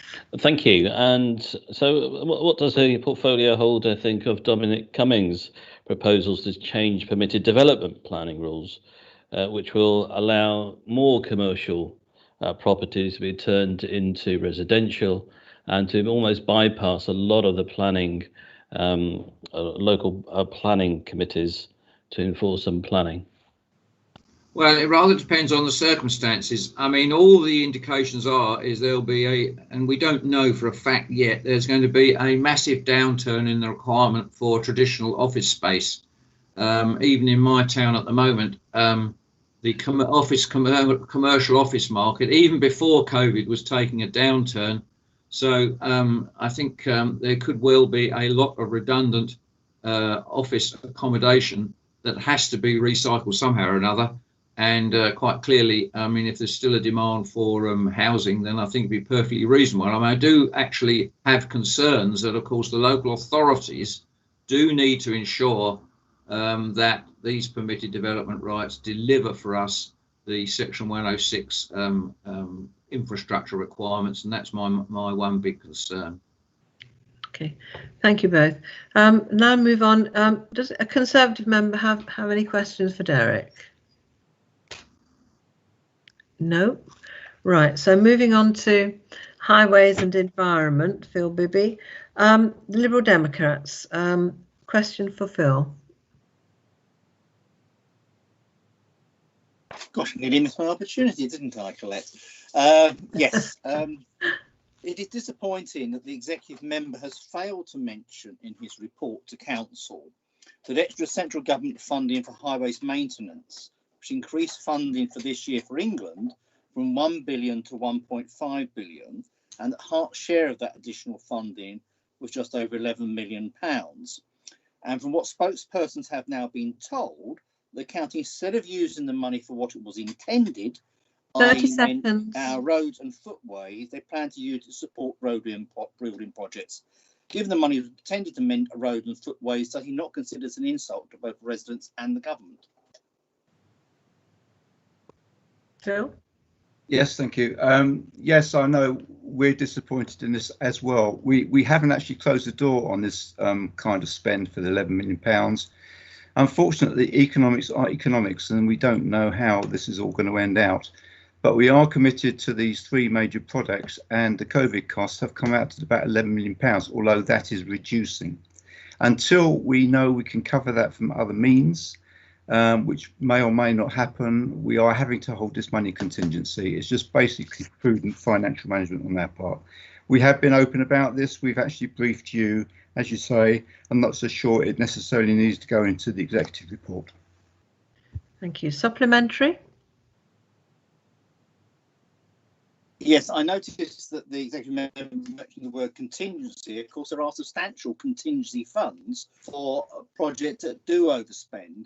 And I'm disappointed to see that instead of using those funds for what was effectively an increase in cost on road building schemes, it decided, in fact, instead to use money that's been allocated for road repairs and footway repairs. Why was the contingency fund not being used to deal with the increased cost of the three projects mentioned? Phil?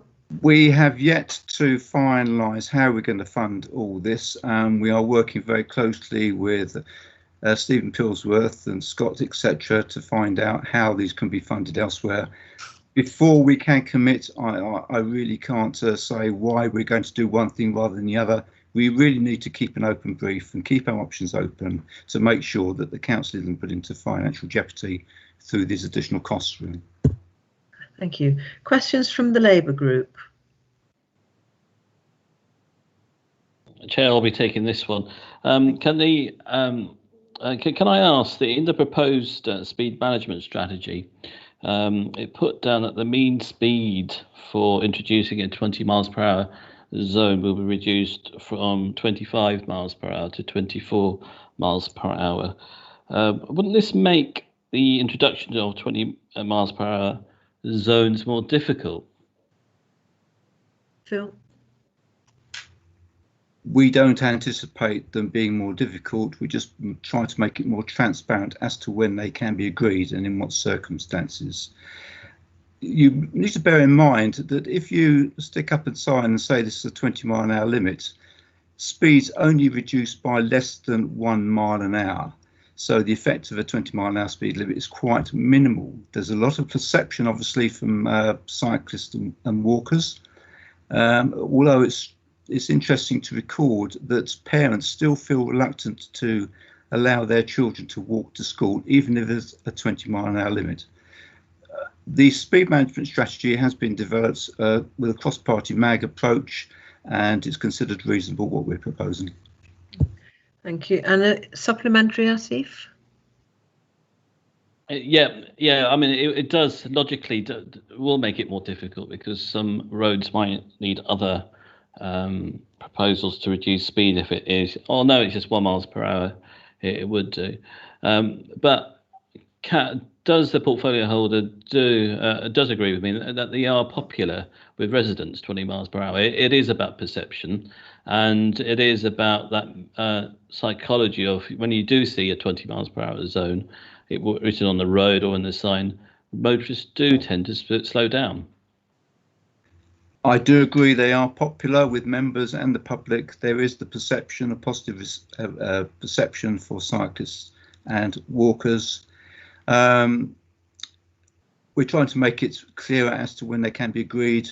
You need to bear in mind that these have to be self-enforceable, and therefore the mean speeds cannot be a lot more than what you're suggesting they should be, because they would not be enforceable and the police would not recognise them because they would not be compliant.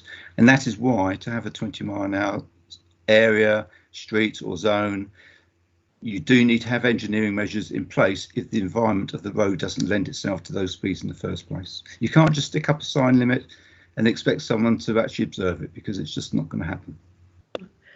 Thank you both. Questions from a Conservative member? There are none. So we move on to Public Health and Prevention. Tim Hutchings. Questions from the Liberal Democrat group, please. Hello, Tim. Nigel here, trying to be a responsible councillor. Just wondered if you could answer a quick question, which I'm apologies because I would have liked to have submitted this on paper so you'd have had time to prepare your answer, but apologies for that. But could you advise us on where we are now with the test and trace operations in Hertfordshire? Are we now totally fully prepared? And can you tell us how many cases have been tested and what proportion of contacts have been traced in the past 3 weeks since I believe this was rolled out in Hertfordshire? Yeah, it would be a good idea if you let me have that in advance, and I'd be very happy to get numbers for deadline.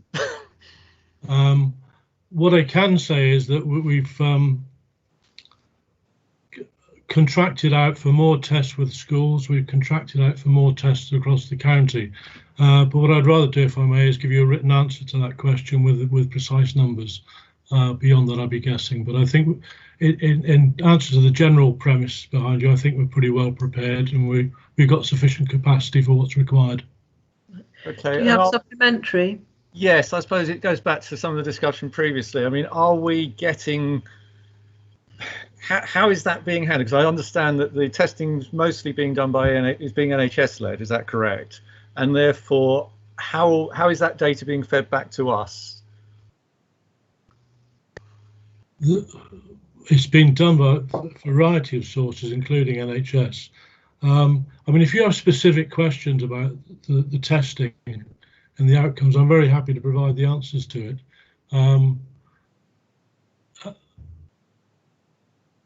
Perhaps a briefing. Right. I'm very grateful. I'm very happy to do that. In fact, I sent you an email this morning offering a briefing on data of all descriptions. So get in touch. But in the meantime, I'll ask officers to prepare a fully written answer to your questions. Thanks very much. Right. Thank you. Questions from the Labour group? Do we have any questions from the Labour group?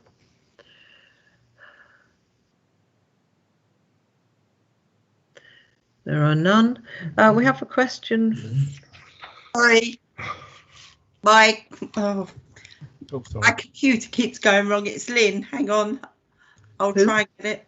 Okay. Lynn, are you asking a question? I am of Tim, if that's come through. Thank you. Sorry about that.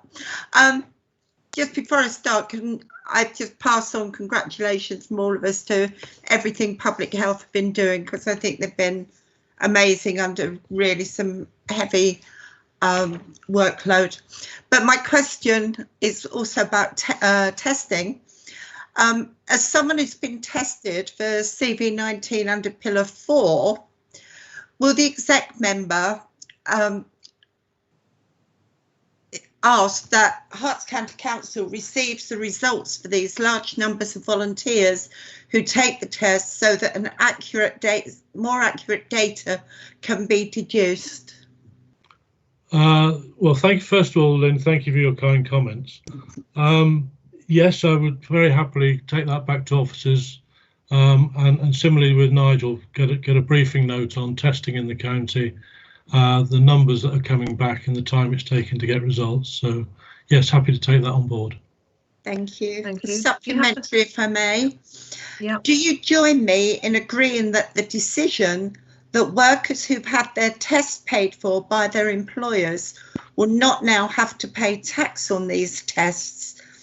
And that was the right one, even though it took the government days after it was announced on the 8th of July to announce that they will have to change the guidance that these tests are not benefits in kind. I wasn't aware of that. If you've got any examples of it, I'd very happy to take them on board.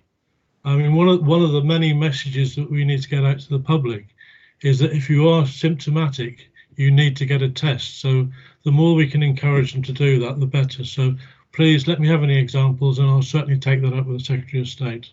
Thank you. Right. Leslie Green-Smythe for the Conservative group.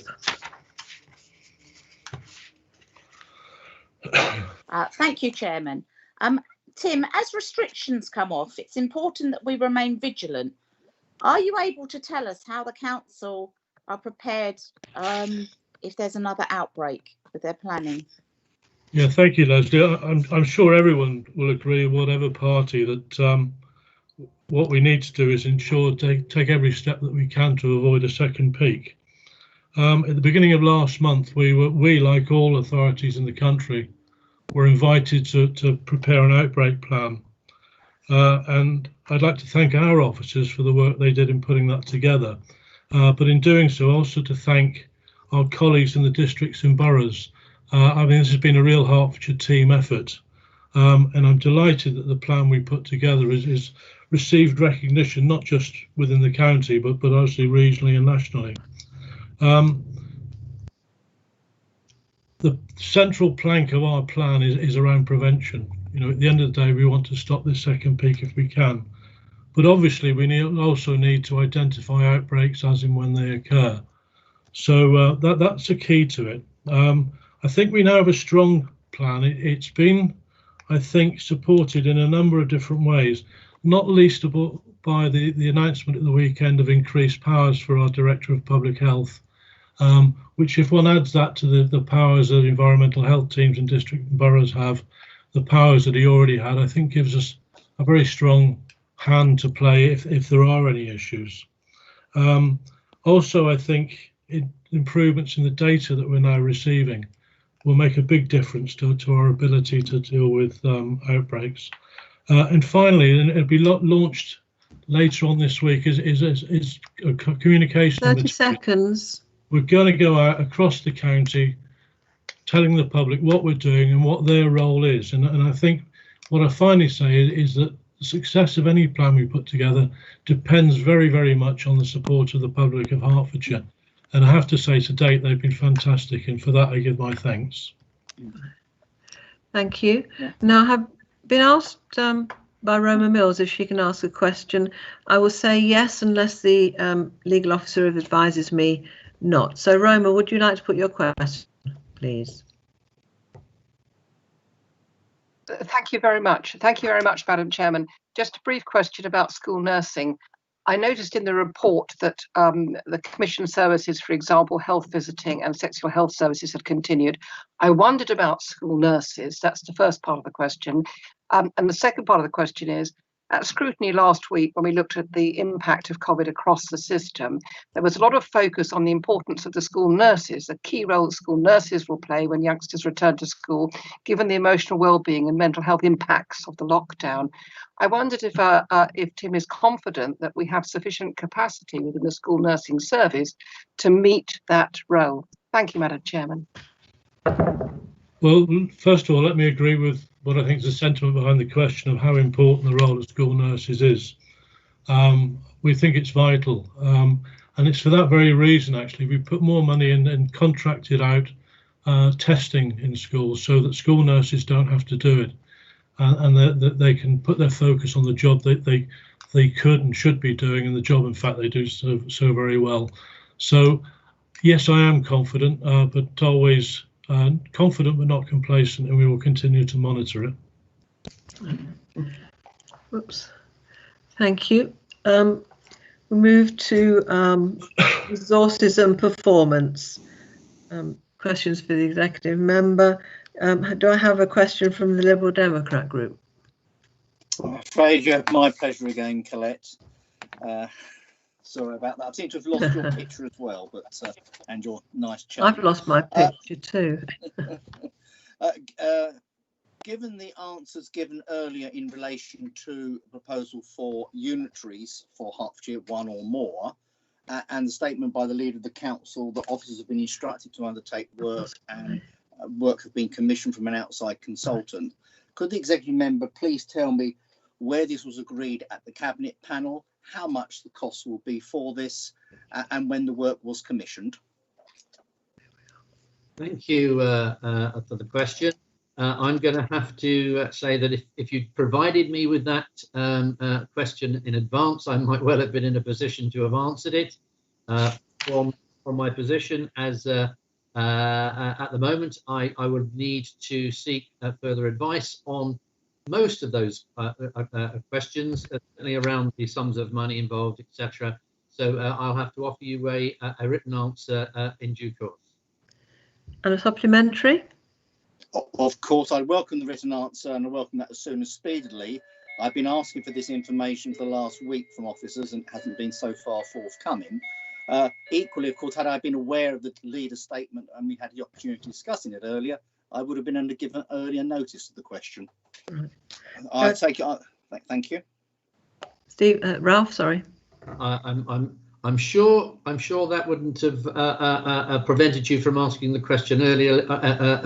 Should you have given me the opportunity, perhaps yesterday evening or even this morning? But I'm sure once the information has been collated, it will be provided for you in due course. Thank you. Questions from the Labour members? Oh gosh, sorry.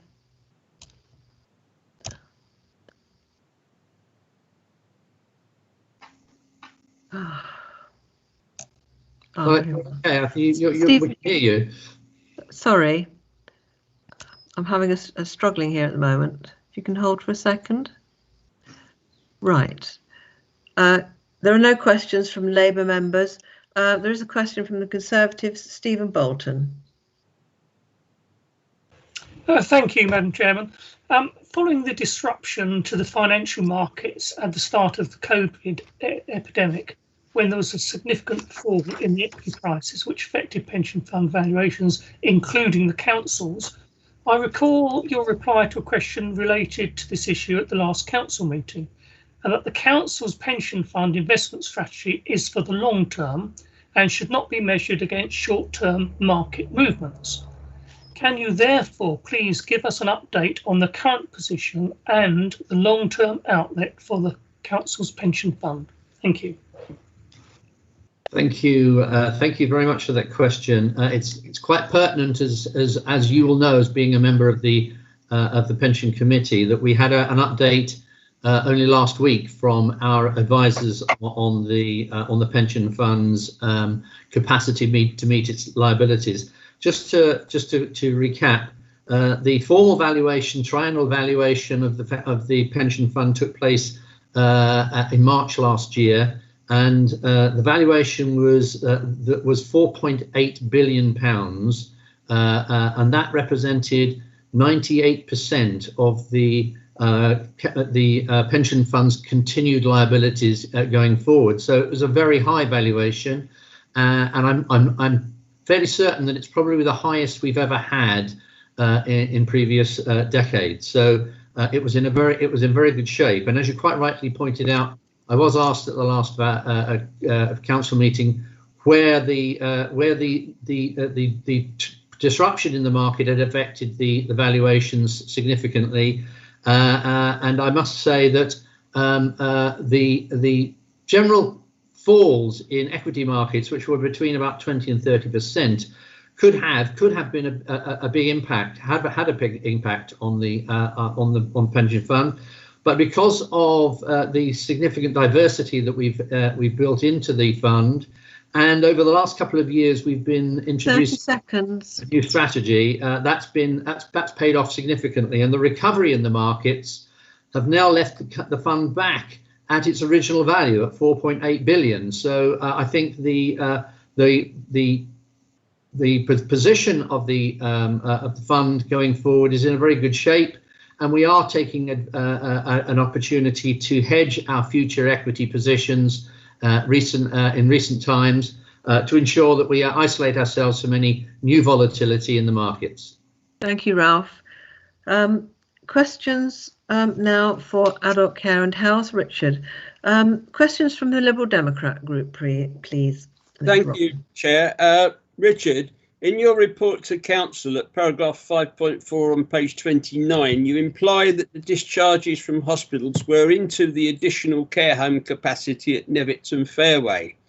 Will you confirm that Fairway opened on the 12th of May and Nevitts later that same month, several weeks after the emergency untested discharges from Hertfordshire hospitals into care homes, which occurred prior to the spikes in care home deaths in April? So I think the question is wrong. Did we discharge people from hospital to different care settings, of which Nevitz and Fairways might have been options? Ron's disappeared. It's all right. Carry on, Richard. I can Are you hear still you. there? You can still hear me. It's Cameron. You're correct on the dates, but when people are discharged and are discharged from hospital, they can go into a number of settings. They can go into NHS beds, other care beds that are not, they can go into care homes, they can go into nursing homes, they can go into their own homes. And of course, the NHS support is with reablement beds, which, for example, HCT might provide, we might provide, or the NHS itself might provide, the hospital service itself might provide. So there are a number of settings where people leaving hospital would go. I think there is an inference that people, and it's been made on several occasions, that some are, I'm going to leave that there. Ron, if there's a supplementary, and have I answered your question? So to a point, Richard, would you agree? This is your supplementary, yes? Yes, thank you, Chair. Would you agree that the 135 patients that were discharged into a care home setting, as announced at the Health and Wellbeing Board, were actually discharged prior to the spikes, and that we definitely need the inquiry to ascertain exactly why the spikes on deaths occurred? Okay, so 130 were discharged from hospitals to make room for the expected and anticipated peak in COVID patients coming into the NHS. If you remember, the slogan was "Save the NHS." Part of saving the NHS was to make sure there was nobody in hospital that didn't need to be there. So patients across the country were moved out into the different settings that I set out in part one of my answer. Nevitz and Fairways are still available to us now for exactly that route. And in fact are being used for COVID patients to recuperate. Right. Thank you, Richard. Thank you, Ron. Questions from the Labour group? There are none. Questions from the... Sorry, who's... Right. Drida, your message hasn't come up, but I can see you put your hand up. Do you have a question for the leader, for the cabinet member? For the executive member for adult care and health. It's been a long day, Chair. Yes, I do. Thank you. We have a commitment as a statutory authority to increase the proportion of adults with learning disabilities in employment. And given the forecasted downturn in the economy and the predicted levels of unemployment, can I seek a reassurance from Richard that these particular circumstances will be taken into account as we work closely with the other agencies and Connected Lives process in order to ensure that adults with a disability are not disproportionately affected? Thank you. Richard.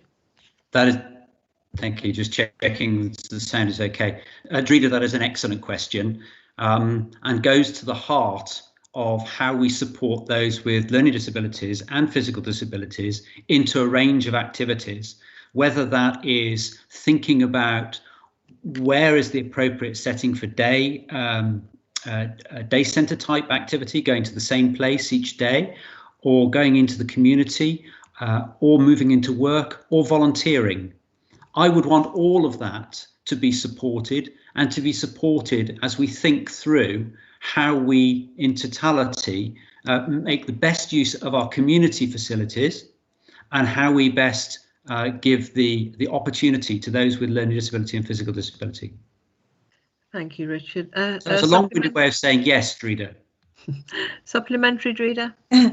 Thank you. I'm very much encouraged by that answer. Would it be possible? I realise that we do get the performance report that comes to adult care panel, but would it be appropriate for a panel to receive a report at some time, perhaps within the next year, as to how those initiatives are panning out and what success or whatever we've had with those particular measures in ensuring those opportunities, employment opportunities for adults with learning disabilities? I think it will be useful to bring a more complete report around change or rethinking around the opportunities within the community for those with learning disability. And any decisions will be made with those for learning disabilities, with the co-production boards. But I think it'd be really helpful to bring all that back into panel, and I would support that. Thank you. Moving swiftly on to children, young people and families, Terry Heritage. Do we have a Liberal Democrat question? Yes, you do, Colette, from Mark Watkin. And can I just reflect, the sooner we get back to panels, the better, so we can have some proper dialogue and scrutiny. But in the meanwhile, Terry, during the COVID-19 lockdown, schools were operating at a fraction of their normal level. What means were taken by the County Council to ensure that children with educational and healthcare plans received the support and education they were due?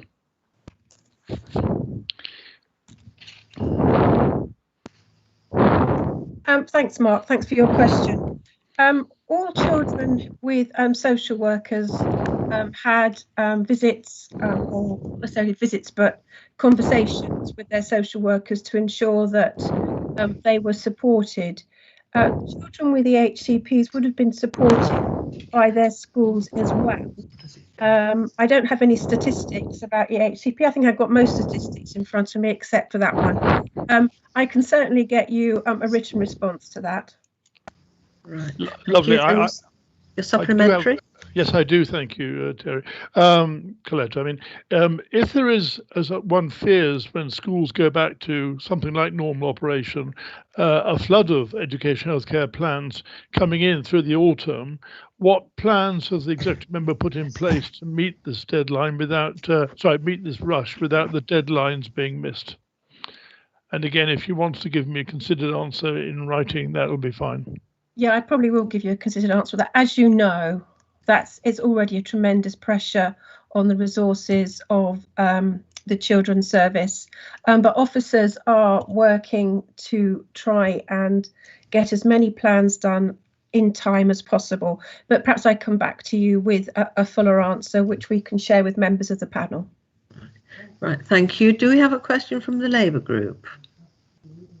Nigel Bell. Go ahead, Nigel. Thank you, Chair. And Teresa, can I just thank all of our Children's Services staff at the beginning for their hard work and commitment in the way they've showed such professionalism in carrying out their jobs during the pandemic. And we are grateful for them keeping so many of our most vulnerable children safe and looked after. Thank you. On my question, many of us are, while hoping that our schools and different settings are properly ready for all our children in September, can the portfolio holder tell me what plans there are from our youth services to provide an outreach service during this long period now until the first week of September? So the Alternative Positive programme, I'll get that right, which is community-based, is actually being run over the summer holidays. I think that's what's right, it's called. So that's being run. I'm not aware of anything else they're particularly doing, but there is, as you know, work going on in, there is the new specialist adolescent service, where if young people need help at 24/7, we have social workers that go out and support them. The National Citizenship Scheme this year hasn't been set up, but we just have the Alternative Positives. I think it's Alternative Positives. Carrying on. Supplementary. Okay, thank you for that. And obviously I'll find out more about that, but at least something's being done. But can she at least understand the concerns of many residents and parents that with the frustrations of lockdown being gradually released, but no schools obviously now as normal in the summer, that it's even more vital that youth workers are available to help keep many of our young people on the right track. Yeah, absolutely. Can I just come back? It's Positive Alternatives, the programme. Sorry, I got it around the wrong way. Okay. So just to say, as somebody who's tried to develop a local offering for young people in my own hometown, it is a real challenge to do things COVID compliant and DBS compliant. So that's why you're probably finding that we are finding that schools and local organisations aren't able to develop anything. There are social workers available, and they are doing as much as they can, but again, it's quite difficult to work in this environment. There is support generally ongoing for young people through their youth groups, but I will get I had a response from YC Hearts this morning around what was going on, and as I said, we've got Positive Alternatives, but that doesn't impact on everybody in a community. I'm afraid this summer it's going to be a little bit tough. I'll admit that. That's tough for young people. Thank you. Do we have a question from the Conservative group? No, then we will move on to Community Safety and Waste Partnership. Terry Hone. Questions from the Liberal Democrats, please. Hello, Colette. Can you hear me? Yes, I can. Good. I've got a question for Terry Hone. That is Councillor Hone. Earlier in this council meeting, we acknowledged that there are inequalities within our organisation and communities, and I commend the steps being taken by the fire and rescue services and other areas of the council. Given the existence of deeply ingrained and often unconscious discrimination across all levels of society, does Councillor Hone agree that Hertfordshire Police needs to do more to tackle this issue? In particular, does he agree with me that the absence of a public statement from the Police and Crime Commissioner on this matter is a cause for concern? Terry Hone. Well, I can't speak on behalf of the Police and Crime Commissioner. I'm sure that he would welcome you asking that question, perhaps at the panels, which you think on Thursday evening, which you can go along to and ask that question. That's the golden opportunity to do that. But yes, we would support that position. And if I can add that I do participate in a diversity group, a national diversity group, where we are looking at how we can make our fire and rescue service more diverse. And that group is part of the Fire Commission, and that meets about every 3 months, and we talk about what we've done and how we're going to do it in the future. So we are doing things in the fire and rescue service, but I can't speak on behalf of the police, I'm sorry. Right. A supplementary? Yeah, I wasn't expecting you to speak on behalf of the Police and Crime Commissioner. How do you see the County Council working with the Police and Crime Commissioner on addressing these issues? This is something I think we should raise at when the cabinet panels restart in the autumn. But I'd be interested to know what you think the County Council can do to assist the police in this matter. I think, through Chair, the answer is encouragement. And because we have now arrangements in place where we are working together much more closely as a result of them not taking over the fire and rescue service, the police that is.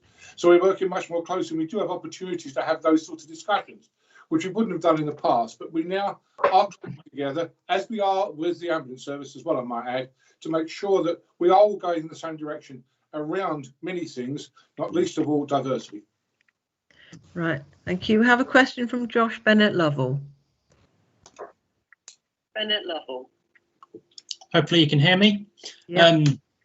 Given some of the excellent work that's being conducted tackling violence, improving community safety by our district and borough councils, one such example being Stevenage Against Domestic Abuse, though of course many play schemes are offered across the county as well. Does the executive member not worry about plans that moving Hertfordshire into a unitary authority would put many of these services at risk, which help to keep Hertfordshire residents safe? Thank you for that. I think the answer to that question is there are so many services which are, as you quite. There are so many services which are. Joshua, can you mute, please? Nigel, can you mute, please? Thank you. Yes, it was you, Joshua. And I've lost train of thought now. Yes, there are many services which could benefit from having a one perhaps a unitary 1 or 2 unitaries or even 3 unitaries across Hertfordshire, perhaps many services, one of which might well be the interactions you mentioned there around, because we are responsible, of course, for adult care.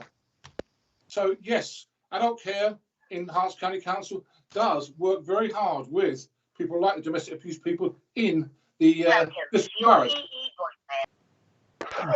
Okay, right. Thank you, Terry. Now we've completed 1 hour of questions. So well, I've got a supplementary on that. 1 hour of questions. So I've got a supplementary, Colette. If it's very short, Josh, we are out of time. I'll let you ask your supplementary. Well, no, I have the right to speak. I have the right to speak for 1 minute on a supplementary. Get on with it then. Get on with it then. Okay, I will do. So I mean, you highlight then, Terry, some of the opportunities, yes. But I guess the risks are, right, that we've been given this plan. It doesn't seem to be particularly well thought through, at least it's not well detailed yet. And it suggests that there are effectively £140 million of savings by combining into a unitary authority. And I do wonder where that money is coming from. And it seems to me that unless you're making wide sweeping cuts to staffing arrangements, changes to contracts, redundancies, etc., the very jobs that keep our communities safe, then this is going to be a huge risk to maintaining the safety of residents across Hertfordshire. Perhaps you agree. I can add 2 things here. One, of course, those people who've responded already have not seen any details whatsoever of how those monies are put together. So to question it and say no and work down from there without seeing those details is perhaps premature. Secondly, straight away, I can give you £22 million. £22 million from the Herts Waste Partnership. If we had one collection authority in Hertfordshire which collected waste and disposed of waste, so we are told by PricewaterhouseCoopers and also confirmed in independent inspections that we could save over 20 million towards £22 million in efficiencies for the people of Hertfordshire. So it's a classic case where it could be done. That's just my contribution to it. Rest assured, of course, it will not affect the fire and rescue service. Right. Thank you, Terry. Thank you, Josh. Right. As the hour has slightly overrun, we move straight on to item 6B, which is written questions to executive members, and they are as set out in the attached annex at 6.1. So items 7, 8 and 9, the time set for speeches, move 5 minutes. First speaker from each group or speaker has been nominated by the chairman previously in writing to the group leader 5 minutes. All other speakers, including the mover of the motion, when exercising their right of reply. 5. Moving to report from overview and scrutiny. Can I invite David Andrews to move the motion? And you have 5 minutes, David. Thank you very much, Madam Chairman. I'll keep it brief. If you'd be so kind, I would ask that the council receive the report from the Overview and Scrutiny Committee, and in so doing, may I just say that one of the items on there, page 79, refers. Page 80 refers was the meeting last Thursday of the Overview and Scrutiny Committee combined with the Health Scrutiny Committee, which was a slightly more complex meeting than normal. We've conducted a great deal of business, and I'd like to take this opportunity, if I may, to thank all the participants. We heard from many contributors, both internal and external, but my thanks to our members. We have adjourned the meeting. We will resume shortly, more of that later. And also my heartfelt thanks, and those of Seamus Quilty, to those that facilitated a roundly complex meeting, particularly our colleagues in Democratic Services and our scrutiny officers. Thank you, Madam. Thank you. Nigel Quinton. Thank you, Chair. Yes, I'd like to second the report. Just a couple of quick comments. I did comment to officers and to David as well that I did feel that the report on the call-in decision under 1.2, 1.3 would have better reflected the outcome had it recorded the number of votes cast and the fact that it split down purely party lines, which I see as a negative factor in scrutiny. but maybe for the future we might have to call for those votes to be recorded.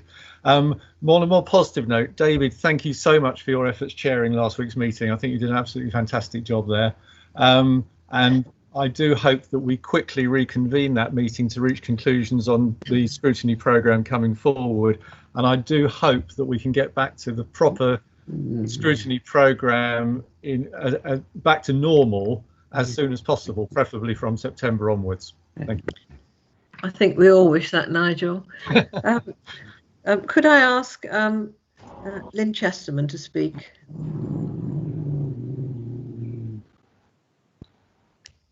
I'm here. I'm coming. Yes.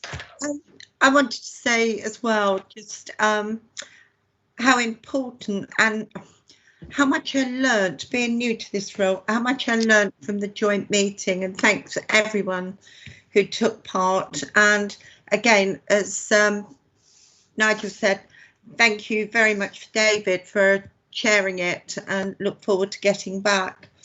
I think, like Nigel, we're both sort of quite new to the overview and scrutiny, so it's quite an uphill and a very important role, but the report I'd like to second, and just say I hope in future I've learned a bit more to be able to comment a bit better. So thank you very much.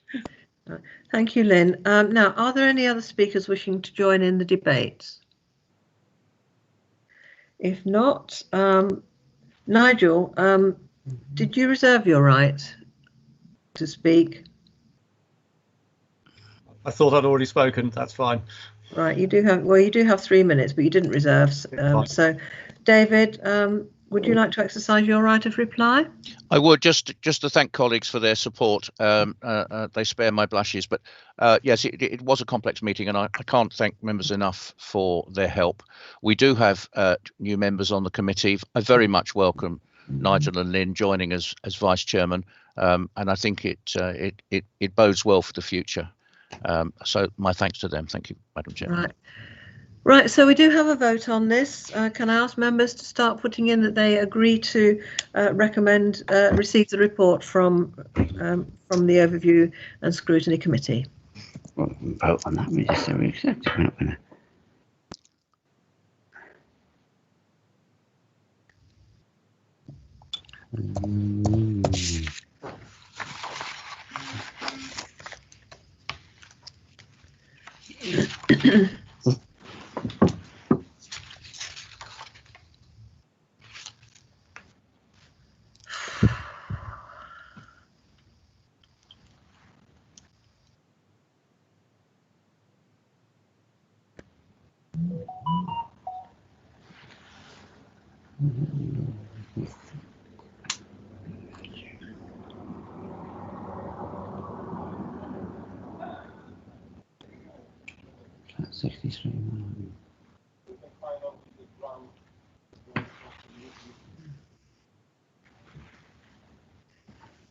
Right, so that item has been carried. Moving on to item 8.1, report from the Health Scrutiny Committee.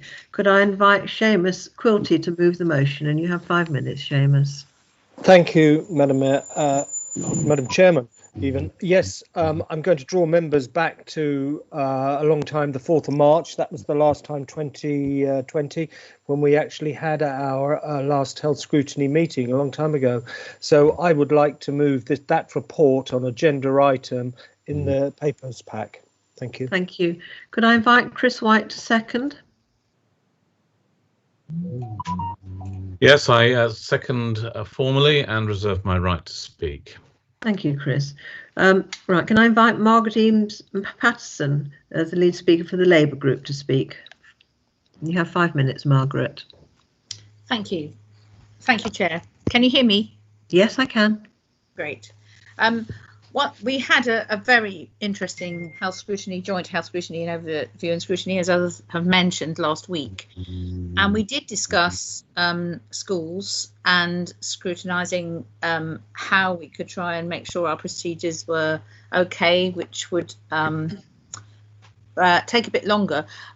One of the things that I have been particularly concerned about is academies, in that academies have sort of fallen through a hole.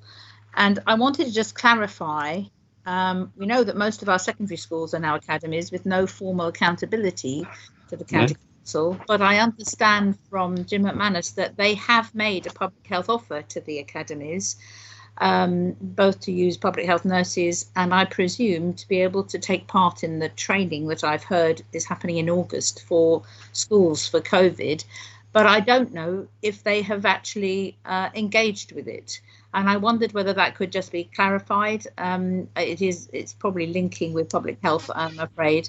But Tim, yeah, if I could just ask that question, yeah, what has happened to academies and have they engaged with the process that had been put in place for other schools, particularly our primary schools, for going back to school in September, but they could be our most risky, weakest link for possibly an outbreak in the future or a second peak in Hertfordshire. And I just wanted to know how we can try and guard against that. Right. Are there any other speakers? Right. Okay. Seamus, I believe that you'll be answering that in your wrapping up, surely. Well, I will. I'll try to. It's a very complicated question, and I'm sure it would have been better if we would have had it beforehand, because I think it's more for public health and for Tim. Right, okay. Seamus, can I halt you there then, because that you've answered, you've covered that, and in fact it's Chris White's. Sorry. Invitation to exercise his reserved right. Yes, I can't speak on behalf of the administration because that's not my role, but I'm reasonably confident that schools in general, it's not just academies, there's also independent schools, are being looked after by public health like the rest of us are. It is relevant to the old relationship between the LEA and schools, which has fallen by the wayside.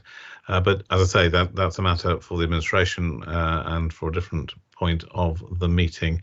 What I would say is, yes, it is important to get away from the joint meetings and to go back to having the normal schedule. There is a lot to do. One of the things constantly that needs to be looked at is West Herts Hospital Trust and the money available for building. There is, as usual, a flurry of newspapers correspondence implying that the tweaking of government funding means that we can have an all singing, all dancing green site where nobody wants it. That isn't the case. The trust is continuing to proceed with its plans for a massive total refurbishment of Watford, but we will have to scrutinise that in due course. But it is one of those topics which is there to mislead the public and indeed some of our elected representatives. So I do put that health warning on the situation west of the county. There is much to do. That comes out of the joint scrutiny in terms of scrutinising the NHS, scrutinising what happened with the emergency in Watford Hospital when the oxygen supply was not sufficient to cope with all the users through piping rather than the amount of oxygen. All of these things need to be looked at, and we continue to work with our health colleagues on a constructive basis without, of course, overloading them. I do think it is important for everyone to recognise that continuing at full pelt with health scrutiny during the lockdown was probably about the last thing the NHS needed. Okay, thank you, Chris. Seamus, if I can follow on there. You've got 3 minutes. Yeah, follow on from what Chris said, how right he is that the health service itself is a very fragile service. It's gone through an awful lot. We do not want to burden it at any time. We are building up our scrutiny for the autumn, the health scrutiny for the autumn, and we'll be looking at all those areas that Chris has actually.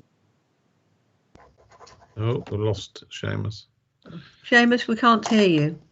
That's better. Sorry, I am speaking. Yeah, I have suggested before to Margaret that if she has any questions regarding public health or any health issue, she should contact the relevant officers. In this case, the question is about schools and public health. She should contact Professor McManus by email. I'm sure he will answer that directly. Okay. And that's all I have to say. Thank you. Right. Thank you, Seamus. Right, can we then move to the voting, please? To say that we've accepted and received the report and accepted it.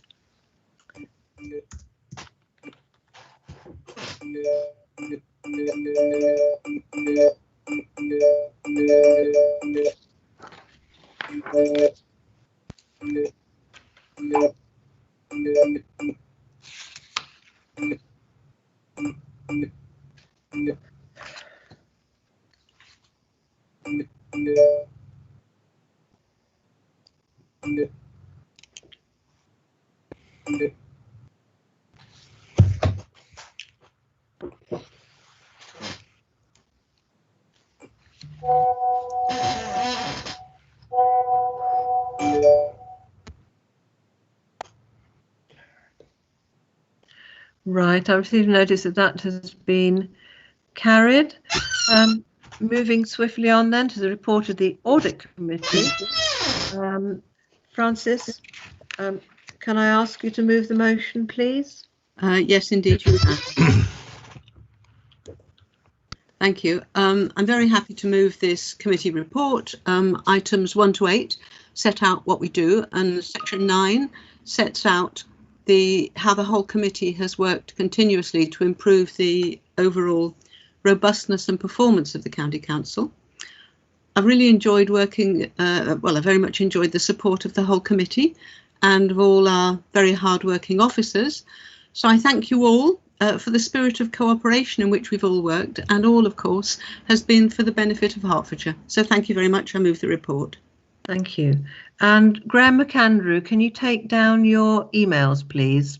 We can see your email screen. Thank you, Colette. Yeah, it's right in the middle of the screen. Yeah, okay. Can you do that, please? Great. John Graham, can I ask you to second the report, please? Yes, can I formally second the report and reserve my right to speak? Thank you. You can. Right, I have Paul Zukowski as the first nominated speaker. Yes, Paul, can you speak, please? Yes, thank you. I welcome the general report. I think the audit function is broadly working well within the county. However, I am going to raise at full council the item that I raised at the audit committee when I came back onto it. When I first joined this council back in 2013, I was involved in a piece of casework that involved misappropriation of funds by an employee of the council in adult care services. And it became fairly clear that adult care services as an organisation at that point was not looking after its customers' money properly. This was in relation to the deputyships, and there's been a lot of water under the bridge since.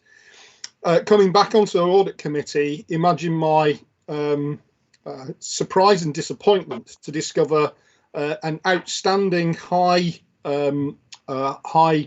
notice audit recommendation that was overdue for implementation and had only just been implemented, relating to financial management in adult care services. And I do think that we are missing a trick in not looking much more seriously at what's going on with money management within adult care services. And I think audit committee should have a role to play in that, and a much wider audit is perhaps needed. A much wider, perhaps scrutiny is needed of that entire area of financial management. I think we've got some fantastic officers in place. I just don't think they're given the remit, and I want to see some of that changed, because we're letting our residents down if we're not making sure that both their and the council's money is kept safe. Thank you. Could I, as part of the debate, could I invite Sharon Taylor to speak as Labour representative?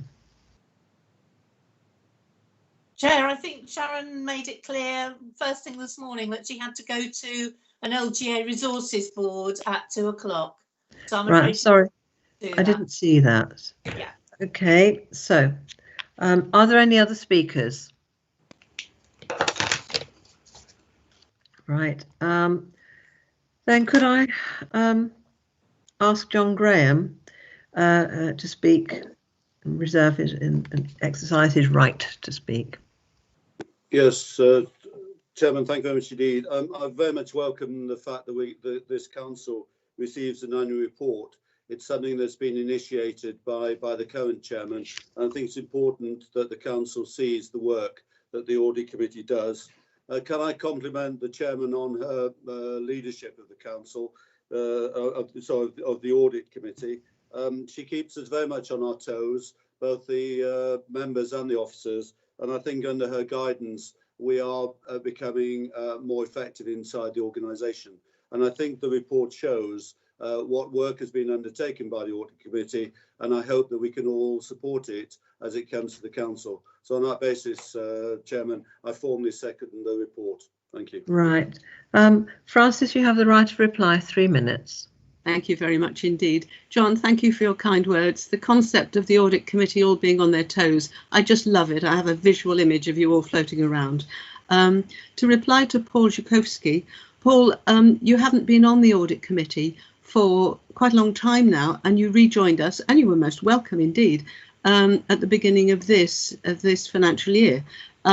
So you weren't part of the audit committee for the period for which this report applies, and perhaps I could refer you to 9B and C in the report, which sets out how very rigorously we have been following up now on outstanding pieces of work which audit recommendations have been made to service areas via our internal audit, and some of them haven't been followed up. In particular, 9C, calling in officers to audit committee and challenging management when agreed audit recommendations implementation dates are missed. So I'm delighted that what you have said enables me to draw to everybody's attention the excellent work that's been going on. And again, the officers have been very, very helpful with this. Rumour has it that some service areas have been very uncomfortable when we've drawn to their attention that some of the reports haven't quite been followed up quickly enough. Welcome to the committee, Paul, and thank you all very much indeed. So I move the report. Thank you, Francis. Right, can we move to the vote, please? I note that Tim Williams asked to speak, but Tim, your request didn't come in until after I'd requested the seconder to speak, so unfortunately you weren't able to speak. Right, so now if we can all proceed to the vote. Sorry about that.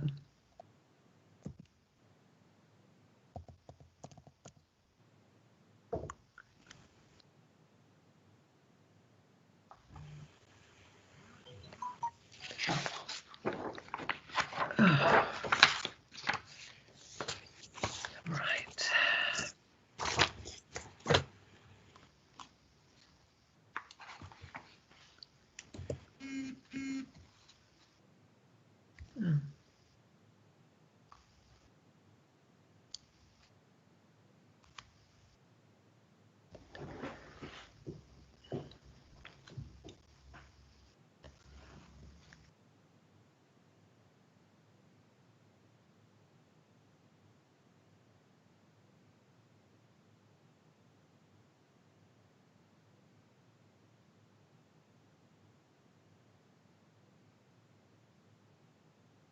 Colette, you're on mute.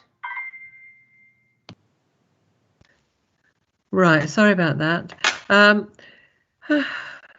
Right, we have a result for that vote. It has been carried, therefore that report has been received by the council. Thank you. Right, moving on to item 10, which is notices of motion under Standing Order 9.6. 10A, Steve Jarvis to move. Hello, can you hear me? I can hear you. I'd like to move the motion at 10.2 in my name, which I understand is all I'm allowed to do formally.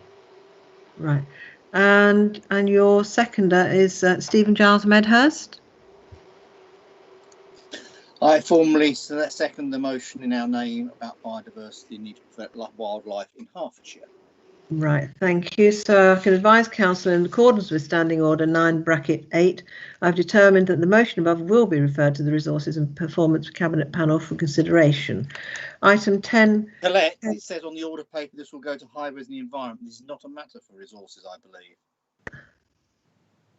It's a matter for Highways and Environment. Can you please confirm? My order paper says quite clearly Highways and Environment. Right. I'm looking. The next one is referred to resources, but this one says Highways. They both on my briefing notes. They both say Highways. So I was a little surprised to see that when I was reading it through just now. So we will amend that to. Sorry, to what was it? Highways and Environment would be the appropriate place for this, please, Colette. Thank you. Right. Thank you for that. Right. 10B, 10.3, Barbara Gibson to move. Is Barbara with us?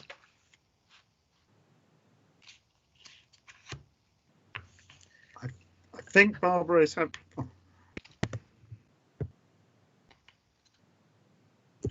Yeah, I think. Oh. Sorry, John. Yeah, I was doing the same thing. Barbara's having issues with her Wi-Fi, Colette. So she's asked if one of us could step in at very short notice to move the motion on the order paper in her name. Right. So, John, as you're already on there, can you move the motion, please? Can't hear you. Sorry, I'm happy to move this motion on gender diversity and formally move it. Thank you. And do you have a seconder? I'm content to formally second. All right, get slightly first. I'm happy to formally second. I got Paul first, so I'm going to accept Paul I don't care. as a seconder. I hope you don't feel miffed, Stephen.